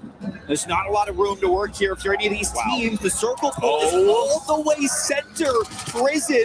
And look at the kill feed. It just lights up with Ravens going down to Twisted Minds. A squad wipe on the Ravens. Ravens full wipe. Twisted Minds have fully regained. Look at them. They're on the bottom side of Prison. They're going to have to work their way in through the low side and work their way into new. Down go the Falcons. That is official. Falcons are out in 12th.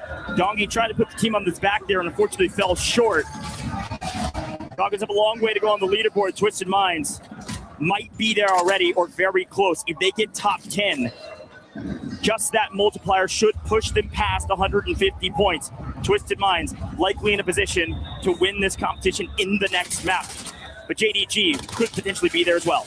All of our top 3 teams are still alive, JDG being one of them, moving through the prison, looking for positioning. Top 10 multiplier achieved for not just Twisted Minds, JDG, Gentlemates, T1, all plus 130 points. A win here could put any of them over that 150-point marker.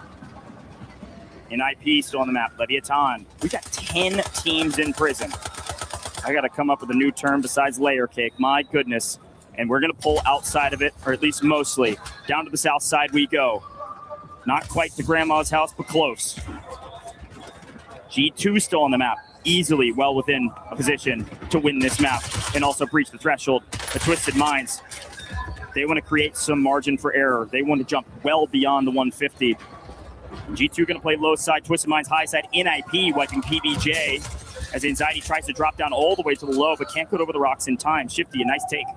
Vitality's going to be eliminated. Leviathan still alive. JDG gone. No more number 2 team on that leaderboard, so it's really just Twisted Minds, Gentlemates who are looking to cross that threshold now in this game. G2 still with 1 left alive. If he gets the win here, if he clutches up, then maybe you'll be close, but I don't know if the kills will be enough.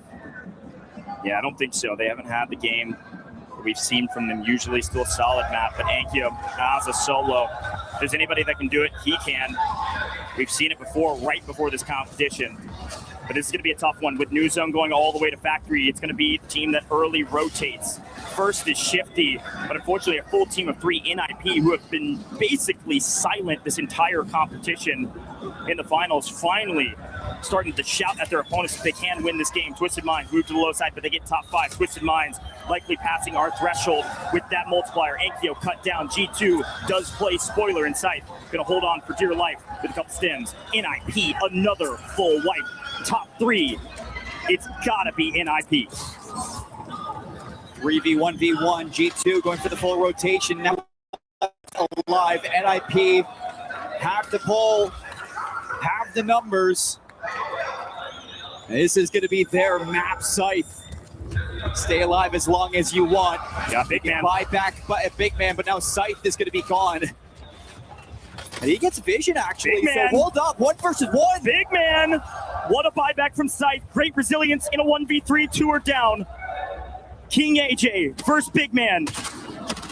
NIP desperately need the points. G2 within striking distance of being able to pass our threshold. King AJ on 14, can he make it 15? Yes! NIP, they needed a big map and they got it. From bottom 3 to at least in this competition. It's been a while, but they're back. Something about G2 on Rebirth Island, man. They make it close, but not close enough for AJ. 15 kills in the map. That is unbelievable stuff. And you see towards the end that layer kick in prison, the pull down to Factory. You see NIP recognize that. They get that early rotation, smiles on their face. It may not be the greatest day for your team, but that's going to feel really good. All smiles here for NIP. You can see their coach Wars, formerly on this team, laughing it up with his team, saying it's about dang time. Here's a quick look at that final moment. Big man with a great play off getting bought back, but King AJ just coming in a bit too hot. Nice win. Let's listen in. 1v1.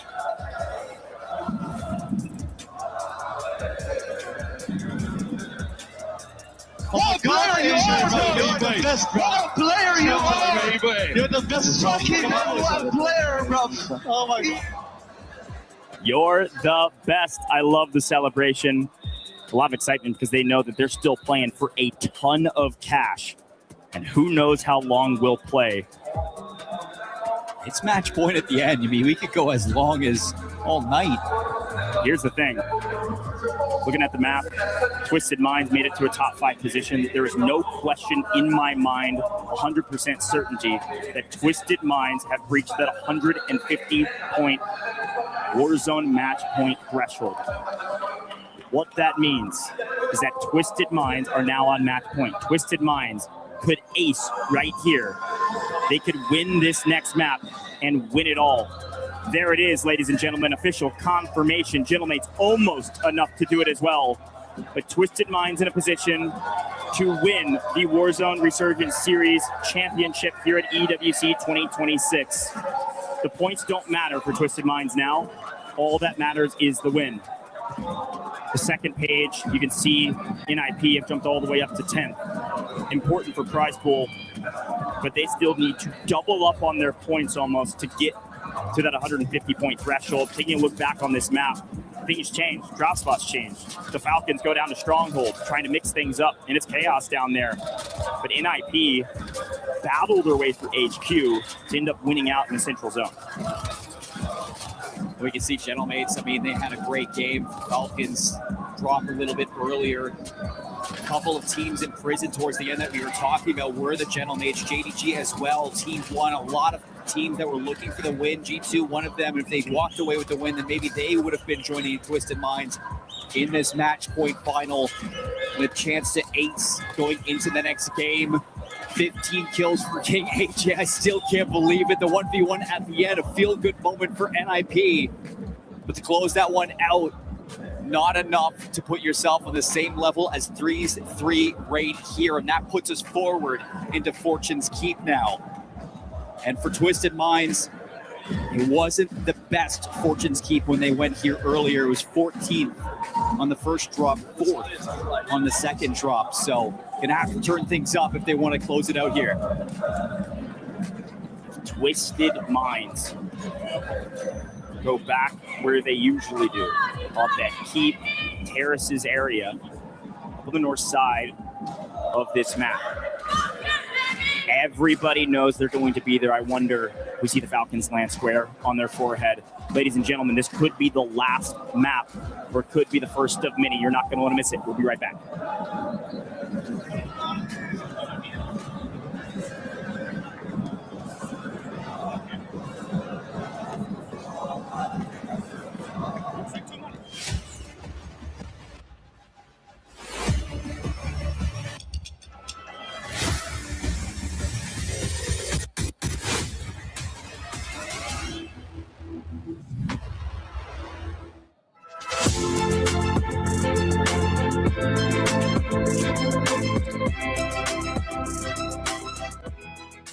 The human body was built to move, not trapped at a desk in one singular posture for 12 hours a day. It's time your chair evolved. This is Secret Lab Titan Evo. Ergonomically engineered for you, gamers, hybrid workers, artists, backing your every move.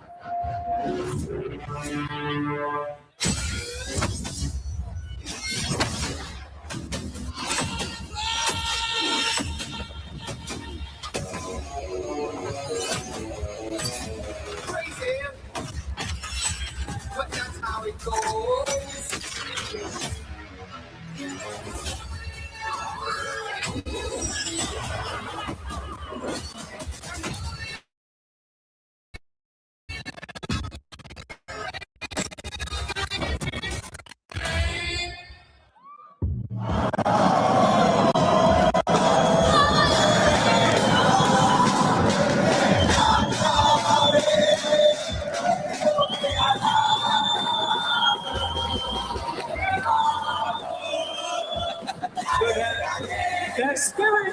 Their spirits are still high. Of course, the Leviathan fans are absolutely popping off nevertheless. Now, we talk a lot, Luti, about consistency. But when you get a 29 kill win and kickflip your way up the leaderboard, that works too. Yeah, and that's how you just get match points first. Not like it's the only team with match points. So every single team gonna have what they have to watch them, and they have to deny now, because if you don't deny Twisted Mind, they are champions. That's true. Creeping up close behind them, we've got JDG, we've got G2, we've got Gentlemates also really creeping up. It's very, very intense, Luti.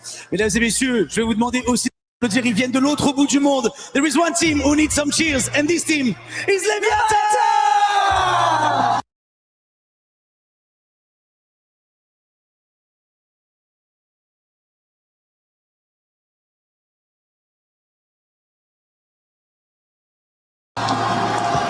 Directly from South America. What encouragement from here on the backstage. It's getting spicy. Let's go to the casters to bring us into our next map. We love our super fans, and Leviathan came out in strides. An entire region resting on the back of a roster who have had their ups and downs, but have had some fantastic moments. But of course, we have to turn our eyes to Twisted Minds. The defending champions, the first team to breach our threshold and be match point eligible. As we predicted, it happened on map 8. We moved to map 9. We moved to Fortune's Keep. And of course, I turned my eyes to the data, because where else would you look? Twisted Minds, the most winningest team in their groups, win 5 maps. This is a different lobby, but it's the same Twisted Minds. However, still work to be done going to Fortune's Keep. They did not have good drops when they went here. They did not win the map when we dropped here in 5 and 6. And for all the teams that are hot on their heels, we talk about T1, who did find a win, a 22 kill win on Fortune's Keep in game number 6, a 10th place in game number 5. JDG a 2nd place in game number 6 with 18 kills. And Gentlemates with a 3rd place drop in drop 5 on Fortune's Keep with 21 kills. So you go to Fortune's Keep and you still look at the teams behind Twisted Minds to give you issues and try to strike for a chance at their turn on match point. For those that haven't been watching the Warzone Resurgence series or Warzone competitive, there's a word we talk about often. It's called the ace. An ace is when a team breaches the threshold and then wins immediately after. The only chance for Twisted Minds to ace would be right here, right now. They're the only team that could end this competition in map 9. And it starts right now. All eyes on Twisted Minds and all eyes on this map, because where's everybody dropping? And who's going to land square on their heads? Or would they be alone? Do they change things? Do they keep it the same? Our zone is giving us a perfect central circle. Let's take a look at where everybody's landing. It looks like Twisted Minds have headed down to Lighthouse in an engagement with Leviathan, and already in a blender, all of it goes down. Twisted Minds dead immediately. We go one more map.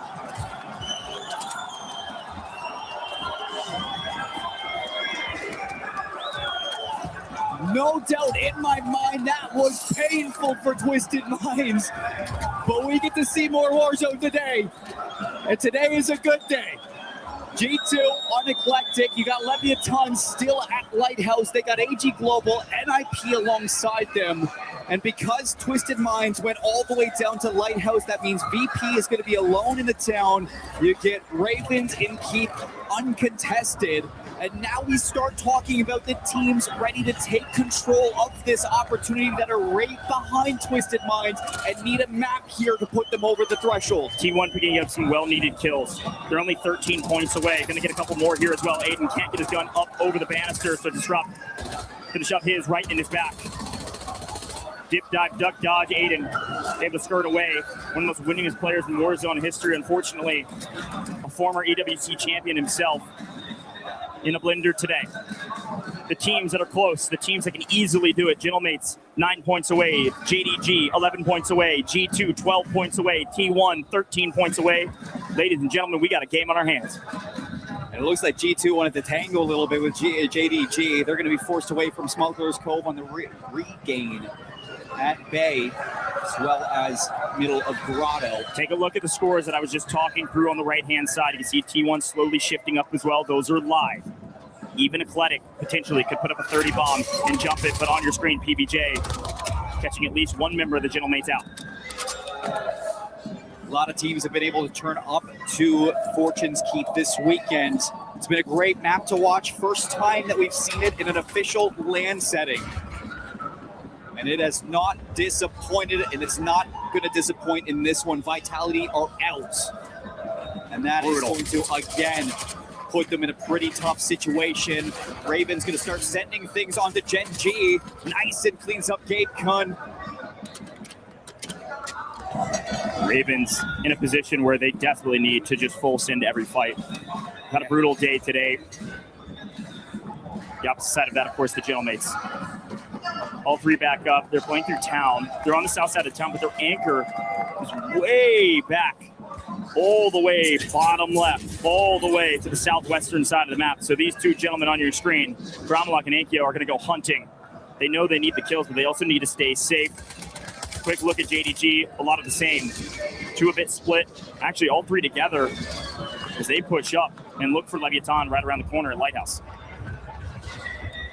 14 trios still alive. And you've got a team in the water that's going to be Novo on the boats. See if they can sneak up on Leviathan. JDG as well. Not going to be aware of this one as it looks like Novo are actually going to be pushing on in to that fight. Eclectic in the keep. They got to worry about a couple of members here, and it's going to be underneath Winery that they're going right towards the Ravens. Nice, and going to be caught there, turns around, and hello, Gentlemates into the equation. Kibby's is going to be down, and Enkyo, he is finessing around these pillars. Hisoka in a little bit of a 1-versus-1. Noobs is down, and the Falcons, they need this, and they're going to take it. Bit of an overcook from the Little Prince. A weird engagement with a couple teams in the area. PBJ, Falcons, Gentlemates, a big fight, and Jay Fella actually the one to take down Hisoka finally. The Falcons, Dongy's anchoring out way back on the backside of town because Graveyard has been busy outside of the map. See what Gen G is able to do from the bottom of the leaderboard. Anything can happen. It's Warzone, but these guys need a miracle. A couple of 30-point games, one after the other, and a lot of denial to the teams at the top. So we're starting to close this circle in a minute. It is going to be very central Fortune's Keep. A lot of opportunities for teams to make some late rotations, even outside of the circle. Falcons being one of them. PB&J just on the outside of that town as well. Gentlemen, it's going to be Mush moving in, but we look back over towards the action inside of Smuggler's Cove. It's Eclectic pushing into Novo, keeping them out in the water. And just above them, it's JDG continuing to farm. Melvin's got 4 kills already. Yeah. They're just going toe-to-toe with this left team and cleaning up anybody that wants to step into their domain. Yeah, it's a great job from JDG. Just kind of hold their own, play patient. They really don't need that many kills, so they're just picking up the stragglers. It's a great check-in with them on the south side of the map because everybody's trying to fly in and find some real estate. There's plenty of it on Fortune's Keep, but nobody on the south side of the map wants to fly anywhere near JDG. Look at the Gentlemates again. Fragger's chilling. Gentlemates in an okay spot as they rotate in from the west side of the zone. Everybody's starting to advocate from town and work their way closer and closer to mid-map. Falcons restabilize as well, but they're in the area, and a mistake here from Noobs could mean a full send from the Gentlemates, but not quite. Hisoka up at the tower. Gentlemates having to decide, do we want to go north or do we want to go south? And it looks like they're swinging hard north. They're swinging right into the Falcons, too, still. So PBJ just going to avoid them. To the north, we see Virtus Pro. Falcons got to be aware of that. I'm sure they have that noted. They're going to walk right into Virtus Pro if that is the case. Closing to the next circle, PBJ getting caught by Gentlemates. A little bit more KP for Gromalok. And there's another one. Dongy going to keep PBJ on the regain. Finished off. Falcons in trouble. Gentlemates are recognizing this, and they're holding them in the graveyard. Noobs again able to snake his way out of going down early. And Ahsoka gets landed on and gets obliterated. Gromalok, a nice win. Reminded the Gentlemates they probably need 4 more kills or maybe some multi. Doing a great job of keeping the Falcons at bay. And even Donkey sells the Falcons. Getting shot from multiple angles. They try to get out and they go down in 14th. They can't get anything going. The Falcons are near the bottom of the leaderboard. And the circle is not going to be too far from the Gentlemates either. So to hop, skip, and a jump, they can take their time on what to do next. JDG forcing a fight into Leviathan. Melvin now on 6 kills. Back over to the loadout. High ground is acquired. Novo starting to creep in from the coast. Off the water, into the action. PPJ gets eliminated back over towards the town. And this suddenly becomes really important on who controls the south side of the map. Leviathan, they want to take down JDG.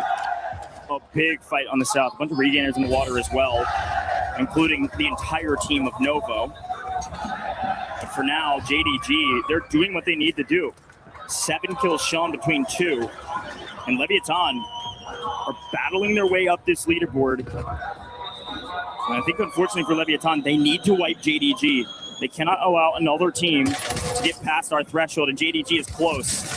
Leviathan loses this fight. JDG likely passed it. A big fight, though, because Novo's joining the party.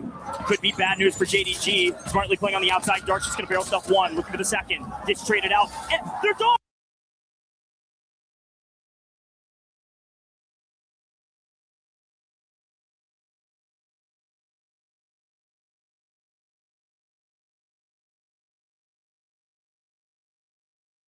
JDG, the perfect pinch. They're out, and I don't think they've done enough. No confirmation yet. JDG were playing for the scraps, and unfortunately they get tossed to the wolves. Back to the lobby in 12th. Avoiding the multiplier, G2 also going to be in trouble. 3 out of the 4 teams that can cross that threshold still in this lobby. But only 2 of them are in a safe spot to actually get it done. That's Gentlemates pushing into Grotto. And just on the outside of Keep, it's going to be T1 sitting on the wall. Resurgence still active. G2 just holding on for dear life, and they get their lives back. Again, with JDG out, no confirmation yet whether or not they've passed the threshold, but it was really dang close. the Gentlemates, G2, T1 next up on the ballot to be in position to pass the threshold and potentially win this competition in the next map. Still more work to be done. Our zone pulls a bit off central. Is going to move towards Gatehouse and Spiral. NIP, they heat it up and they're staying hot. Vision's on 6, but they are playing southeast. They're coming from Winery, and they've got a team right on their back. Watch out for Gen G right behind you trying to play spoiler. Yeah, Gen G is going to be pushing into this one, and not far behind them will be Leviathan. Still trying to avoid Novo. In the bottom of Grotto, that's big man down, but he was able to get both of his teammates back into the mix. That double buyback is going to allow G2 to still have an opportunity to cross that threshold as they're going to drop into the outside of Gatehouse, close by T1. That's something you got to think about. They do get their third back, and here they go, right into T1. A big fight. VP finally rearing their ugly head again, finding some kills on Novo. But G2 in a position to still pass the threshold on the edge of Spiral. They're going to have to work their way through Gatehouse. Let's take a quick look at G2's comms and see what they're thinking as they go just full sitting down the middle. Pardon me, the shell. Pardon me, got another one for me. On me, come. He ran out. Bunker up, guys, bunker up. I'm grabbing this loot. Hold on, pull back. Let's just hold one side. From top. There's a kid on the pie, on the keep pie. In the garden. How many points we at, bro? Top 10? We're at 6 kills. We're at 8. Okay, we need a couple more kills. How many points do we need? 12? Yeah, 12. We're safe here, bro. My pull back. Comms were all intel. And a great slot right up the middle for them to make a way to the new zone. Zone does pull up towards Spiral. It does pull up towards Gatehouse. And the Gentlemates on edge of zone, yet again, are not being given anything. They got to keep fighting for it. G2 find more kills. We're into our first multi, and NIP are down. Gentlemates close. G2 extremely close. The Gentlemates have to fight for this new position, and they got to fight through Eclectic. Yeah, look at that zone pull, too. It's going to be a lot of work for Gentlemates, but we've known Gentlemates to do this work in the past for Fortune's Keep. All the way underneath the grotto is where they need to get into this Spiral Keep. Can they find their way into the circle? We did see Vitality go down. T1 still battling their way through. In front of them is going to be Ravens, and Ravens now down to G2. Spam gets caught by VP. Disrupt's in trouble. All alone. Needs top 5 multi to have a chance. He doesn't get it. That's 7th. I don't think T1's done enough, but it is extremely close. Too close to call. The mathematicians will have to do the work. And M8 find themselves nearly top 5. Yeah, Gentlemate's going to push into the church. They got VP above them on the outside of the circle. It's going to be Eclectic trying to make their way into the safe zone. Look at the pull. If you are going to be a rooftop warrior trying to get through this courtyard, but the only thing that's really going to be blocking you, shrubs, a little bit of natural cover on the walls, and one lonesome building on this cross. And look, G2 actually just pick up a car. They're going to go for the early rotation. Great rotation from G2. They're here first with stims in hand. They're going to be here potentially last as well, but we have to pay attention to the top 5. You desperately need the multiplier. Gentlemates are still here. They're still fighting, and they're still not getting a zone pull. They need this multi desperately. This multiplier will push them past 150 if they're not there yet. VP. One more team has to go. Could Virtus Pro be the team that sets them up? Eclectic's gone. Gentlemates have done it. Gentlemates are past our threshold. With the top 5 achieved and a new multiplier, the Gentlemates have made it. They can't win here, but they could win in the next map. But the question is for G2, they made that early rotation and they're just down to 1. They still need to cross that threshold. You still need to do the work. Virtus Pro on a heater. It's about damn time. 10 kills for Grimy. And in a power position, but without the zone, they've got to make a move, and it's on the buy station. Angio Barrel stuffing his opponent. They're picking them all up. Gentlemates is wiping everybody. There's no question now that they are well past the threshold, and they're on their way to another map victory. They can't close here, but they can close in the next one. Let's see what the Gentlemates can do. You got Gen G early rotating to the new circle. G2 is still very much alive. It's getting caught, though, by VP and Angio as well. G2's down. Gen G's down, and the Gentlemates are charging. Gentlemates have won the map.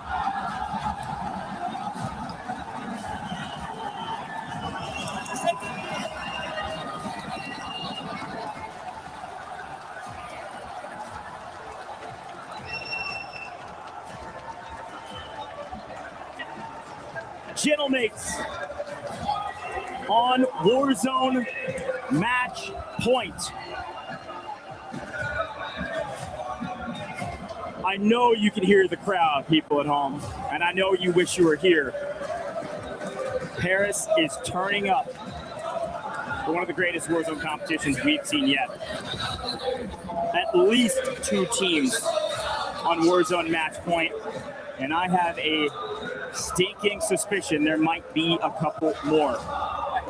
G2, a heroic effort, working their way into a top 5 position, utilizing the car to rotate straight through into new zone, get to top 5. Let's take a look back on this one. Virtus Pro also with a heater, but Gentlemates, through fire and tribulation, battle their way to a victory. Listen in. Comment continue-t-il, Marc? 2 secondes, 2 secondes. Non, ne t'arrête sur moi, je crois. Ouais, sur moi. Nice! Let's go! Let's go, les gars! On débloque une putain de match point, là.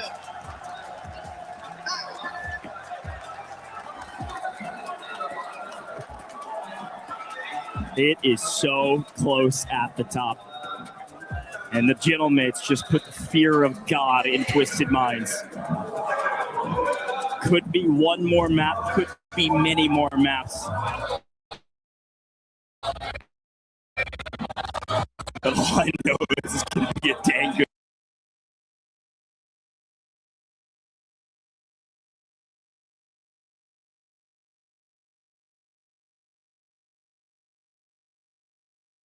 Good time.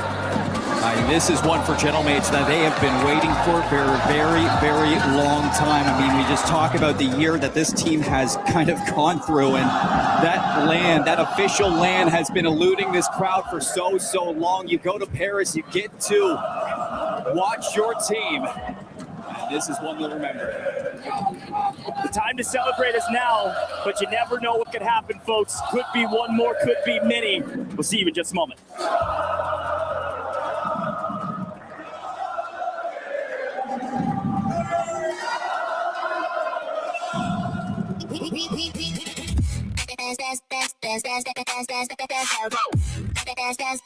We book Esports World Cup.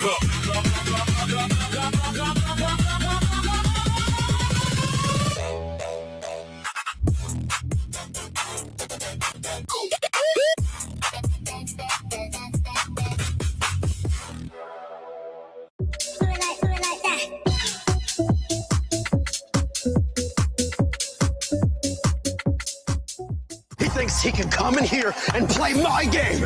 He knows nothing but go! Tyler 1, you're done.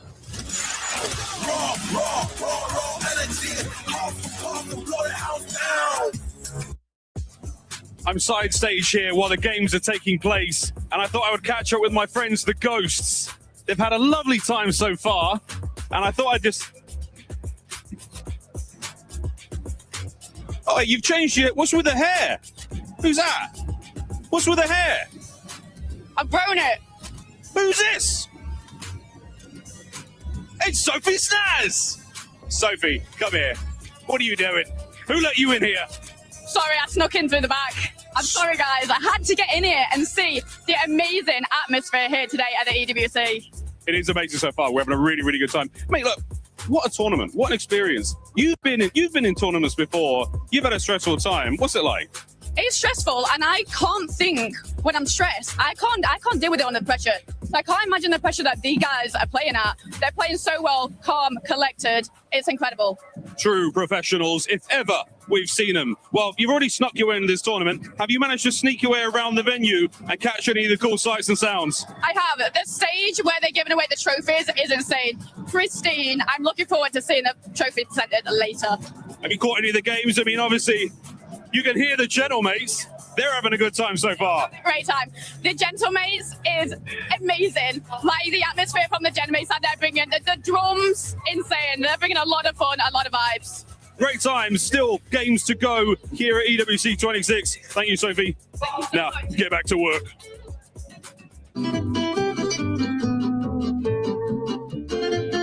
What's up, guys? Welcome back to the EWC at Paris. We got blind ranking for players out of Warzone. I'm sitting with the Nemesis team, come from across the pond, from what I hear. How you guys enjoying Paris? Good so far. We haven't really got to explore, but we will soon. Yeah, it's very a hot. beautiful city. It is very hot today. What we're going to be doing, basically, I hand you a name, and then you guys decide where it wants to go on the tier list. And once a team is or a player is locked in, it stays there. You don't get to move it after. So make sure you choose wisely. And we're going to be starting with.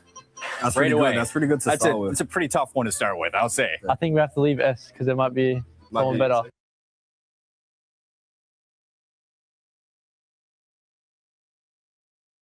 A. There's always better. Okay, we're gonna go A. Very good player, probably on one of the top teams, so gonna put him in A. I thought that was going to be a lock for S. He's good, but there's someone better. Someone better?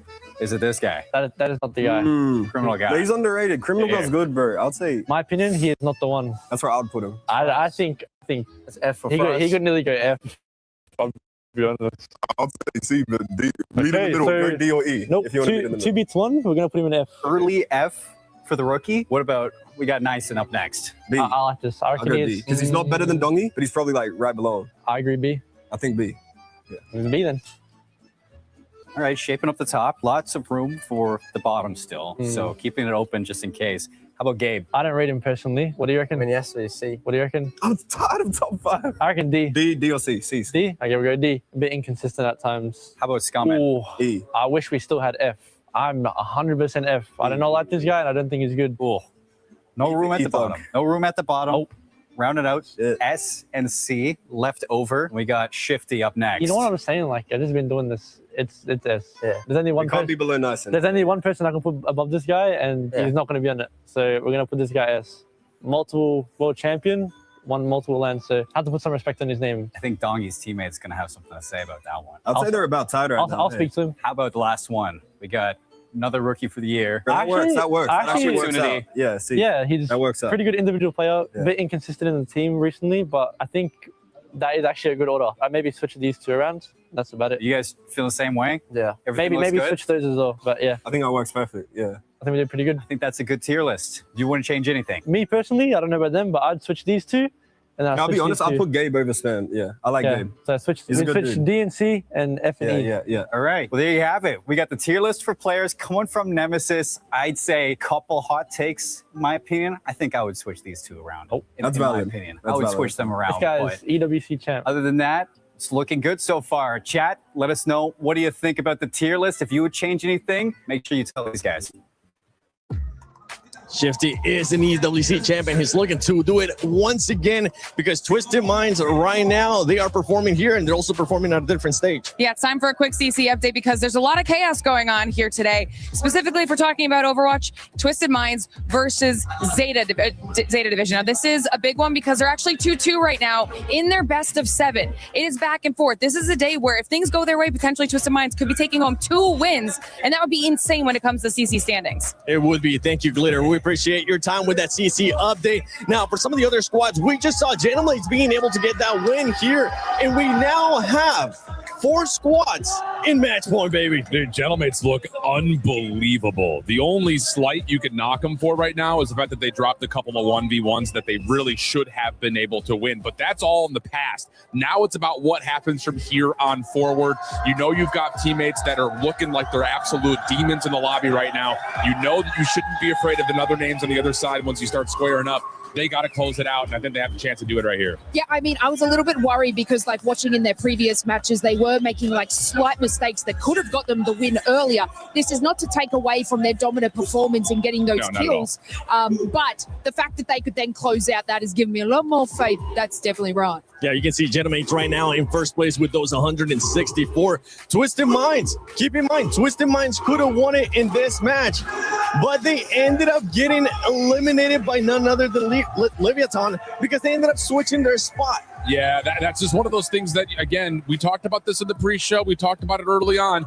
Once you get past that threshold, are you going to trust your normal drop spot, knowing likely that there's going to be a lot of teams trying to jump on top of you, or are you going to try for something different? This time they try to drop early out of the plane, and I honestly think it's just not just Leviathan that scouted. A couple other teams scout out, whoa, Twisted Minds are out of the plane. We have to go against them as well. So immediate squad wipe, 0 points for Twisted Minds, and Leviathan going to get a little bit of a boost because of that extra, a little bit of help well from the beginning of that last game. And not just taking the fight with Twisted Minds. Leviathan is being a thorn right now for teams that were trying to get that match point, just like JDG. They ended up being able to eliminate them. And I want you to keep in mind, too, Team Vitality and Team Falcons, not because they might be contending for the championship, unless something crazy happens here coming up in the next couple matches, is because those teams are in club championship. And if they want to get points here out of COD Warzone Resurgence Championship at EWC 26, they have to make sure they place within the top 8.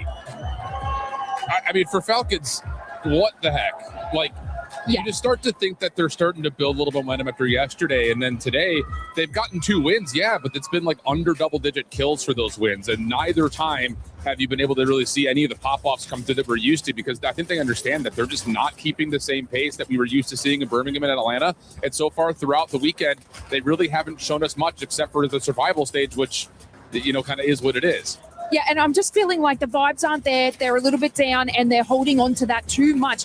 As a powerhouse team, they should be able to shake this off. They are not unused to being on this land performance, but you can see it on their faces, and every time that they get into a contention or a fight, they aren't winning it. They're able to get those later positions. We've seen them get those and collect those wins across the board, but unfortunately they're not able to take on these 1v1s properly, these 2v1s properly. So it is a little bit disappointing to see that from the Falcons. But I mean, look, Gentlemates, they are like, I was super worried. I thought they were going to be one of the teams. Okay, guys, I drew a little frowny face because obviously I said twisted minds, and I brought no notes to this here desk segment. Thought the sheer fact that they got eliminated. But look, I do like the fact that we have added more people into the total top pool, because then you can't have that much sabotaging on 4 teams, So Twisted Minds still. I still think, though, these guys behind us, I don't rule out as of wanting to contest somebody early on in a drop spot. Novo's kind of in that same ballpark. No strangers are dropping on teams and forcing a fight to have to happen. So, yes, there are more teams, which will mean that, okay, are we going to see as much opening grief? Probably not. But there are squads that are desperate, Falcons included, that are going to want to try to challenge these squads right off the get-go. And talking about squads just becoming a little bit more desperate, we're going to talk about the squads that are also within that range of match point as well. If it doesn't end in this match, we could have other squads being able to come up. I mean, we have Eclectic, VP, and JD Gaming, which are pretty much just right there. VP Gaming, I know you've been having your eye on them for a bit. Yeah. But it's just like they're hitting their metrics, but they have not had a chance to get into a high kill, high finish game as of yet. They've survived into the late game, which is great news for VP fans. They're not finishing in the bottom 6 all that often, but their kill tallies as they get to top 5s have not been up to the metrics of the teams that have already through that wave. So next wave of 150s, I think will probably happen in the next game or 2. It's kind of one of those things of now you're in a rush to have to get those points and then be able to follow up with a win. You have to go back to back. Yeah, and of course, even if they aren't sort of collecting those kills, they still have that opportunity to take that win away from those other 4 squads. So they still want to be competing to get to that end zone. You may not have the kills to back it up, but getting that win stops everyone else. Is it going to be game 10 that we're going to be seeing a new champion crowd? Twisted Minds could be back-to-back, even if most of the squad isn't here. This is game 10. It could end here, or we could go one more game. One more game, the ever-favorite saying of everybody in Call of Duty Warzone. Man, we were in the green room. We're sitting there. I'm thinking, Twisted just crossed. They're on fire right now. I wouldn't be surprised if they aced here. And what happens? They go Lighthouse, and they are immediately knocked out by none other than Leviathan. And here's the real question. We're coming back to Havens Hollow, a map that they know, they love. It's the bread and butter. Do we see the same mistake, or do we see them just try and play it out of Mansion?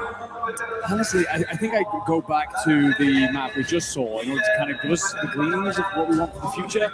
And for me, Twisted Minds changed their drop spot despite an average placing of 2nd playing out of terraces this weekend on Fortunes. So I think the reason they changed it, they expected Falcon to go and fight them up at terraces, change it up, and invite and say, this is actually our home turf, our backyard, get the hell out. So the question for me is, do they want to change it, or is that an admittal to the rest of the lobby that they don't believe they can deal with the contest? The problem with that, though, Enigma, there's 3 other teams trying to take the crown in this game. You have the Gentlemates, you have G2, you have T1, all formidable rosters looking to take the crown alongside those defending champions in Twisted Minds. Gentlemates on your screen right there. You can see Hollow getting the boys ready, hyping them up. They're coming off of a map win. They feel the energy in the crowd. They feel the energy of the arena. They feel the energy in game because they are shooting. As we get ready to load in, ladies and gentlemen, it's a Western zone pull. And when we're talking about what some of these teams on match point love, it is a Western side of the map. Certainly is. Gentlemen to be immediately into the fray. Nox coming on through. Hallow will drop Rage. You lost Gromelot go in the process. Hallow's then going to be under pressure. Enkyo tries to dive back out. Timing nearly goes completely against him. PA going to be dropped in from the top just to ensure you stay up. Got to make sure you don't run.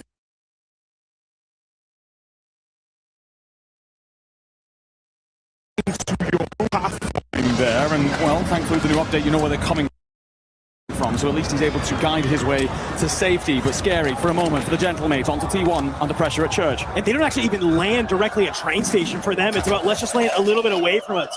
Let's not try and take this heads-up fight against Vitality if we don't have to. But here in the mansion, we were questioning it. Shifty slides on out. He's not ready because look who's here. It is the Falcons. They have decided to land in mansion, a spot that they are very familiar with. The Falcons will try and seize this into their own hands to push us one more game, but they have a long road ahead of them if they need to make that happen. Let's see, gauntlet that we have run through here, and this one will feel like a sprint, but much more of a marathon. Gone stay alive till the very end. Spam tucks himself into the wall, just making sure to avoid any trouble for now. Echo brought back into the skies. The two young guns will start to press towards Church, and unfortunately, well, disrupt, and Spam won't get very far. And Echo in trouble as well. T1 all at sea right now. They will just about get one player back into the skies and off to the east of Maine.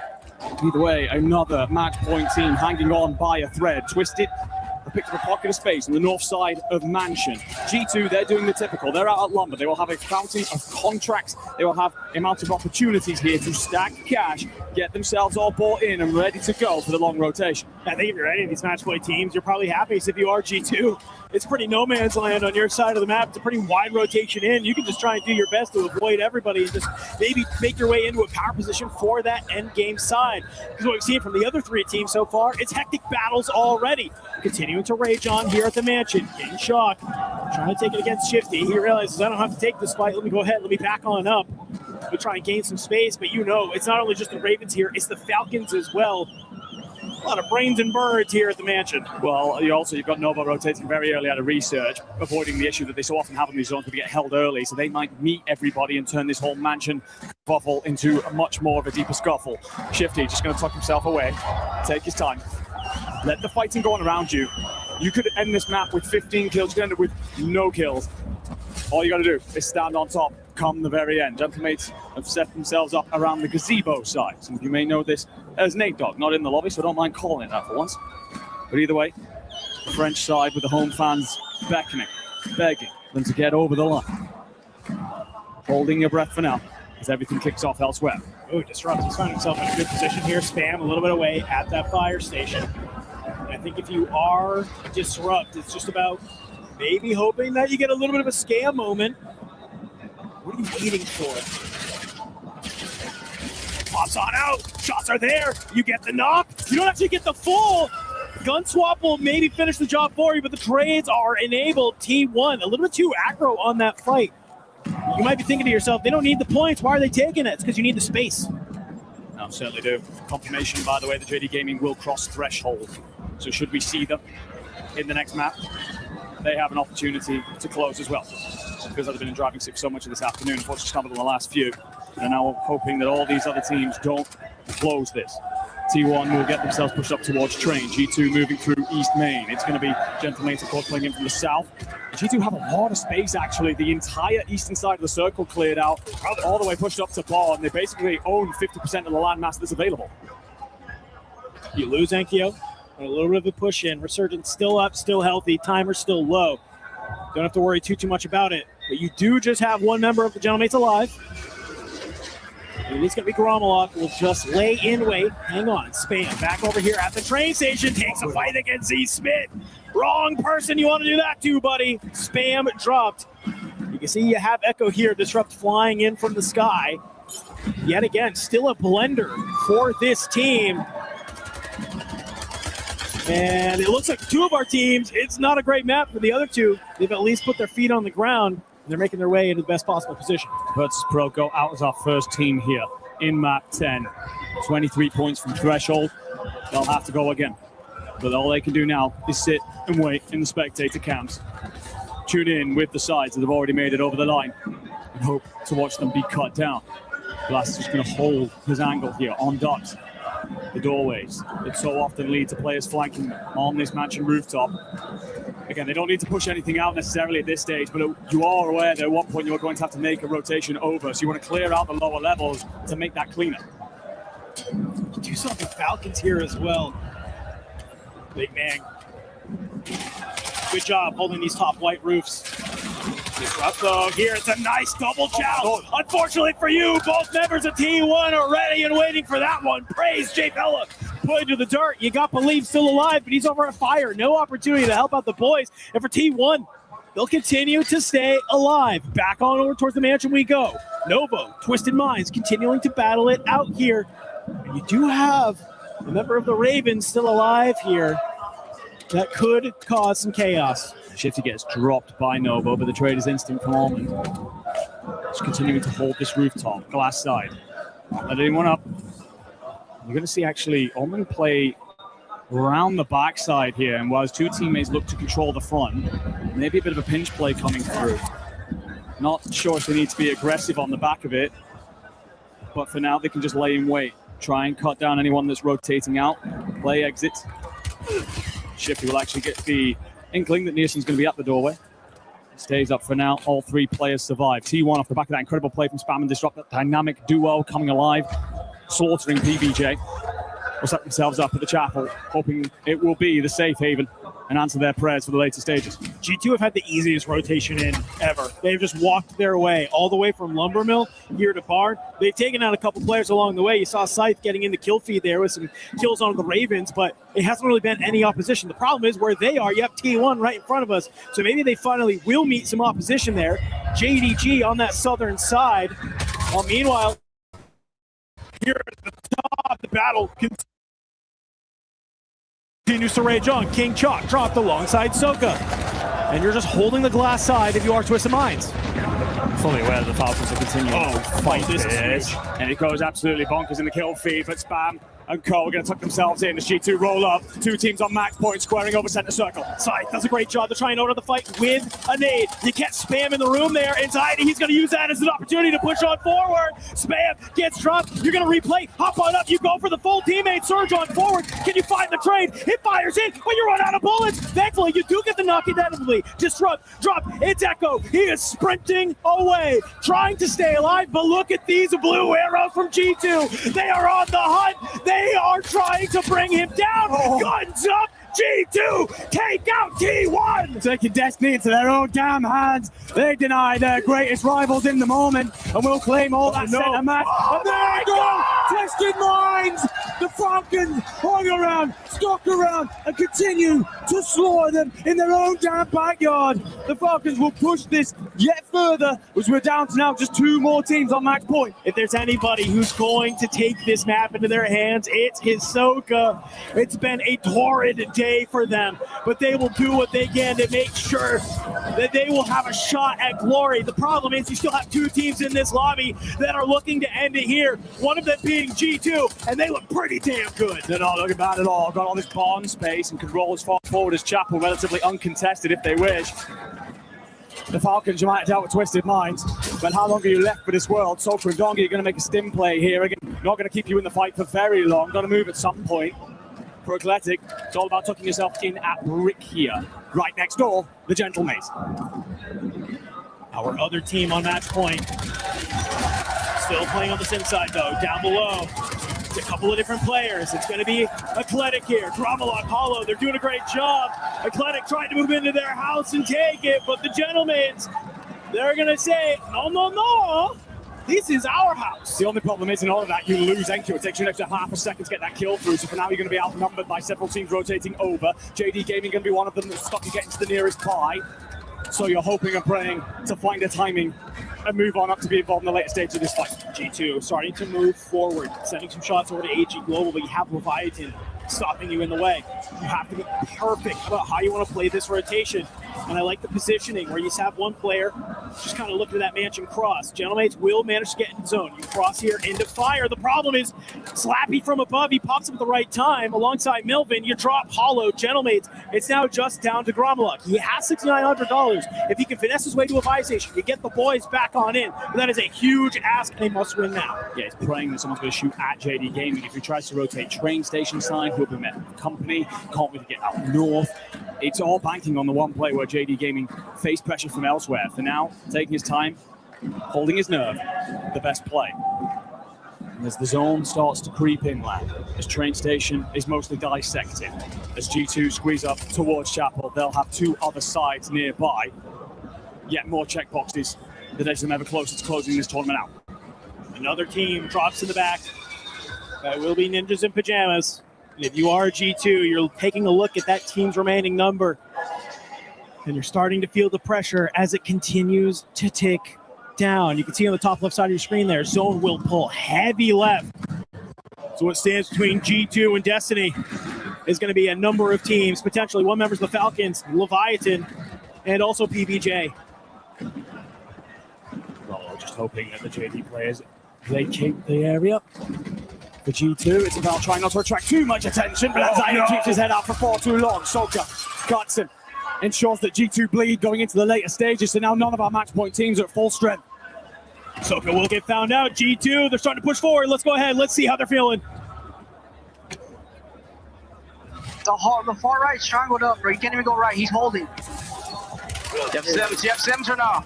Yeah, do it. Drop him in there. Or Sims on top of my body, too. I gotta play God. But the far right is strangled up. They're all holding. They're holding everything. I'm done, bro. They're holding everything. Go far right, Ted. Go far right. Go far right. Scythe, he's the last player alive. I'm looking at the kill feed. I think the Gentlemates may have made an exit, and it's just Scythe. Stim just barely will give him the HP he needs. He starts to slide forward. He's not ready for Knight to be there. G2 have been eliminated. We need to ride this one on out because FLS continuing to stay alive. PBJ eliminated. It's Gen G still alive here. It's one member of AG. Of all teams to be stood here with a full three as we go at one more map. Gen G, who have had a torrid time, just waiting to close that one out, but for all the other sides now, it's looking at who else crossed threshold, who else got it done. I can tell you, of course, that JD Gaming did make it over the line. Eclectic were incredibly close. Yeah, we aren't done yet. So much for ATA. No, absolutely not. Misery. Aiden seals the deal. Knight is done. Points on the board if you are Gen G. And a reminder of the fact that some of these teams will start to now mount massive amounts of points because the match point side must slow down. That opens it up for everything else. We could still have a ways to go. You and me, my friend, we cast a match not long ago. It went 14 maps, 12 teams hit match point. There's nothing to say that we couldn't do that yet. No, I mean, that's kind of been the case, right? Everybody I've talked to, the number of how many games are going has been 12, 13. It looked like it might end there, my friend, but like you said, you and I have been here time before, and really right there, if you want to ask what happens, how does G2 not close that one out? That's just good old zone pulls, ladies and gentlemen. You're on one side, you're looking good, but all of a sudden you have to make your way all the way across the church over to what wide open train space? Like, that's a tough road for G2, and unfortunately they just meet too much opposition on the way. There's something poetic as well about, despite the struggles that the Falcons have faced, they're involved in cutting down not one but two of our match point teams. Gentlemates will look back at that fight of bricks and grit their teeth a little bit, suck the air through the room as they watch Enkyo fall. You feel the energy suddenly disappear inside of the venue here at Paris. But we will see another map, and to be honest, you and me were talking about this in the green room. We're not surprised to see it go on yet again. All these sides that are not on match point, even if you've had a torrid time, you believe you can get it done. You spot one of those players in the kill feed, you will hunt them down to the last. I mean, you saw it even in that map, right? Even with G2 on the T1, they know that it's only one player left. They know that it's Echo. They say, this is another match point team.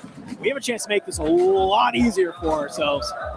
What do? They just fly, and they're able to take down Echo. So You are probably blessing the stars a little bit for Hisoka. If you are any other team in the lobby, he'll gladly take that, maybe in Twitch gifted subs or any other form of currency. You know, that's there, but able to push us even one more map further. But I want to take a minute to talk about something because you brought it up, my friend. With that game, very early on, JD Gaming was able to cross. And we got to talk a little bit about them here in a minute. But we'll be right back, ladies and gentlemen, as we get ready to head into the next map and potentially the last on Paper Time.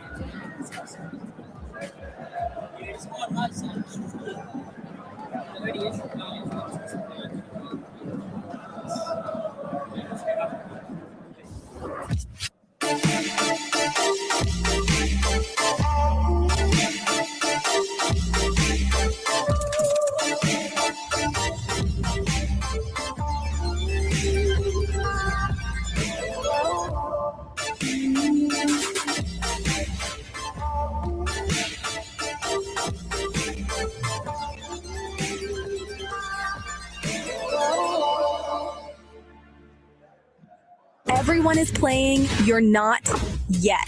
EWC Play is your all-in-one platform to compete in fantasy, pick'em, and quests for a grand total of $300,000 in prize pool. Build your dream fantasy team in 5 different games and track your score with live results tables.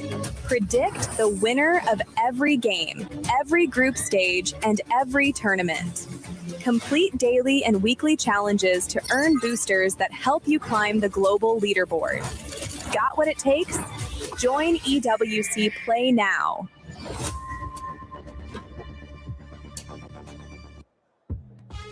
Miles Goach here on stage as this match point marathon continues. A nail biter. A nail biter. Mom, you better get the camera. Holy cow. We've got like 5, maybe 6 teams past our threshold. We'll see that leaderboard here in a little while, but all I know is that we're going at least one more game, baby. I guarantee you one more, an absolute guarantee. But at that point in time, we're going to find out soon how many of the all teams are on match point, because that was a big one, a real big one indeed. Yeah, it was really fun to watch because in the green room, I'm freaking, I'm jumping out. I'm doing jumping jacks to keep my heart rate high because, frankly, it was a nail biter. But that zone pull ruined everything for G2 and Gentlemates. A different zone pull, there's a chance for either of those 2 teams. But instead, shoot, it goes the other way. Goes the other way indeed. Well, that is a crazy situation to find ourselves in. Match point finals continuing. As you can see on your screen, for the folks who are in the venue, it's starting to get tough. 5 of our squads eligible to win the tournament in the next game, but they must win it. Coach, pressure's on.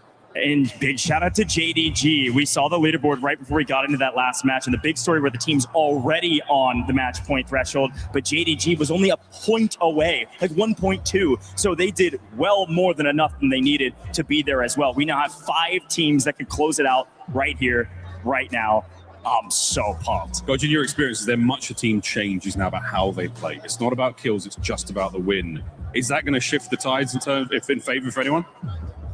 I can give you a real answer, or I can give you the fake answer. Both. The real answer is yes, they slow down a little bit. But frankly, what we've learned is that if you change it too much, you land on Leviathan and you get obliterated off rip. So watch out for changing too many things. Maybe just play your game and not full tilt, full send when you don't need the points. Hope for the zone to pull the right way. Hope for a nice circle or 2.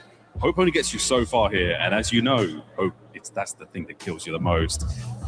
We are now ready, ladies and gentlemen, for the next map. 5 teams on match point.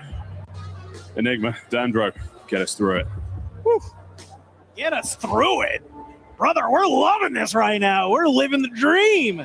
We get to go one more game here at the Esports World Cup. I do have concerns about Goach and his high heart rate, though. So I get that, man. And that access something. Either way, we got ourselves 5 teams cross match point threshold. T1, G2, Gentlemates, JD, and of course, Twisted Minds. Now, I like a point that Goach brings up because he talks about the drop spot change that Twisted Minds did back on Fortune's Keep. They go to the Lighthouse for some reason, probably expecting a heavy Connect Terraces, and it all goes a little bit pear-shaped. And I look at them again here on Rebirth Island. Their average position on Rebirth coming into today, 2nd. So there's not many reasons for them to change it up unless they believe that someone's headed in their direction and they're nervous about that. One of the teams that has been happy to contest them down there at points has been JD Gaming. I highly doubt that happens here, but you just never know. Of course, heavily circle dependent. But for T1 and G2, they've both been keen to play towards bio side. So a lot of our big teams are going to meet each other early here. Gentlemates, they will likely land living quarters and play that game where they try and hold out the stronghold team and kind of figure out what their rotation looks like from there. And that is essentially the set of markers that these 5 teams face. If you fail to get it done here, the team in 6th are Eclectic. They are currently a handful of points, less than a handful of points, from crossing threshold, and they are bloody brilliant at Rebirth Island. They are very, very good. But the problem is, like you mentioned, you have 5 other teams that are trying to get it done as well. You are one of those 4 teams from the last map. You're probably thanking the stars that it's only 1 team joining you here in the next one. Sometimes you get into these moments where, yeah, we have 4 teams on match play, and all of a sudden blink and you miss it, and you have 7 or 8, almost half the lobby, always trying to close it out. So maybe a second chance at life, another opportunity to make that happen if that is the case. So something that we haven't really talked about overall. We've been so focused on the championship, who's winning, and everything.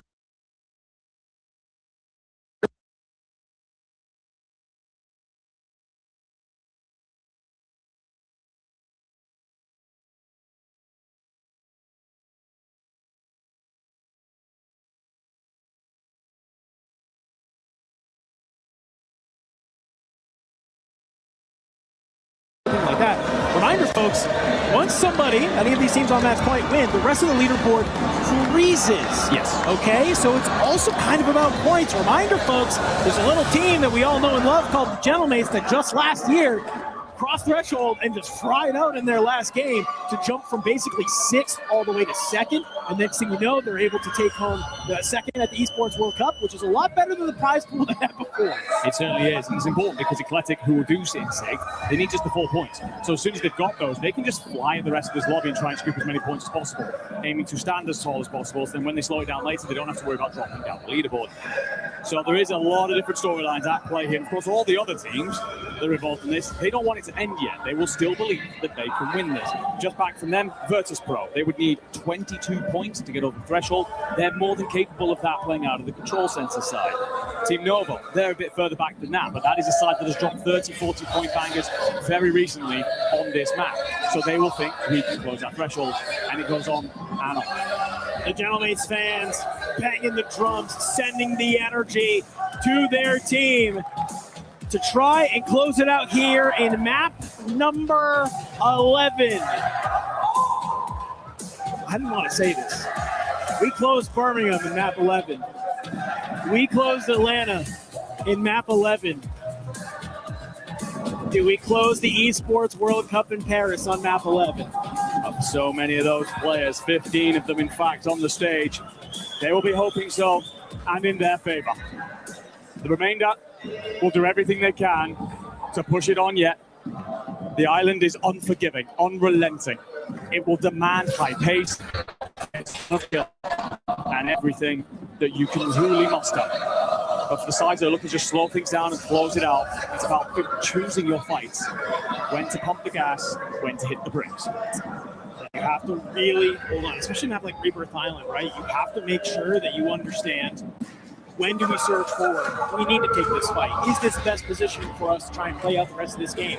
So much of Warzone is honestly zone dependent on how you want to move from one side of the map to the other. We've seen time and time again today where we've had these maps where we're pulls heavy to one side, and there's always one particular team that seems to be able to take advantage of it. So we get ready to hop back very quickly here, ladies and gentlemen, into map 11. Who are you looking at in our list of match point teams that if they get one of these heavy zone pulls, they're going to be sitting pretty, and you think it really elevates their chances to end the tournament here? It's a good question. I think it depends on the contest situation. G2 is so good at closing out from that bio side. Should the zone situate itself somewhere there or around industries, they'll take their time. They'll third-party chem when the fights kick off, and they'll just clear that space out. And every now and again, pop themselves inside of industries just to ensure they have a giant buffer, a barrier. Will keep them out of trouble until the later stages, until they have to come out guns up. So that's probably the side I'm looking towards. And however T1 decides to contest them over there or play Turbine will be interesting from the very beginning. I think from an individual perspective, one thing that we haven't really talked about, top fraggers. Yeah, top of the list, Enkyo on 56, joined by Shifty on the exact same number. In behind them, Disrupt on 53. This is only a second year of competition, and we've been demanding more from him on the main stage. Of course, his duo is a rookie. Should they close this out, what a story that is to begin your career. Well, we are getting ready to head back into map 11. We have a great piece of content for you around the Falcons fans. So while we get ready to hop back on into the game, let's go ahead. Let's take a look.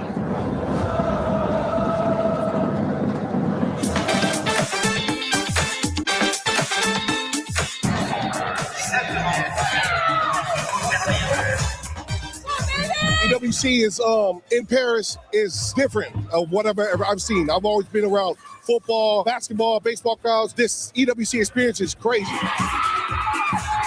The superfan group of Falcons are lit. I mean, if you from the Bay, you know what lit means. Lit means you're hype, you're with it. We make noise, we go crazy, we go dumb.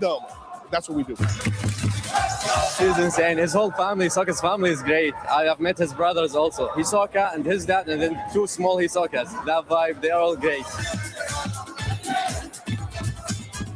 The Falcons fans have embraced us as a whole, the family, Mama Sokka, the kids. They have greeted us with none but kindness, love, respect. Basically put the red carpet out for us. You know what I'm saying? They showed a lot of love to our family, as well as my son's teammates, their families as well. We're very much grateful and appreciative to the Falcons. So the stage is it's pretty big. It's nice. It's a whole nother level of gaming. First off, I want to thank Paris for hosting this event. Beautiful event, beautiful atmosphere. The Esports Foundation, thank you for all that you've done for us, man. It's great. We love it. And all the fans that are tuning in, we appreciate y'all. Without y'all, we aren't anything. So with you guys here watching us, supporting us, it helps us become what we are right now. Thank you. God bless y'all. Let's go Falcons! I gotta agree with you, Tank. Paris is pretty lit. I'm not gonna lie to you. What's even more lit, though, is we're getting ready to head into map number 11. Certainly are. Yeah, I agree. Obviously, with Paris, City of Love and all that. Not that there's much of that out there on the stage. It's all about a battle to the death. You talked about it before we went to the content piece, and map 11 has been the closing stage of every LAN so far this year. Should we get that again? It's a number that will be circulating forever in our books for future events. Of course, 5 teams cross threshold, one of them right on the precipice. Then there is a shelf to Virtus Pro. After that, a bit of a setback to Novo Leviathan, Team Ninjas in Pajamas, AGAL. If you're wondering where the Falcons are, they're down in 12th. An unfortunately disappointing day for them, and several other sides towards the bottom. Vitality, Ravens. I mean, we all had them in our books as dark horses. These are just teams all year long that have looked phenomenal, just through different points, right? They've all been absolutely lights out. I mean, Ravens kind of kickstarted our first stint of the year leading into Birmingham, like being the team to beat, right? They got to land. We were kind of had our questions like, okay, you've done great online. How do you do on land? We got our answer very quickly. They were lights out, shooting everything that moved, and really kind of made a name for themselves, right? But now that we're here in this moment, we know Call of Duty, you could be day-to-day on this, and it seems like for today, some of the top teams, just things maybe aren't clicking in the way they expected. No, certainly not. It is a tough read for some of those sides, but I mean, we'll keep uttering it because it does happen time and time again inside of Warzone. We could go a long way, even still. You're probably thinking, those of you who tuned in to watch, my God, these Warzone tournaments long. We might not know nothing, because the thing is, all these teams are going to want to push this onward. Eclectic, of course, right on the edge of doing something historic for Italy, a nation that has slid down the pecking order over recent years, enter this tournament with 2 teams that currently sit in 6th and 8th. That is a much better showing from them, but imagine getting them on threshold and onto the watch party coming out of that country where all the fans unite behind what they would do to see their side take a crack at the championship. Shout out Last Safe, man. Help putting on for the community, help putting on for their region, a region that we've come to know and love. But we got to hop into Rebirth Island here, friends. So we have to always ask the question, does it end here, or do we go one more game? I know we got some emotes of that from a Mr. Repulse. I want to see those spam in the Twitch chat that you're in right now, because who knows what can happen here. Rebirth Island has been the birthplace of Call of Duty Warzone Resurgence, and it could just be the ending point here, the Esports World Cup. Certainly could. And oh my God, I just got to look at the circle that we are heading off to. Ladies and gentlemen, prepare your eyes for a feast. This is going to be a bloodbath. If you wanted to send it on to more maps, you get a circle like this where it pushes everybody into one corner of the map. Bioweapon's going to be heavily contested. G2 are going to be squaring down with Leviathan, of all people who go at them. Right next door, JD Gaming, another match point team. And they're actually going to push this to third party. Ain't no party like a third party, as we always say. How are these teams going to battle it out here? Already kickstarting it. G2, I think they get a little bit of an idea that there's some other players here, more than they anticipated. Very quickly before we get in, look at the top of your screen, 15 out of 16, Virtus Pro, potentially already wiped off of some early engagements. So back to the action. Melvin takes the fight against Scythe in the stairwell, is able to get the drop, able to get the full. Anxiety answers back though, kill on to Zark. It's just a nice little trifecta of action here. Diving in and out of the windows. Good shots from Anxiety. You got to jump in. Self-denied. No opportunity to get back into this. And for Anxiety, I think he's done enough to stay alive, get the teammates back in. Now the question is, do they fly immediately onto Bio to help secure this power position for this zone? Or do they try and maybe stay alive, play a little bit more cautious? And they're rotating off towards Chem, where they will meet Gen G. It's had a torrid afternoon. AGAL and Leviathan will continue to send it at Bioweapons. The rotation away for JD Gaming only gets so far. Slappy sat down, members going to try and cover. Got drop aid, and Slappy will get back to his feet. Both at low health. Go! Try and turn and burn. Won't get there. Gabe, Kuhn, and Len clear things out. FLS off into the ocean. Not a great play from Gen G there. It's a great swing at the right time. In order to make it stay alive. And oh my God, yet again, we're down at the factory side, and look who is here. The Falcons, yet again. There's 4 other teams in the lobby that they can chug, but they're putting it on their back to say, we will make sure Twisted Minds do not make it further. They will not be the champions of this event. Screams of so-called if ever I saw one. If you want to know where the rest of the match point teams are, you will see Gromrock in the feed, not can believe that is over at Stronghold, where the Gentlemates landed and have now begun a wild swimming route all the way up the northern side of the map. Not sure about that game plan, not one we see very often. T1, they're fighting a turbine, have garnered themselves a pocket of space. We already know about JD and G2, and of course your Twisted Minds, they're trying to deal with that Falcons pressure.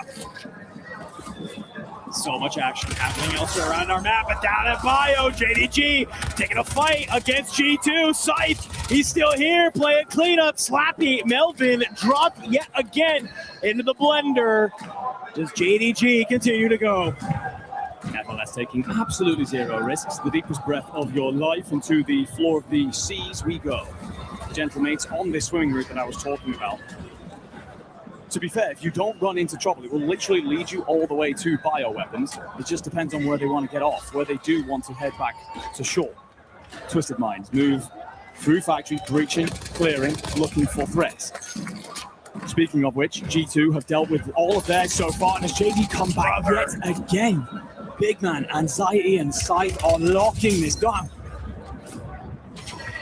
I mean, this is a power position for where this zone is pulling. They can ride this till the wheels fall off. And I love this Anxiety hip fire, rev in hand.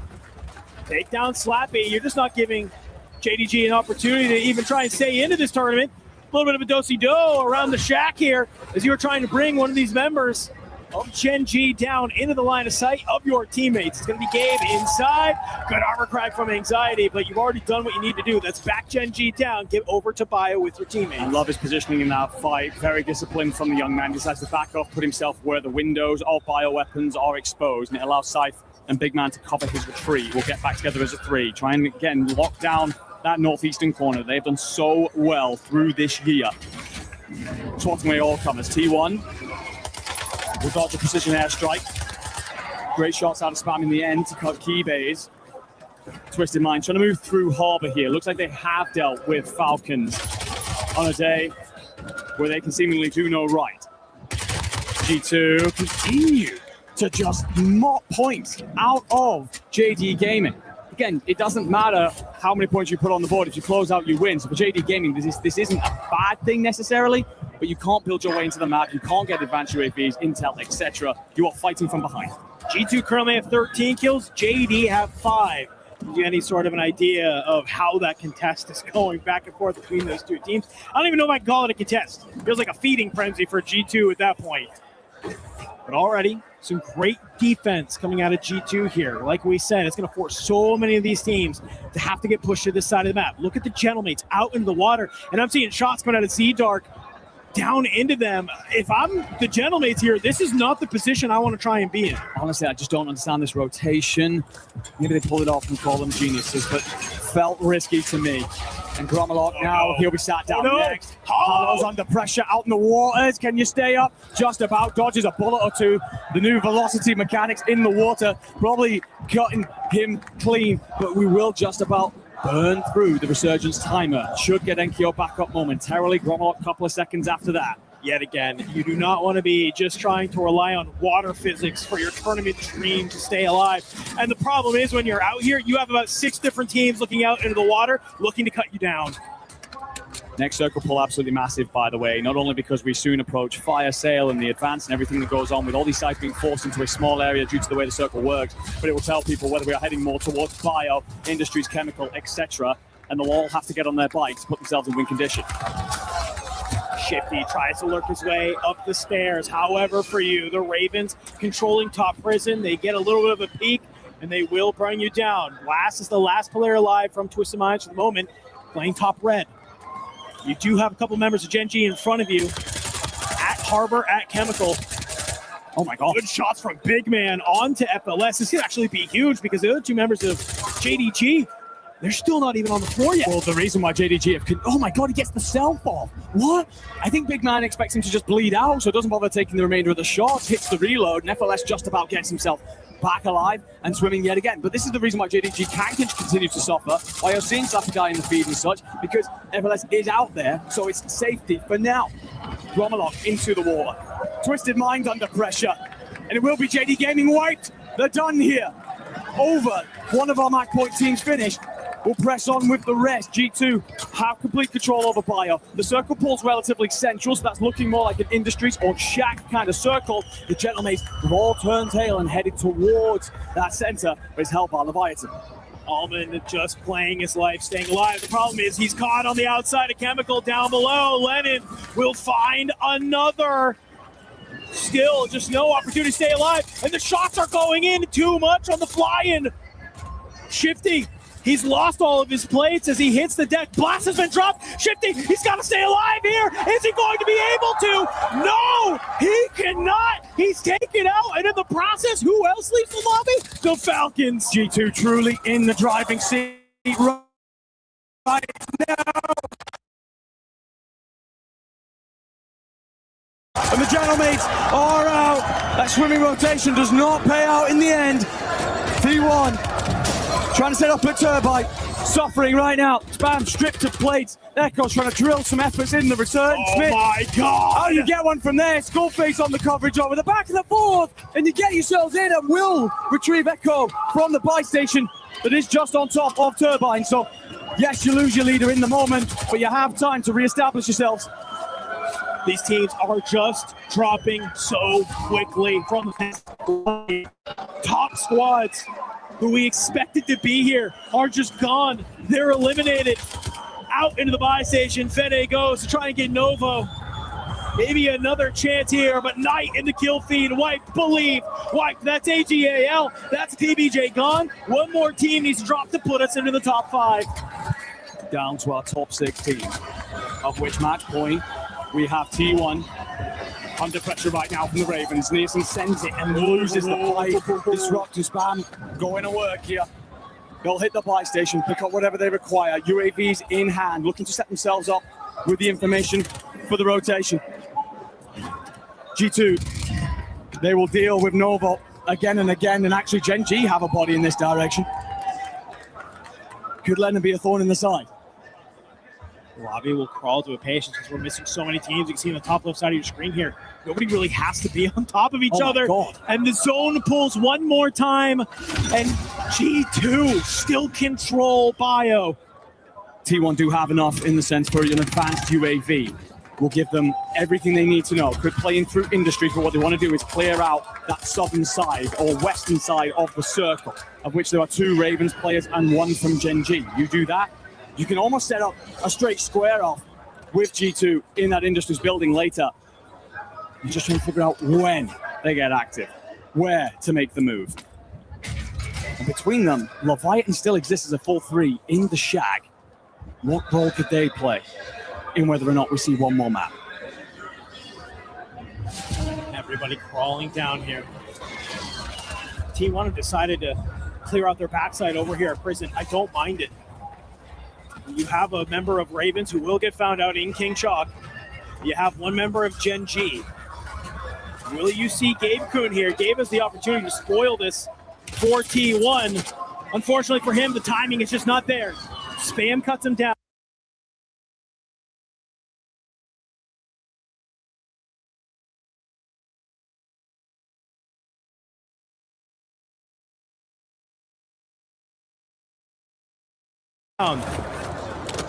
This now gives T1 a pretty clean route into the rest of this map. Gen G just going to buy back in. They have a full 3 set up at Chemical. It is all 3, except for 1 member of the Ravens. Nielsen tucked inside. Make no mistake about it, though. This is a player that could 1v2, 1v3 any roster. We've watched him do it all year long. Next point, splits. Bio. As such, you'll see a shifting. T1 will take all the space in Industries. Bioweapons has become home for 3 different sites. Vortex, alongside his Novo brethren, down here in the basement. They've given up all the upstairs to G2 here. And T1 have moved over to Industries. T1 might have missed a trick, actually, because Gen G have played a tunnel from Chem straight into Industries and will actually draw up a line to hold them. A massive checkbox for T1 to face. Leviathan is also still in this lobby, ladies and gentlemen. Still have an opportunity as well. Lennon guns up, cuts down Echo. Aiden, he's here to help as well. Sliding in and out. You try and go for the side, but Gen G! They will claim T1!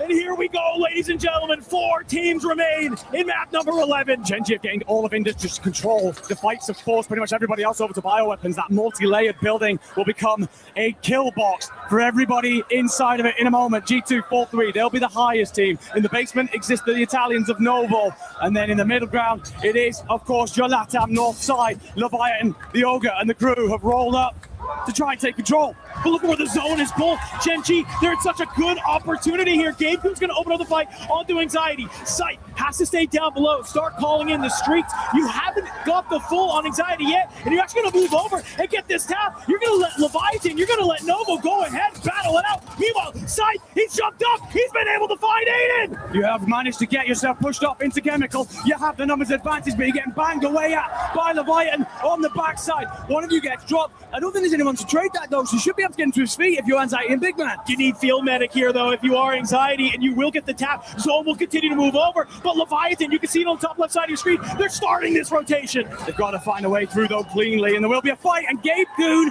might have just called the tournament right there as he drops Amir. It means that you are outnumbered.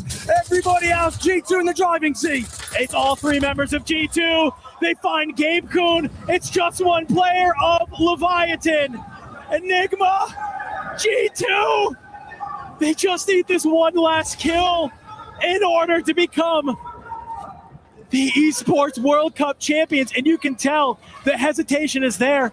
They don't want to throw this away. 0 risks, 0 concern here. Nothing to be worried about. Actually, Sight's just going to get aggressive. They're sending Kremmy. Kremmy just trying to make the 1v3 of his life. Rookie of the year for a reason, but it doesn't matter! G2 have done it! The mono! Nothing is granted! Everything is earned! And if there is one team who spent the entire year earning it, it was G2! They came into the Esports World Cup last year with no expectations. Everybody had all of this noise, everything to say about them, everything to say about Big Man. And what did he do today? He shut them up. He silenced the haters. The brotherhood that is G2 shall get it done. A roster that has been doubted immensely over not just this year, last year as well. They finished 17th in the end at the Esports World Cup 2025. Everyone questioned them. You had no nerve, no bottle. They've improved bit by bit through this year. Anxiety showed his level in Atlanta to top frag. But could the rest of them make it happen? The answer, a resounding yes.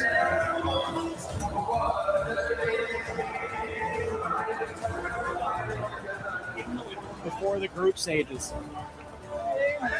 G2 had never won a map on the land. All it took was one to put belief in those boys that they could do it. All it needed was a map win on land for them to be in the driver's seat here in map number 11 yet again to close out the Esports World Cup here in Paris. What a fantastic moment for those three. You can just see the elation on their faces, the sacrifices they've all had to make to be a top team.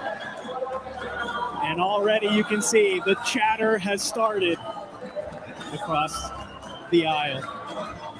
Soka's going to do his damnedest to try and get in the head of Shifty, but I'm going to be honest with you. One of you had a day where you had a chance to close it out. There will still be those closing questions, of course, but I think for Soka and the Falcons, this is very much a walking away with your tail between your legs. Again, going back to G2, like all the questions, everything that they have faced this year, no one took them seriously. They couldn't do it online. Online Reapers, that was the type. Yes, but here in Paris, they have been so incredibly consistent. It's the balance as well between the roster. The kills, Anxiety and Scythe, 52 apiece. Big Man, 46. If you need your brothers, if you want to put your arms around your friends and ask them to drag you to war, that's how you do it. 26 kills and a win to end map number 11 here for G2. They were not going to go quietly in the night. You saw them. You get the zone pull. It's been a year of controlling bios for them. They see that and they say, great, we don't got to move here. We know exactly what we have to do. Everyone else around them had to move. They had to go from one side of the map to the other. For G2, it was let's plant our feet strong. Let's hold the line and make sure nobody can take this from us. And by God, they hold the line. How many teams second? At least 5 that I can think of off the top of my head. JDG went again and again and again. And even in those late stages, you had a knock come through. Instantly, Anxiety, Big Man, raised Scythe to his feet. We're not done yet, though. Let's get this one done. Let's close this out. Aside with incredible sparring and just understanding that they were never the side that we all said they would be, that they would get here underneath the lights in front of these fans. They would feel far too much pressure. And you can see for a lot of those players under screen, Blast from Twisted Minds, you know, they're giving some props where props is due, right? They're saying, hey, you know, you guys have been a competitor all year long. Like, G2 is not some random team that came out of nowhere. They were top of the board. They were always top of the line, sometimes being the first team to cross match point threshold, but they just were never able to close it out. So I think for a lot of these competitors, they're giving respect is you're saying, hey, you guys went back to the lab. You figured it out, right? You're here. You are now Esports World Cup champions. But we got to talk about some of these other teams here, my friend, because yes, G2, they're going to take the title, but we have so many other teams. Because we got to talk about second place here, man, in T1, surging from behind out of nowhere. A team that started the year incredible, had a little bit of lull in the middle. And I understand you don't get the championship, but you do get second place. So let's take a look at some of these final moments here of how G2 was able to close it out. I mean, it just comes down to a 3v1v1, my man. I have the bike. He's tunnel. Do you want to A-pump? Yes, let's go. A-pump. I'm watching the bike. Go. He's out here. He's weak. He's upstairs. On the bike, go. He's rank deep. Hold.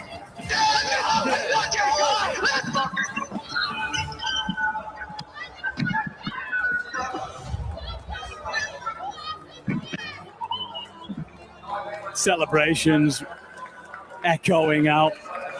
Hugs with Shockwave so loud, the mics are picking them up from meters away. Deserved champions in the end. So many other things to say, but what we want to know right now is exactly how those boys are feeling. So let's send it on over to Party and interview G2. Wow! In one of the most nail-biting and exciting and chaotic match point finals that we've had here at EWC.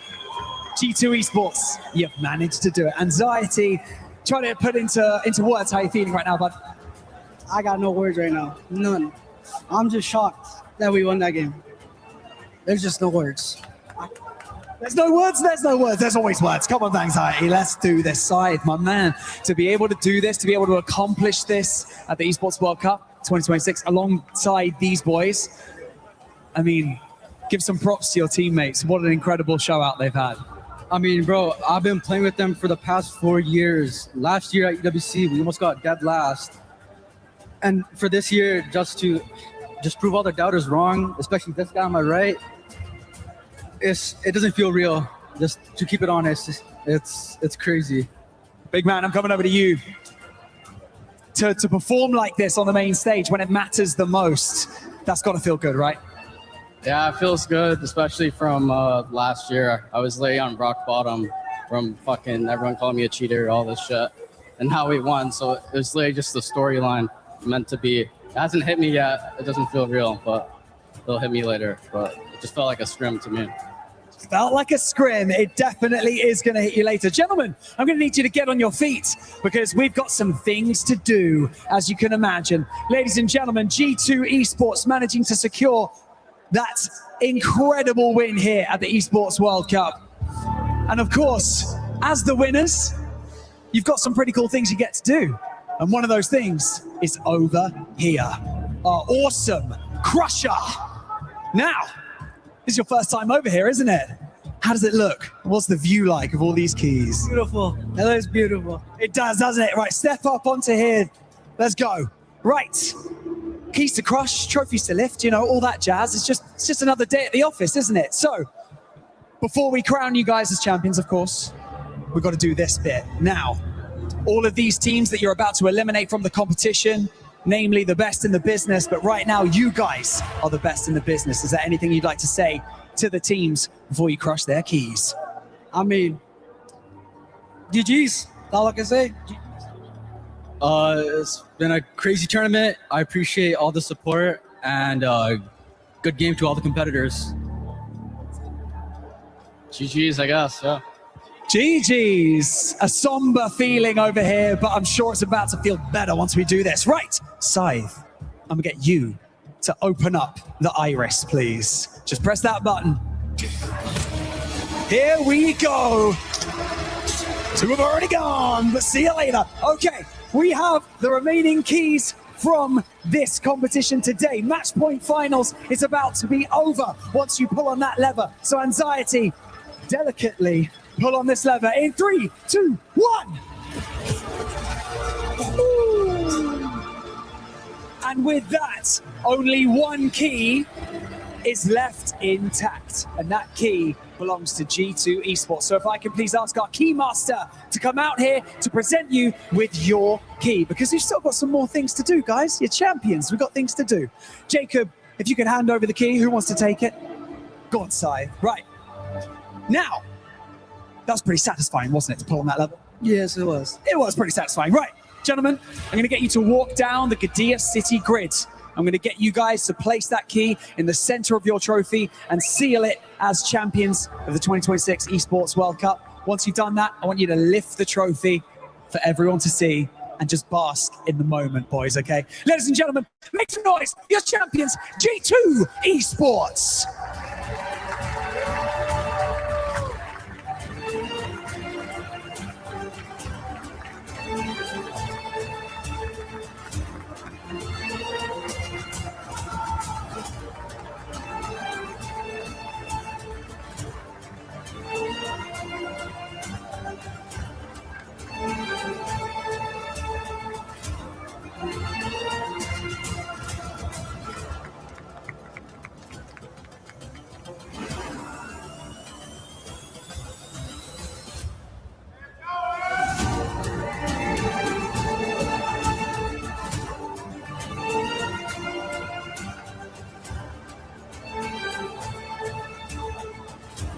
Ladies and gentlemen, your champions of the Warzone Resurgence Series Championship at the 2026 Esports World Cup, G2 Esports!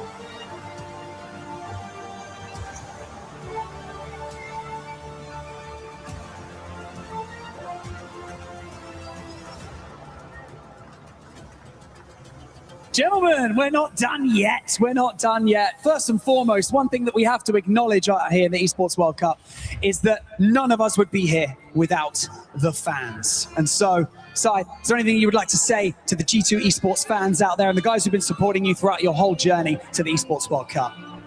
Yeah, I mean, I appreciate all the support. I can probably count all the supporters my hands, which is less than 10, right? So it's crazy to just prove all the haters wrong. And if they hate you, that means you're doing something right in life. So I just appreciate all the support nonetheless. You're not wrong, and obviously Coach has been having a great time running over and celebrating with you as well, so I'm sure that there'll be lots of celebrations to have later. Now, we have one more thing out here, don't we? We have our Sony Tournament MVP Award. And so one of you has indeed won our MVP Award. If I could get Jacob to come over here. Your Sony Tournament MVP is Anxiety.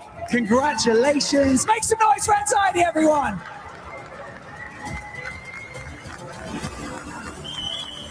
Anxiety, I'll quickly ask you, to come out here, especially after the year you guys had last year, right, here at the Esports World Cup, to come out here to outperform everyone on the main stage at the Esports World Cup as well and secure that MVP medal. How does that feel?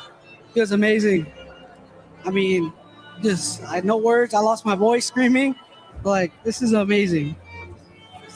Honestly, it's been amazing to see you guys come out here, perform so well, to silence the haters, like you said, Scythe. And so, for one last time, I'd like you guys, Big Man and Scythe, you can hold on to that MVP award. I want you to lift that trophy one more time, cement your legacy at the Esports World Cup 2026. And we'll do this one last time. Ladies and gentlemen, for the last time, make some noise for your Warzone Resurgence Series champions at the 2026 Esports World Cup, G2 Esports!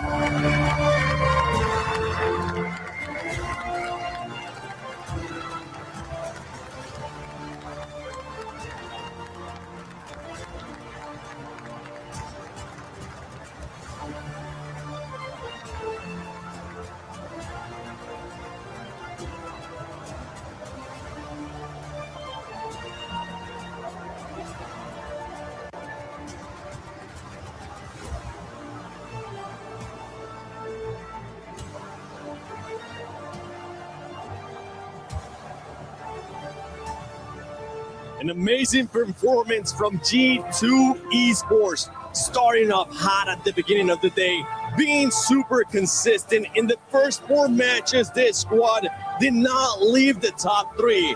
And boy, did they show up here at the end, getting the final win and securing that championship. I mean, it's been such a pleasure and an honor to watch this team rise through the ranks in the group stages, making us question a little bit if they could close it out. That was just me, by the way. But to be able to come through right at the end there amongst some juggernaut teams, I mean, G2 deserve it. Tenacious squad. They never gave up. They really did fight ferociously throughout the entire competition. Talk about maybe not feeling it, not letting it sink in. You don't realize you're a champion just yet. I think it's starting to hit. And Anxiety as well. That MVP, so well deserved. That 2v1 against the Gentlemates, that shook the whole venue. We felt that one in our bones. That was a raunchy moment in a long-standing tournament. These guys played their hearts out, and it shows. What a great, great match. An impressive match, honestly, an impressive day here from G2 Esports, and you can see it now. It is starting to hit them. They are starting to realize what they have just accomplished here at COD Warzone Resurgence Championship at EWC 26. Overall, an amazing day for them. But when we end up talking about some of the other squads, right? So many squads that were also being able to be consistent throughout the day. Gentlemates, at one point we thought it was going to be them winning that championship. How close they came. How close they came so many times. And the scariest thing as well for so many teams, especially towards the last few games, 5 squads there on tournament point. There's 5 potential winners at any given moment there in that matchup. I mean, what an insane thing to do. And G2, we saw them just chilling, sitting in the backside of blue. No one's moving, no one's giving up anything. They let the play come to them. And then on the rotation we saw, leading through the smoke, going out to their left-hand side, wide open ocean on their left.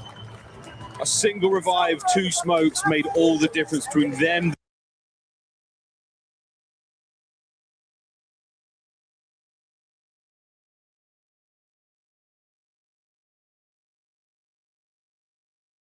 then and them now. And then not only that, you know, they've had months of getting to this point. Last year didn't work out for them.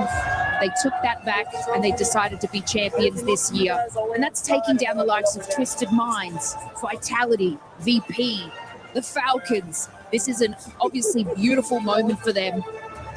And I'm going to start crying in the club too. Don't do it. Don't do it, Lace. You set me off as well, Lace. But another wonderful thing for this squad, proving the haters wrong. I can say with certainty, one of the greatest feelings as a player. Besides, said it first. You know, he may not feel like they had as much support from social media, maybe from the fan base. You know, G2, a massive organization in Call of Duty. But now, you have to feel like you've grown.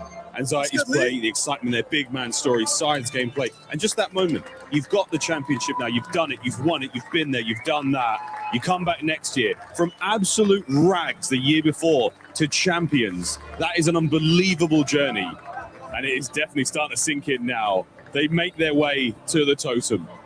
The emotion just showcasing here from these players. Tears are going to be running down as they make their walk to the totem to finally cement their name into history here at EWC 26. And I can't wait to see what that reaction is going to be like as well from some of these players. With Seven, you remember every single step. You remember every face clapping, congratulating you, all those thumbs up. You remember every single second of this for the rest of their lives.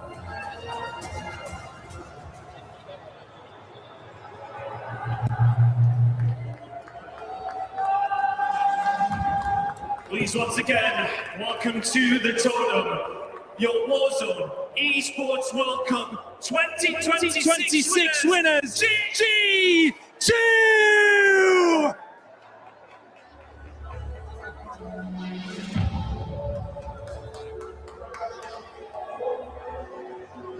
G2. Well done, guys. Excellent.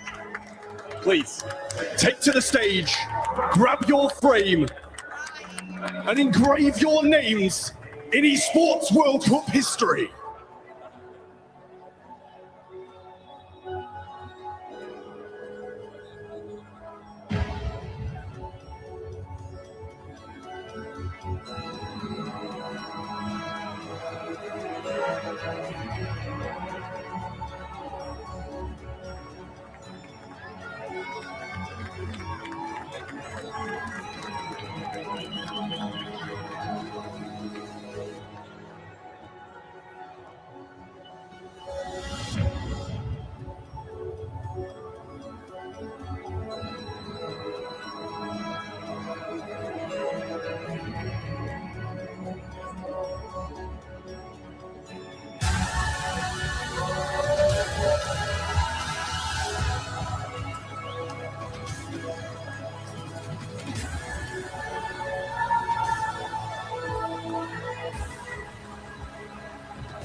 Paris, once more, your Esports World Cup 2026 winners for Warzone, the enigmatic G2 Esports!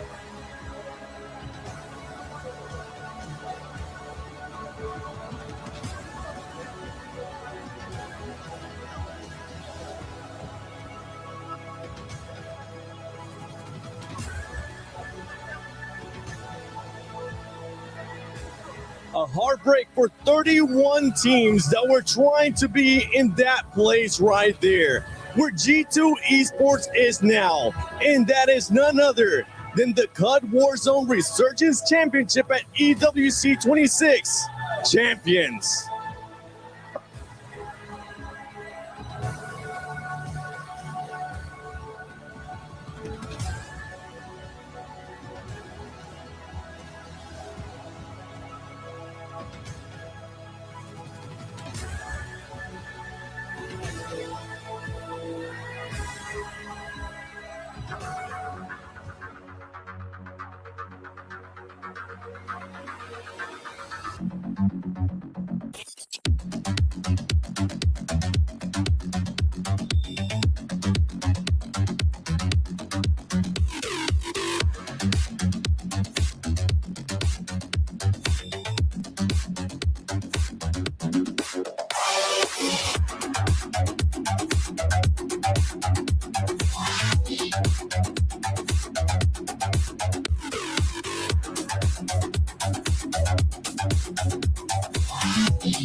Welcome to the EWC Spotlight, everyone. I'm Aubrey. I've got Johnny and Shift with me, joining after 2 incredible grand finals. But something that was even more incredible that we just found out, Johnny has never mogged before, once in his life. Have you mogged? That was actually my 3rd time. So no. Okay. I'm just learning as I go. Look, in Overwatch, we don't really mog that much, but maybe that's a thing that's going on here at the Esports World Cup. Yeah, I feel like just because it is the Esports World Cup, why don't you give us one good mog to camera before we proceed? It's getting better. Ooh. It's getting better. Ooh. I'd rate that. This is, thank you, Ovally. I never knew that I needed to mog in my life, but I guess this is the first time for everything. It was very important. But I mean, listen, that was an incredible mog. But also, we had some incredible games this entire championship weekend. Look at this. Look at all of the winners that we've got on the board after the double trophy ceremony. Zeta Division coming in for Overwatch. We had G2 Esports that we just saw for Warzone. And then, of course, Team Spirit with MLBB. And Crimey, the 15-year-old winner for Street Fighter 6. Insane. 15. We're all washed. Crazy. Completely and incredibly washed. But let's talk about Warzone right now, because we did see some of those grand finals. It was crazy, but how did we get there? Oh man, the group stage was pretty electric. I mean, the storylines coming in, Twisted Minds would have been a repeat winner, but the team from last year split between 3 different squads. All of them made it in towards the final playoff, which was a little bit expected, but the routes were a little bit different. Our first EWC winners, though, in Falcons, who also got split up, didn't make it out of their group stage initially, had to go through survival, and we were all wondering, like, were they actually ever going to show up through the weekend? Wouldn't you know it? Yes, they did. Survival stage, they win 4 out of their last 6 games. They look like they're ready to cruise and move into the finals with tons of confidence. But then we get to the finals. Everything starts to change a little bit. Best 16 teams in the world, go figure, you're going to get a lot of bloodshed and a lot of carnage. We got that almost immediately. Twisted Minds set the bar, getting to match point first, but then everyone else starts to creep up, catch up. They start to grief onto Twisted Minds. Don't let them play the game. It's always the easiest way to beat a champion. And then go figure, we get into a final circle moment. Gentlemates, who finished runners-up last year, had the highest point total, in a position to win this year, and then a surprise pick out of G2 kind of coming out of nowhere. They get into the 150 mark, they clean up the last fight, and this is insane because this group of 3 guys played last year and had to beat a bunch of allegations because they were running so much online, show up to EWC and flop out, but trust the process, Abel. You stick together and results come your way. Can we talk a little bit about the fans going crazy, though? Because I think those were Gentlemates fans in the audience, like banging drums. What was happening? Gentlemates fans show up, man. I don't know what it is about Parisians, but they get a little wild in the audience. And I'll tell you flat out, it's one thing to be cheered on for doing well. It's another to be another squad who gets wiped and you hear the whole crowd cheering because their team has another chance to win. It's mental head games through and through without question. But yeah, they showed up. They showed out. Yeah, we had drums, incredible things happening on the COD stage. But as we go over to Overwatch, man, what do you think of the dancers that open up each of these finals, man? That was incredible. I think it's electric. Like, there's so much energy in the stadium, and all the fans are like, oh, we're ready for the finals. And then, like, the dancers, they're like, oh, you know, it's a beautiful act. You get some of that energy kind of dispelled. So I don't mind it too much. And actually, you're giving me some bananas here.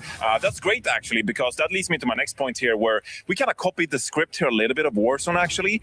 And Team Falcons, the reigning champs in Overwatch, they slipped on a banana peel in the group stage. And actually exited early, which set up the thing for everyone else here to really pick things up. And Twisted Minds, they set the bar in the playoffs, just like they did in Warzone. And so as I'm keep getting fed bananas rather, it's been a long week. It's been a long week of Overwatch action here.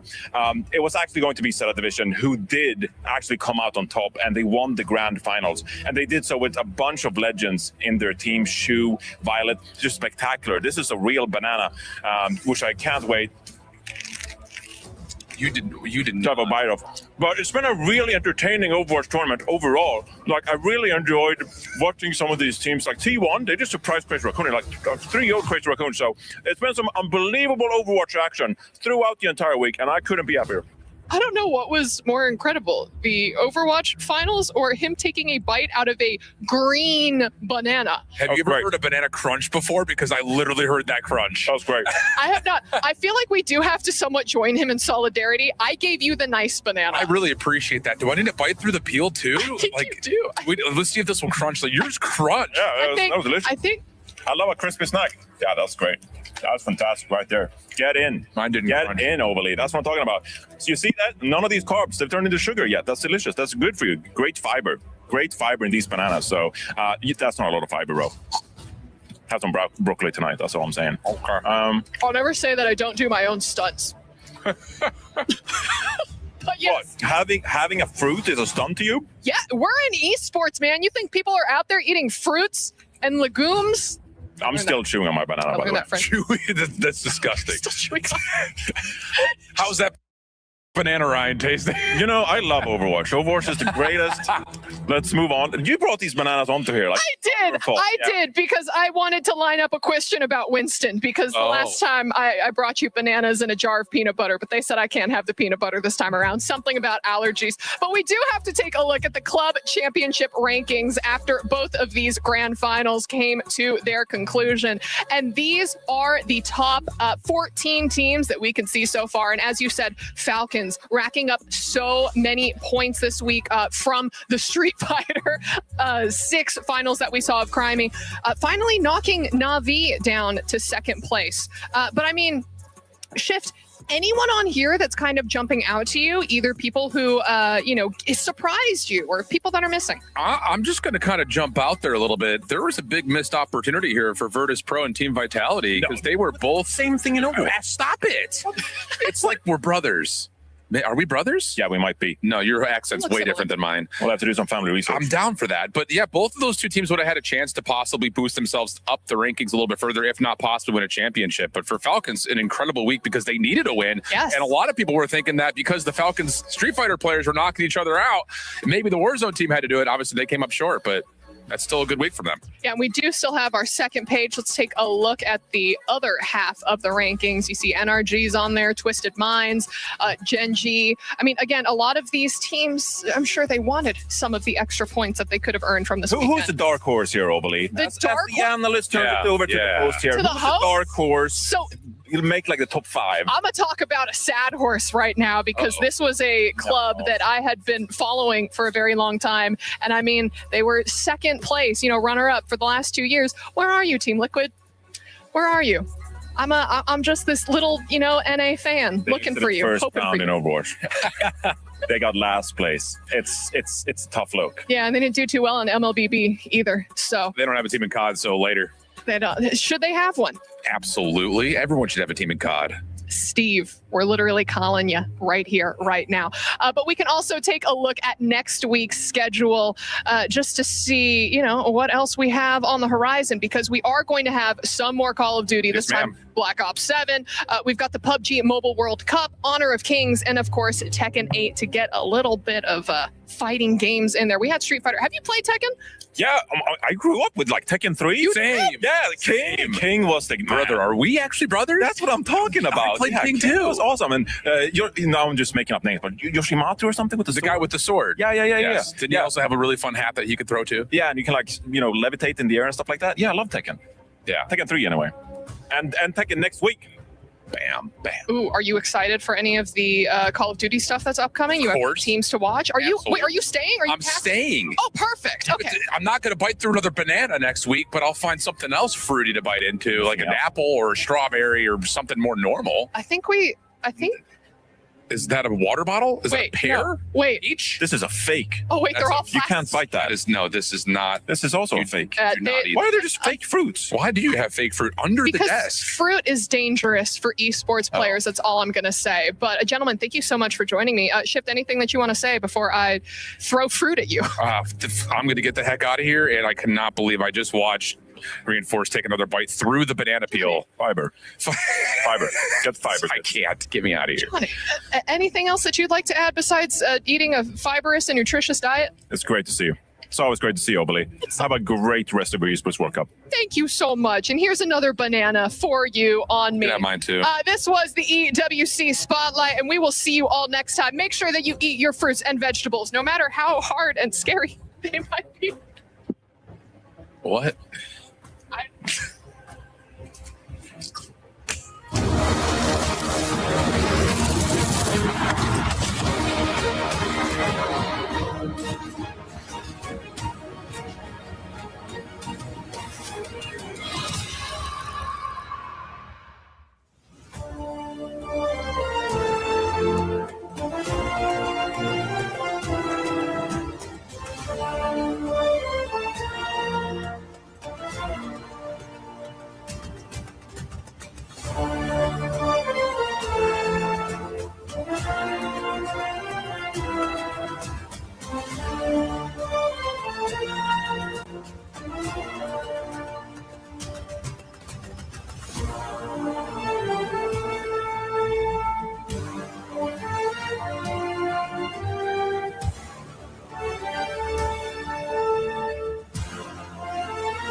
is now, everyone, this is Kitty, aka La Petite Sean, and a little bit of Duolingo on the flight over.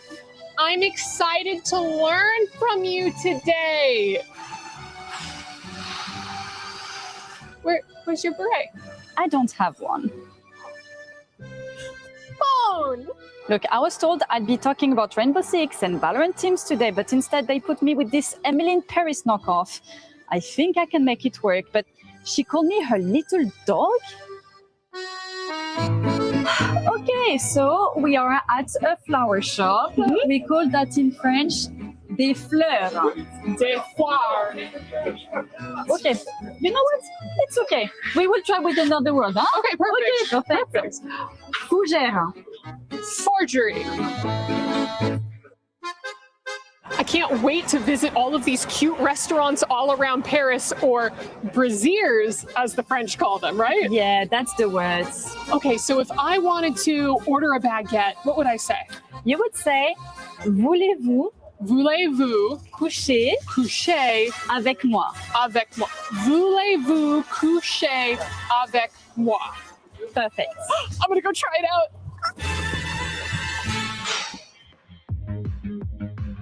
Ooh, this is really cute. How would I ask to try this on? Oh, actually, you can say, je mange des gens. Je mange des gens. Okay. Je mange des gens. Non, on mange pas les gens. Des gens mangent. Je mange des gens. Non, on mange pas les gens, c'est une robe. Where am I messing? Vous voulez essayer la robe? No. Je mange des gens, s'il vous plaît. Non, on mange pas les gens chez moi. Kitty has been the best teacher so far. I feel like I'm picking up the language really quickly. I mean, whenever I speak with real French people, they seem so surprised by how good my accent is. I'm doing très bon.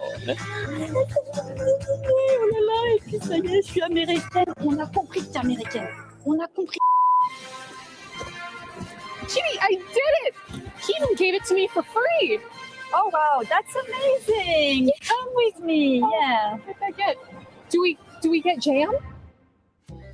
Okay, so as I get it, the French don't really like the American tourists, right? Not really. So what can I say to have them truly embrace me as a local?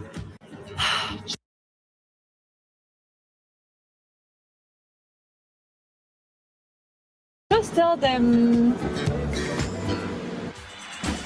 Mbappé Plumer!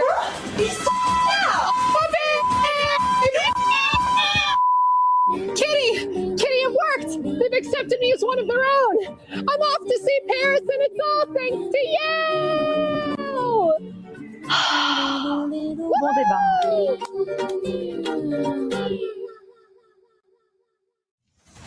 What would you do with $75 million? I would travel the world. I would invest. I know a bit of a boring answer. And I would help people when I can. I'll buy things for my family. A house for my mom. Yeah.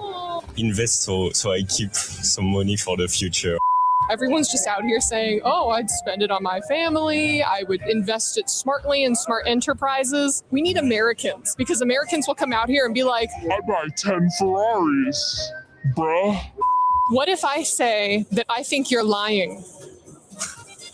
I don't know. Do you think I'm lying? Yes. The first thing that you're going to do is buy all of the jerseys from your favorite players. I think you're going to buy 10 fancy cars and go crazy. Okay, I'm lying. I would invest it into probably a retirement account. Why are you such a liar? I'm a finance major. I just graduated with a finance degree, so. So don't lie, you're going to pay off your student loans first. No, actually I wouldn't, because I have an interest-free loan from my parents. Oh, so he came from money. Let's go to someone who doesn't have a silver spoon in their mouth. That's right. What would you do with $75 million? I'd buy an esports team. Hell yeah, this is what we're talking about. Why are you wearing a Timo hat watching Dota? Do you think that maybe this is, you're a traitor? Yeah, this is my trader, yeah. a big PC, like a nerd, like a real nerd. Lakeside mansion, you know, a good little Lamborghini here and there. Ooh, what color? Oh, has to be red. Super Asian looking Timo. What would you do with $75 million? 1, 2, 3, 4. Sick. Buy my first PlayStation and Forza 6. That's it. Yeah, PlayStations are expensive right now, so a lot of that 75 mil is going towards that. Okay, rejection. It's just like high school all over again. I'm all alone. I'd buy this arena, honestly. I would name it after myself, and everybody would have to play at my arena. This would just be mine now. You think that this is 75 mil? A little delulu. You could buy the parking lot. Parking lot, I'll name it after myself. Perfect. Yes! Okay, now shoot. Ooh, maybe he can use the 75 mil to buy some skills.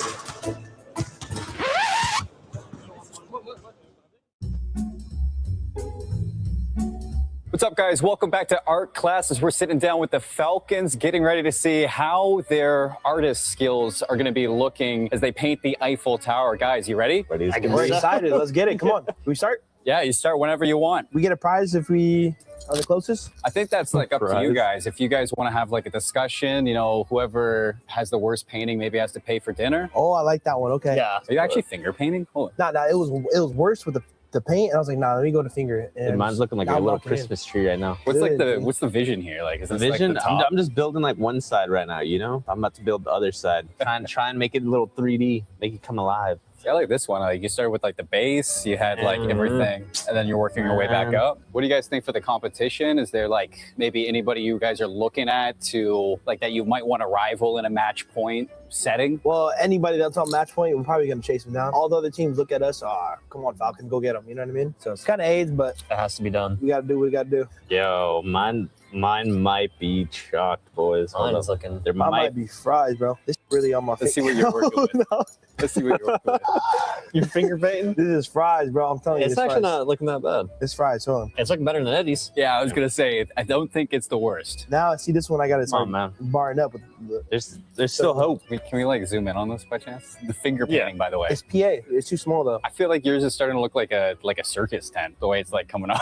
Why'd you give it a skinny little leg? Christmas tree, bro. Do you guys have like a preference, for the map set? What's like your top to bottom favorite maps to play right now? Currently in the rotation, mine would probably be Haven's #1. I think Haven's is the best map right now, and then probably Rebirth, then Fortunes. But I think I like Fortunes. It depends on the day. You wake up in a good mood, get a nice coffee, then you like Fortunes. This is fries, dude. I think I'm done, bro. I don't know what I painted, bro. This is a guitar. Couldn't be worse than mine. I'll tell you that much. Right no, now. Eddie, actually, yours is kind of like turning out doggy's pretty good, good. bro. Mine's fries. I cooked the legs, bro. I should have done the legs. It's like a rocket on 4th of July. I see what you mean, like a guitar. Damn, bro. Let me go look at Eddie's. Let me go look at his. You don't want to see it. You don't want to see it, bro. I promise you don't want to see it. Stay away. Damn, no, that's actually better than mine. It's coming together. You see mine? Yeah. Hold up. Let me go take a look. Go take a look, G. Hold up. Let's see this. Little bit of water. What's up? Looks like a guitar with Paris on the side. I think that this might be the best one we've had yet.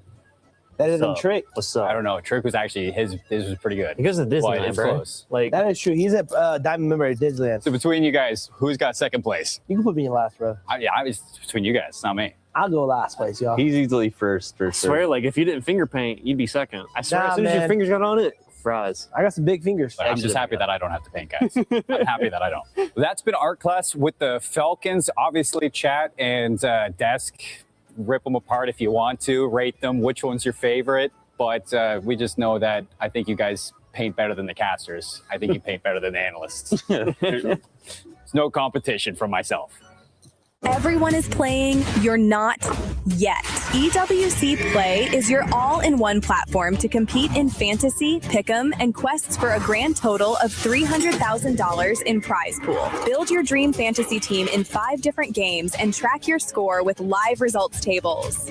Predict the winner of every game, every group stage, and every tournament. Complete daily and weekly challenges to earn boosters that help you climb the global leaderboard. Got what it takes? Join EWC Play now.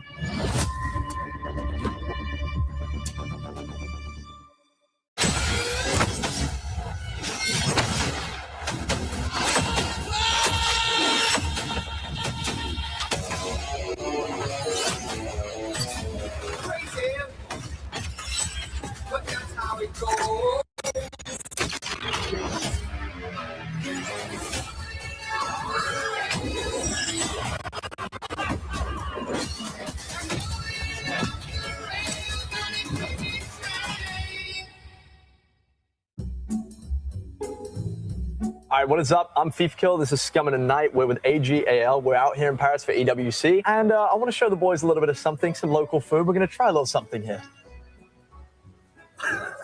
Is that frog? It's frog legs. Is that frog legs? It's frog legs. It's frog legs, bro. Dude, look at this. Oh, baby. That's nice, right? Some nice thighs. Dude.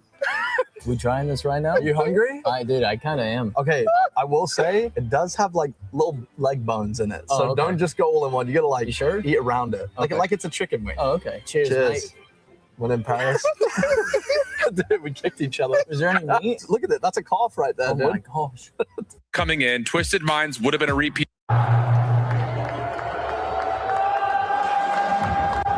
Please, once again, welcome to the totem. Your Warzone Esports World Cup 2026 winners, GG!